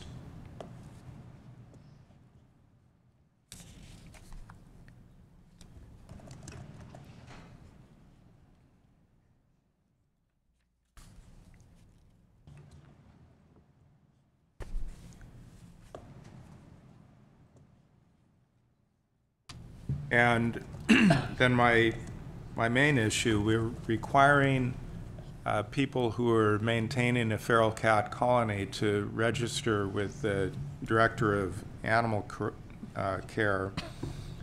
But other than that registration, it doesn't lay out any of the rules that they should follow. And that was really the motivating issue from the Fish and Game Commission. So they wanted certain things in place, like really have follow-through that we're spaying and neutering, so we're not allowing the population to just keep expanding. There were instances, I'm sure our animal control supervisors well aware of, where there were health and safety issues being created by the attractant of wild animals to the food that was being put out for the feral cats. I think there were some current concerns. Noyo Harbor, I know, was one place. So I, maybe in the ordinance isn't the right place for the requirements for maintaining a feral cat colony, but that's a big part of the package, is having that and knowing what is required of anyone who is maintaining a colony. And I certainly am comfortable with leaving the specifics of the policies of how to maintain that feral cat colony with animal care services versus putting it into the ordinance. I think it's something that can be flexible, and if we leave it to animal care services to develop, we don't have to wait for this to come back through for changes if situations change. But at least we are putting some accountability in place for people that have a feral cat colony, that we will have either animal care services or the nonprofit making sure that they are maintaining the health of those animals. Any comments, Supervisor Brown, on feral cats? Okay. So is there any thought to whether we would adopt regulations through the animal care services? I believe Mr. Molinari has some of his proposed regulations with him, and I believe he's prepared to address those for the board. Again, Rich Molinari, Animal Shelter Director. Instead of calling them regulations, we kind of called them guidelines. We didn't know if we wanted to cement anything in stone, and as Board of Supervisor Krosky said, there is some flexibility there. So first one is that Community Animal Rescue Partnering Organization would be in charge of registering, monitoring, and training the feral cat colony caretakers. These are the people that would be responsible for the feral cats out in the community. There would be a number of feral cats per colony determined by location variables. So if it's out in the country, maybe that setting can handle a couple more feral cats, but if it's in an industrial zone or a residential zone, then we would probably scale down the number of cats in that area. We don't want these cats to become a nuisance. Preferably only one colony per registered colony caretaker. This is a lot of work. It's a lot of responsibility on the caretaker. We just would like to keep them focused on one colony if all possible. Mandatory spaying and neutering of all free-roaming cats, free-roaming feral cats being kept in a recognized colony. Mandatory microchipping with record keeping being kept by the animal shelter. A picture ID, if possible, of the animal. The required ear tip for feral cats being kept in the recognized colony as well. Colony caretakers must provide some type of shelter that protects the feral cats from the elements. Colony caretakers must provide routine feeding and cleaning of feral cat colony areas. Again, we do not want these areas to become a nuisance or a safety hazard or anything like that in the community. So we want to make sure that they're cleaning them and cleaning up after them on a daily or routine basis, as well as making sure they're providing sustenance, make sure these cats are being fed. If a new cat was to arrive in the colony caretaker's area, it would also be what they call trapped, neutered, and released, and we would associate that cat with that recognized colony caretaker area. There would also be a nuisance feral capture clause, if applicable. So if somebody is complaining about some feral cats, basically it would be investigated by animal control, the animal shelter, and the responding or the cooperating organization, the sponsoring organization, and if that cat is deemed a nuisance, we could then relocate that cat to another location. And if it was continuing being a nuisance, then we would have to have the discussion in regards to possible euthanasia. And then, like I said, in my last one is an inspection and revocation process of the registration due to complaints being investigated and ruled on jointly by Animal Control, Animal Care Services, and the Animal Rescue Partnering Organization. Thank you, and I'll say that I do support guidelines, but then we should edit section 10.08.020, what is now section 2, and I've suggested making that section .030 on page 11 of the red line. And it says, and that the person registering and that person abides by any rules, regulations. So in place of rules, regulations, it might say guidelines. And I would support having the director take the proposed rules to the Fish and Game Commission and maybe have their input into the guidelines. I believe their December meeting has been canceled, so I don't know if they only meet quarterly, when that next meeting would be. Whenever they could get on the next agenda, whenever that is. I don't want to. No, that wouldn't hold this up, you know. Oh, you're talking about the guidelines? Yeah. Okay, sure. I think that closes the loop well, too, with their request for addressing the feral cat in the county. Any further? Oh, we might all double check for typos. I notice, well, I do have one other change or a question. Page 37 of the red line, the last paragraph, fourth line up from the bottom. Decision of the hearing officer shall be supported by the weight of the evidence. Is preponderance a word with more legal standing? Anyway, you could just review that maybe. And then about the fifth line down from the top refers to the sheriff or animal shelter manger. That should actually be animal shelter director. Okay, not even the manager. And what section was that? It's the very last page. Oh, very last page. On the red line. Okay, that's.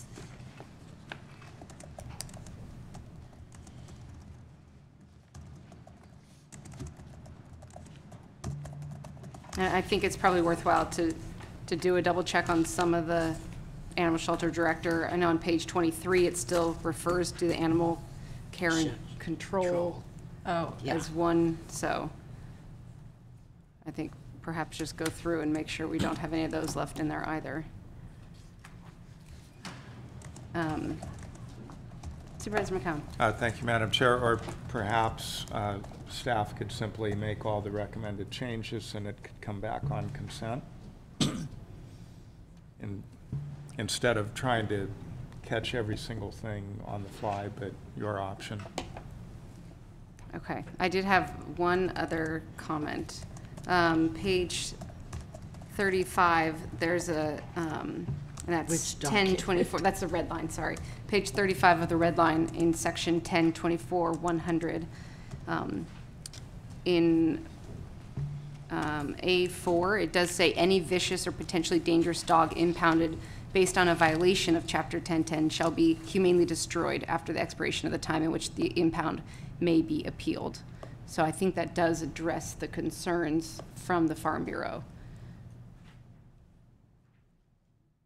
Perhaps I'm wrong, but I think that's saying that you will euthanize it rather than adopt out any vicious dog that comes in, correct? If the animal is declared vicious, it will not be adopted out.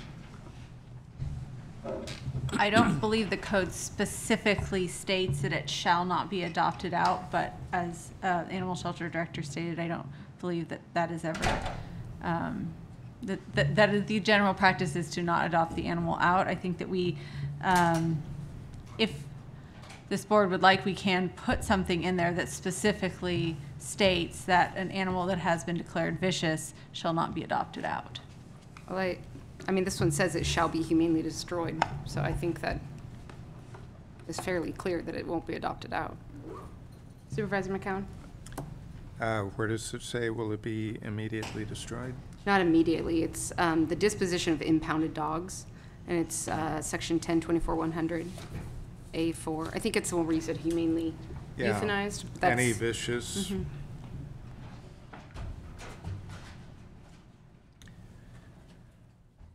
I just think that addresses the concern. To me, I think that probably does cover it. Thank you. You're welcome. And before we close this, to Supervisor Brown and your concern from the Farm Bureau regarding the ranch dogs or working dogs, I think the easy way to take care of this is to encourage licensings of working dogs, as well as to identify who the working dogs are, to work with the animal shelter to where when a ranch dog is licensed, it's identified clearly as a ranch dog.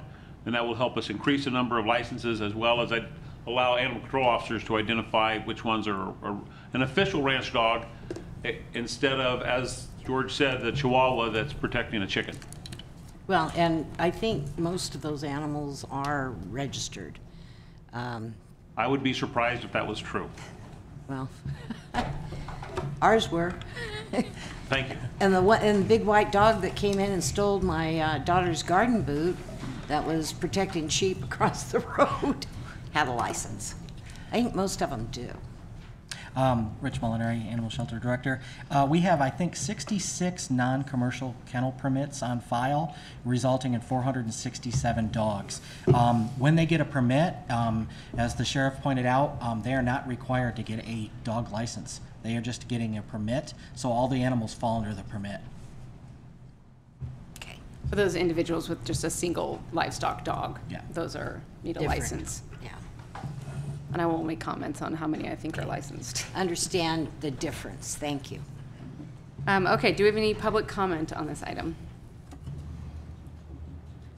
Okay. May I get one clarification? I just want to make sure I understand the board direction completely. There was a concern raised by Supervisor McCowan regarding the section that incorporated state law with regard to feral cats. The goal of removing state law and referencing state law was that county code does not need to be changed each time state law changes, but we can put the state law language back in there, and I would just like to clarify what this board's direction would be in terms of making that change or leaving it the way it is currently. Supervisor McCowan? Thank you, Madam Chair. That section, I believe, did apply specifically to what shelter personnel would do, so I think I'm comfortable just having the reference to state law. Okay, thank you. Supervisor Brown? Yes, and how many kennels do we have like that, Rich, that are registered?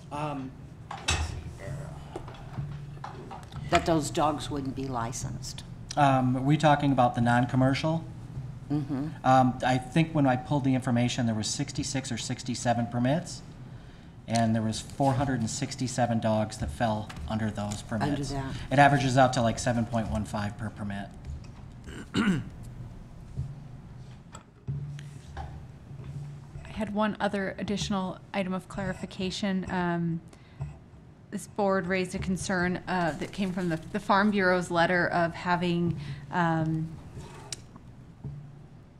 specifics on with regard to hearings as far as what information was gathered. That was addressed by the sheriff, but I would like to know whether it is this board's direction that there should be additions to the hearing procedure section with regard to what information should be presented at the hearing, or whether witnesses should be called or something of that nature. Supervisor McCowan? Thank you, Madam Chair. Well, I believe the sheriff explained adequately how I think that information would come forward anyway, because that, frankly, would be the basis of the investigation that got the appellant to where they were. So I don't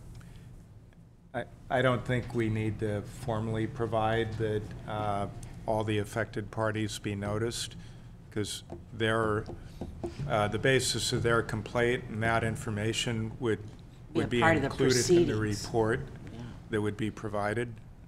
Any proceedings. I would expect. Thank you. Okay, thank you very much. Thank you. Yes, so we're going to walk through the changes real quick just to make sure that we actually have all of them. So, do you want to go back through what you took down, if you had a list? Otherwise, I can do that when my. Okay, so the first thing would be the definition of feral cats would be,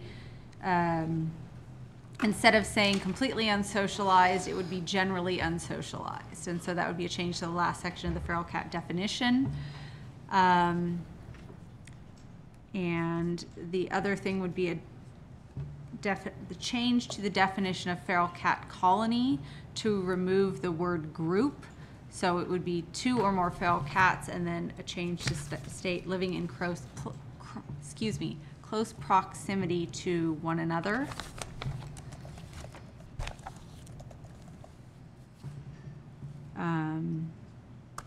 The third thing would be to feral cat, the prohibition on maintaining feral cat colonies, unregistered feral cat colonies would become its own section. Then the word destroyed would be replaced with humanely euthanized in section 10.24.100B4. I'm sorry. Section 10. One second. Back to 08.020 2, which is now becoming .030, we would also replace rules, regulations with guidelines.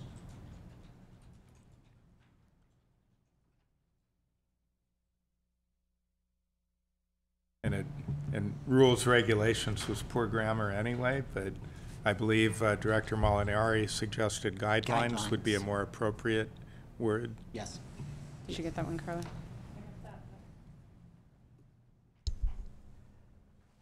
Prior to us stating replacing the rules and regulations with guideline, we were discussing destroyed changes, and I didn't catch that. Sorry, that one is after so it'd be the next one. So go ahead with the changing destroyed to euthanized. Okay, and I apologize. I was going in the order of the changes we discussed, not within the code, so I apologize if that was confusing. This would be a change to section 10.24.100, subsection B4, and that would be replacing the word destroyed with humanely euthanized.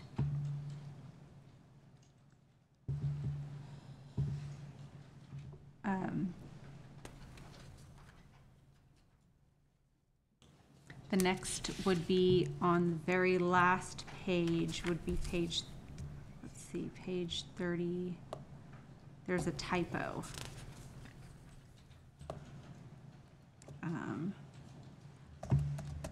I think we can, for typos, we can just.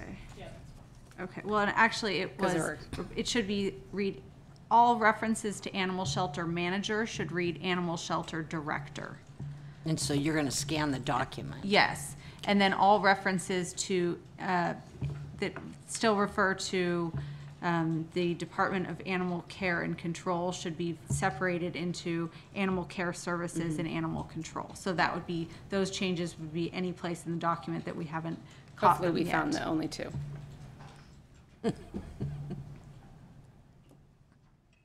Okay, any further comments? Do we have a motion? Well, just, is there better legal meaning? What is better, the weight of the evidence or the preponderance? Well, there's various evidentiary standards in the law. And isn't preponderance 50% plus 1, basically, or? I should know this off the top of my head, and I do not.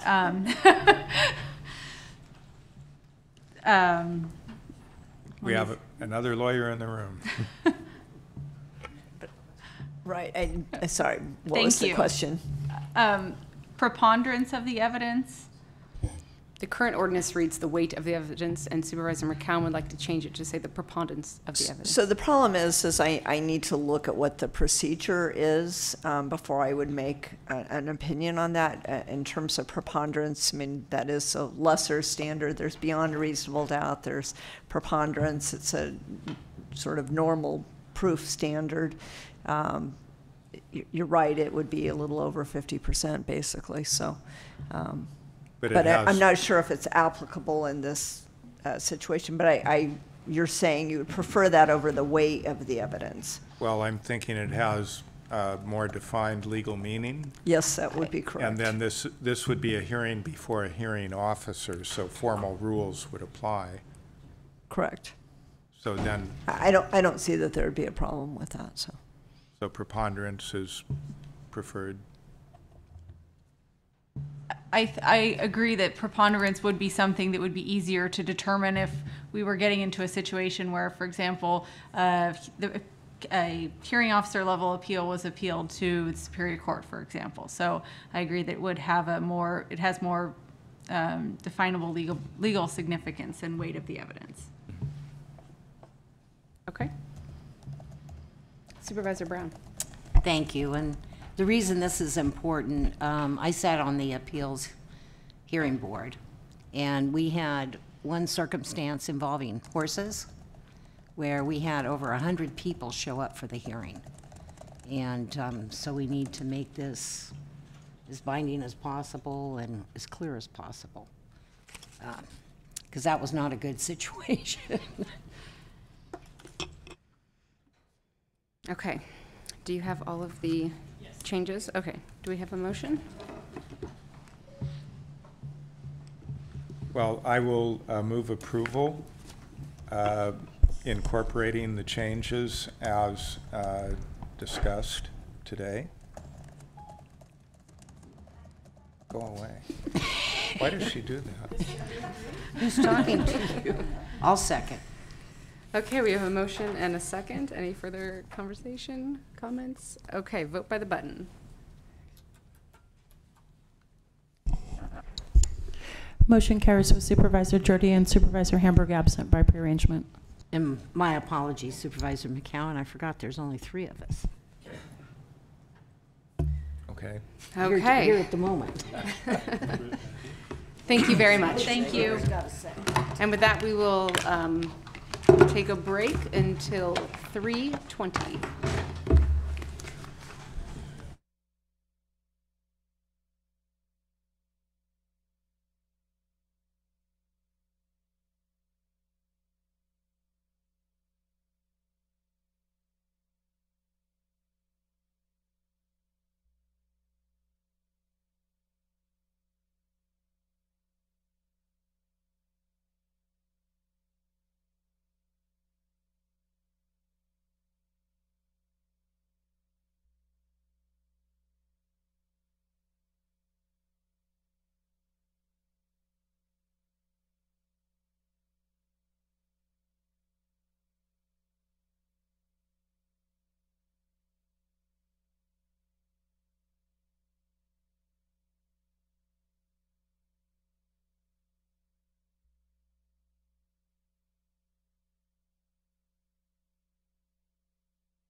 Okay, and we are back from break at 3:22 with agenda item 5J, notice public forum, discussion and possible action, including conducting a community forum in accordance with Government Code Section 7283.1, receive report regarding county law enforcement agencies' interaction and communications with the Federal Immigration and Customs Enforcement, ICE, regarding access to individuals for civil immigration enforcement in 2017, and receive public comment.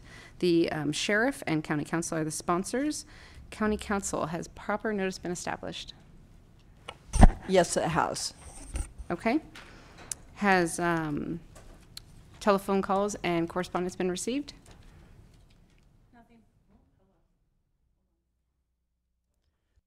Nothing has been received. Thank you. Sheriff, the floor is yours. Good afternoon and thank you. And this is a public hearing regarding public forum as per Senate Bill 54. And I'm going to read specifically why we're here, because this is a new bill. New as in it was passed, went into effect in 2018. So this is the first time this will be presented to the Board of Supervisors. However, it's important you know that this is an annual reporting requirement from law enforcement. Senate Bill 54, the California Values Act, became law on January 1st, 2018. The Sheriff's Office currently complies with all state and federal laws. We comply with the Trust Act, the Truth Act, and the California Values Act. Our policy statement is as follows. The Mendocino County Sheriff's Office will equally enforce the laws and serve the public without regard to immigration status. No person shall be held solely on the basis of their immigration status unless a judicial warrant is issued by a magistrate ordering such a hold. The immigration status of a person and the lack of immigration documentation should have no bearing on the manner in which Sheriff's Office personnel execute their duties. That is our policy statement.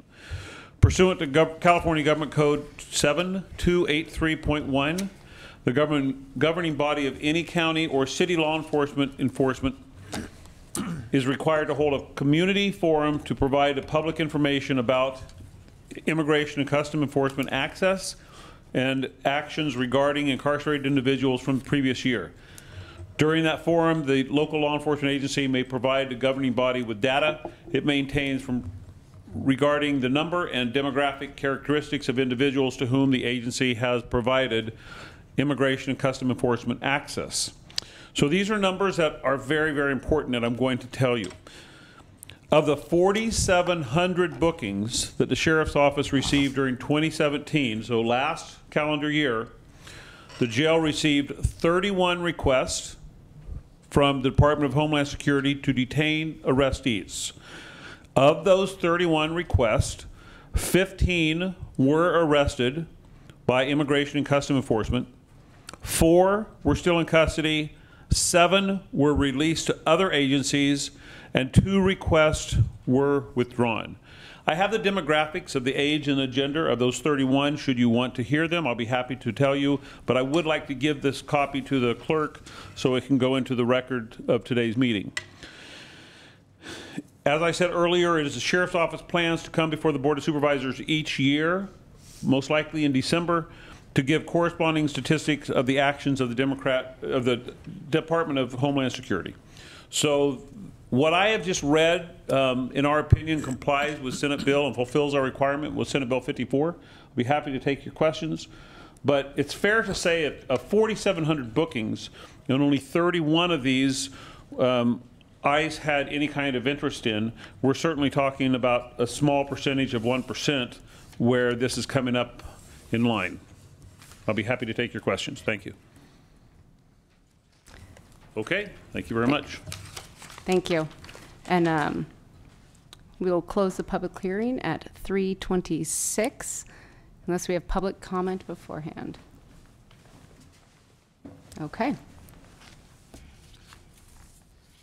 And I believe I did open the public hearing. You did. Okay, thank you. Just making sure I followed everything.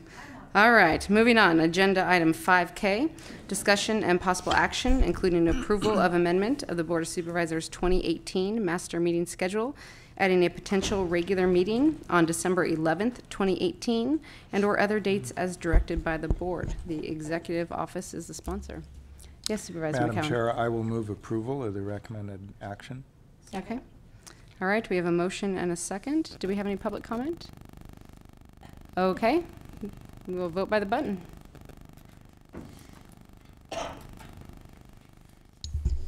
Motion carries with Supervisor Hamburg and Jurdy absent by prearrangement. Thank you. Is there a CEO's report? Chair Krosky, there is no CEO report today, and there is no legislative report today either. So that's 5L and 5M.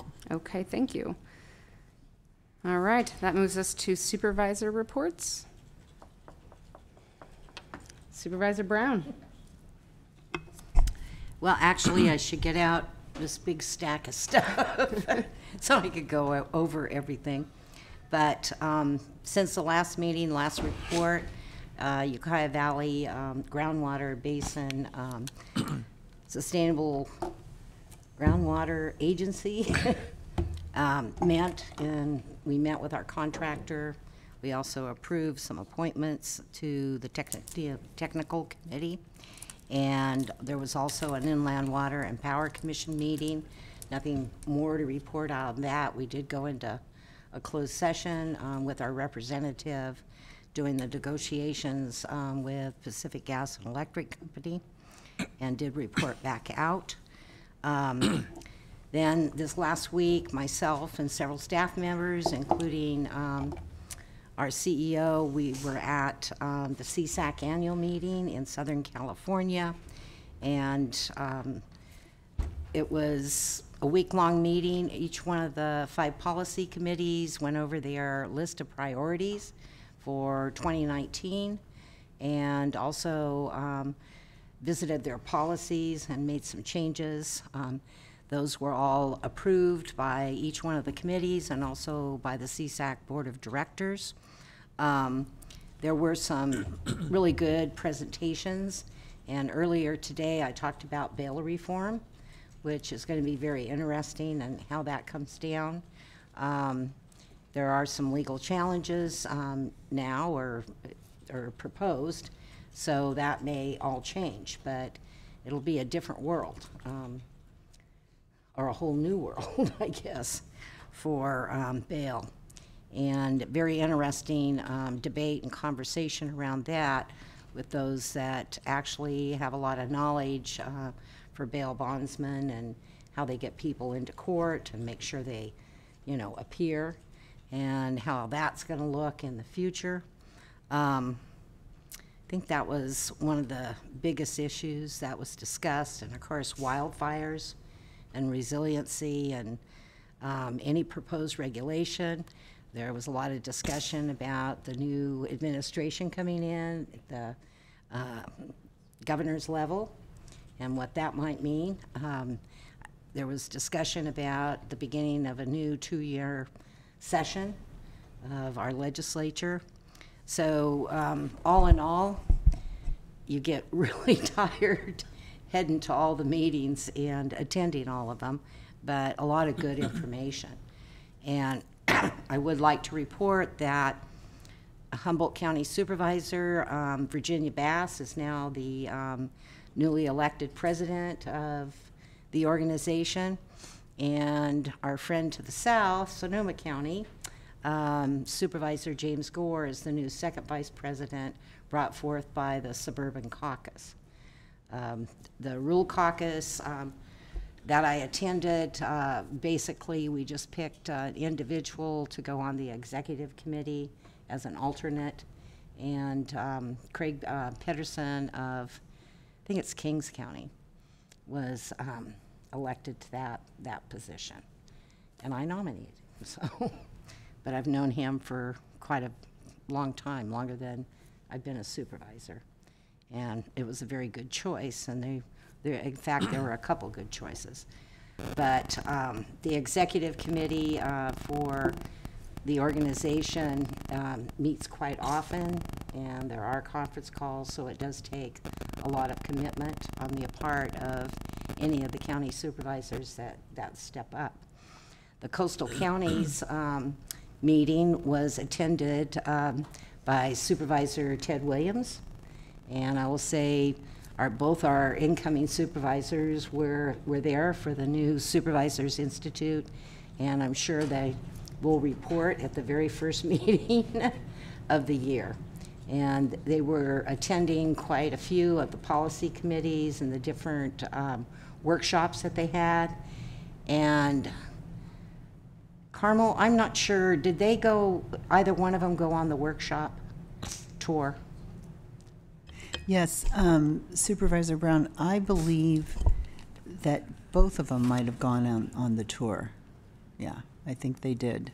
Yeah, and I didn't go, and this was a tour to look at San Diego County's Office of Emergency Services and all that they do. Complete tour of their facilities, meeting with all their top people. I stayed because I wanted to hear about possible housing opportunities. And there was a workshop going on at that time, same time, so didn't attend. I will be attending, I'll leave for Sacramento as soon as we're through here today and attend the Rural Counties Association Board of Directors meeting tomorrow. And there will be candidates up. I don't know how it's going to go. The supervisor that was our second chair, he didn't get reelected, and so we're going to have two positions for the Rural Counties Association to consider, and I do not know who all the candidates are going to be. So trust me. I'll vote for who I think would be good representatives. And I think that's about it. The Rural Counties Association will be looking at their schedule for the coming year and some other responsibilities to do with the administration of the organization. And they always have absolutely great updates about legislation and proposed legislation. And those are always good to listen to. Chair Krosky? Yes. Supervisor-elect John Haschak did go on the San Diego tour. Okay. And Supervisor Williams maybe attended something else. My understanding is I was at a CAO meeting. He didn't do the tour, but he was doing everything that had to do with information technology and broadband. Oh, and I think there was something He did the broadband. Innovation Summit early Yes. on, and so they actually, both of them, were very busy since Sunday because they had the new Supervisors Institute, which they were sitting through. So it was a busy time for everyone. But they really participated and took part in everything that was going on. And it would be really great to hear from them when they come on the board. The new Supervisors Institute is basically a day and a half, or almost 2 days, because they start on Sunday, go all day Monday and half a day on Tuesday, and then they roll right into the CSAC annual meeting and all the workshops and committee meetings that they have. But it'd be interesting to hear from them. And then the new institute continues for, I think, 2 more full-day sessions in Sacramento. So we'll be hearing from it. Okay. And then I believe Carmel is the California Public Utility Commission. It's the 14th. It's the Friday, so is that the 14th? 14th, yes. Yeah, December 14th in the afternoon in Santa Rosa. Yeah. Oh, my apologies, in the morning. Oh, okay. But I think it's really important that our county have a presence. And so I'll be going. Anything else? No. Okay, thank you. Supervisor McCowan. Thank you, Madam Chair. Well, Supervisor Brown and I were at LAFCO, and we did have a workshop on the City of Willett's municipal service review and sphere of influence update. There were no specifics presented on the sphere of influence, so I think it's up to the City of Willett's to determine what potential changes, if any, to their sphere would they like LAFCO to consider. Again, this was a preliminary workshop, so that item will be coming back. There was also a staff report regarding the Mendocino Coast District Hospital and new fees that have been imposed recently. And it turns out that there are some parcels within the hospital district that are a few minutes from Ukiah and quite remote from Fort Bragg, yet they're included within the district. Some parcels, unimproved parcels that as of now are being assessed the full fee.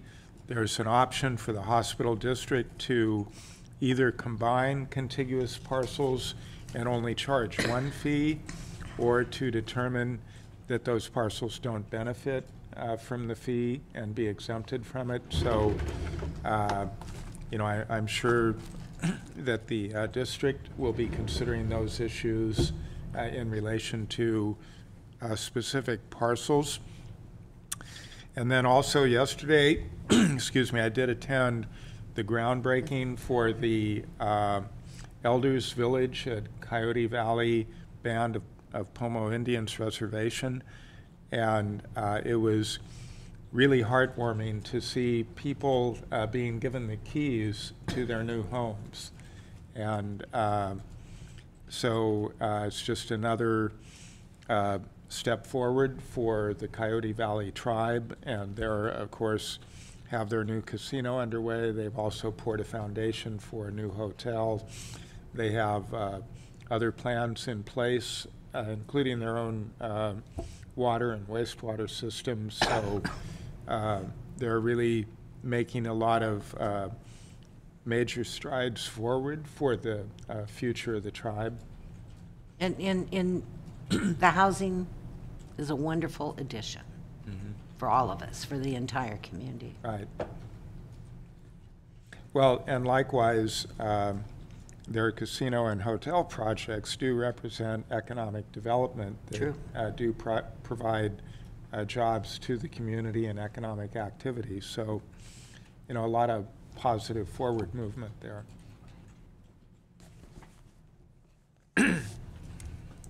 Anything else? Good? That's it. Okay.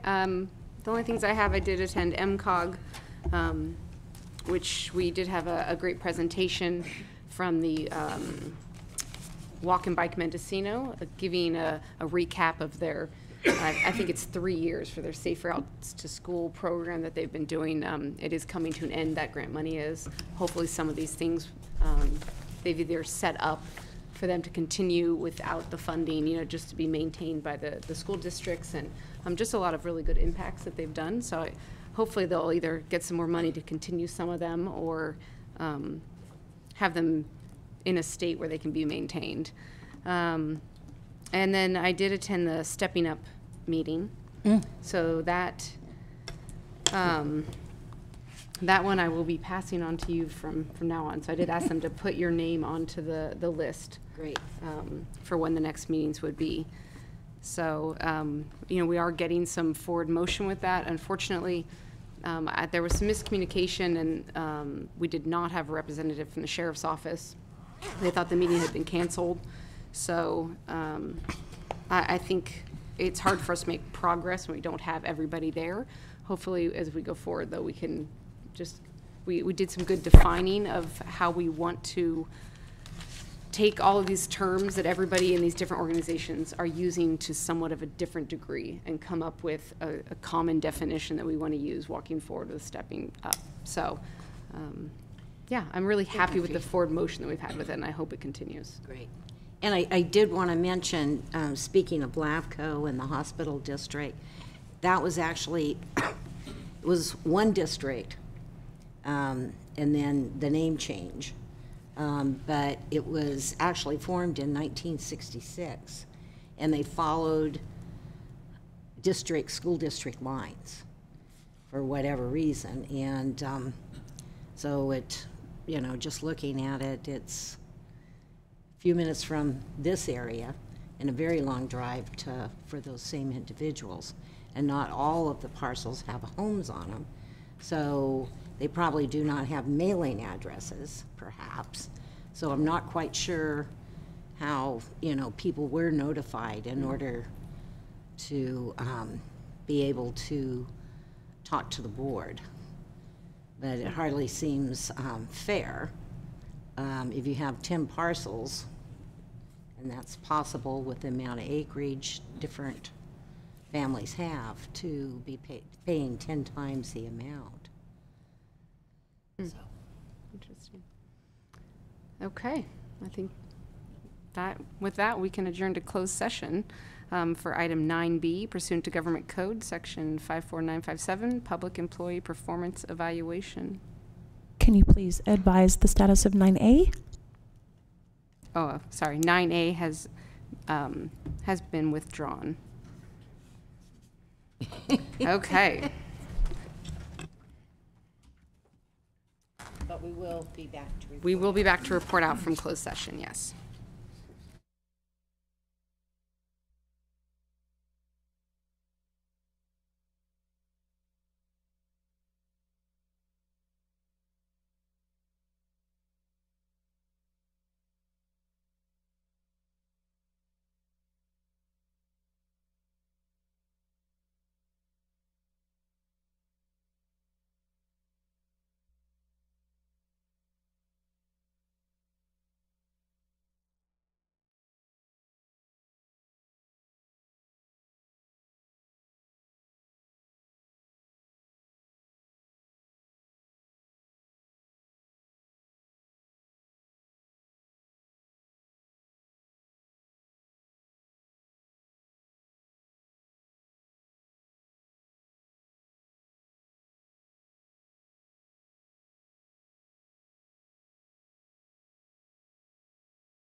Okay, we will reconvene to open session at 4:24. And on closed session item 9B, direction was given to staff. And with that, we will adjourn. 4:25. We're done.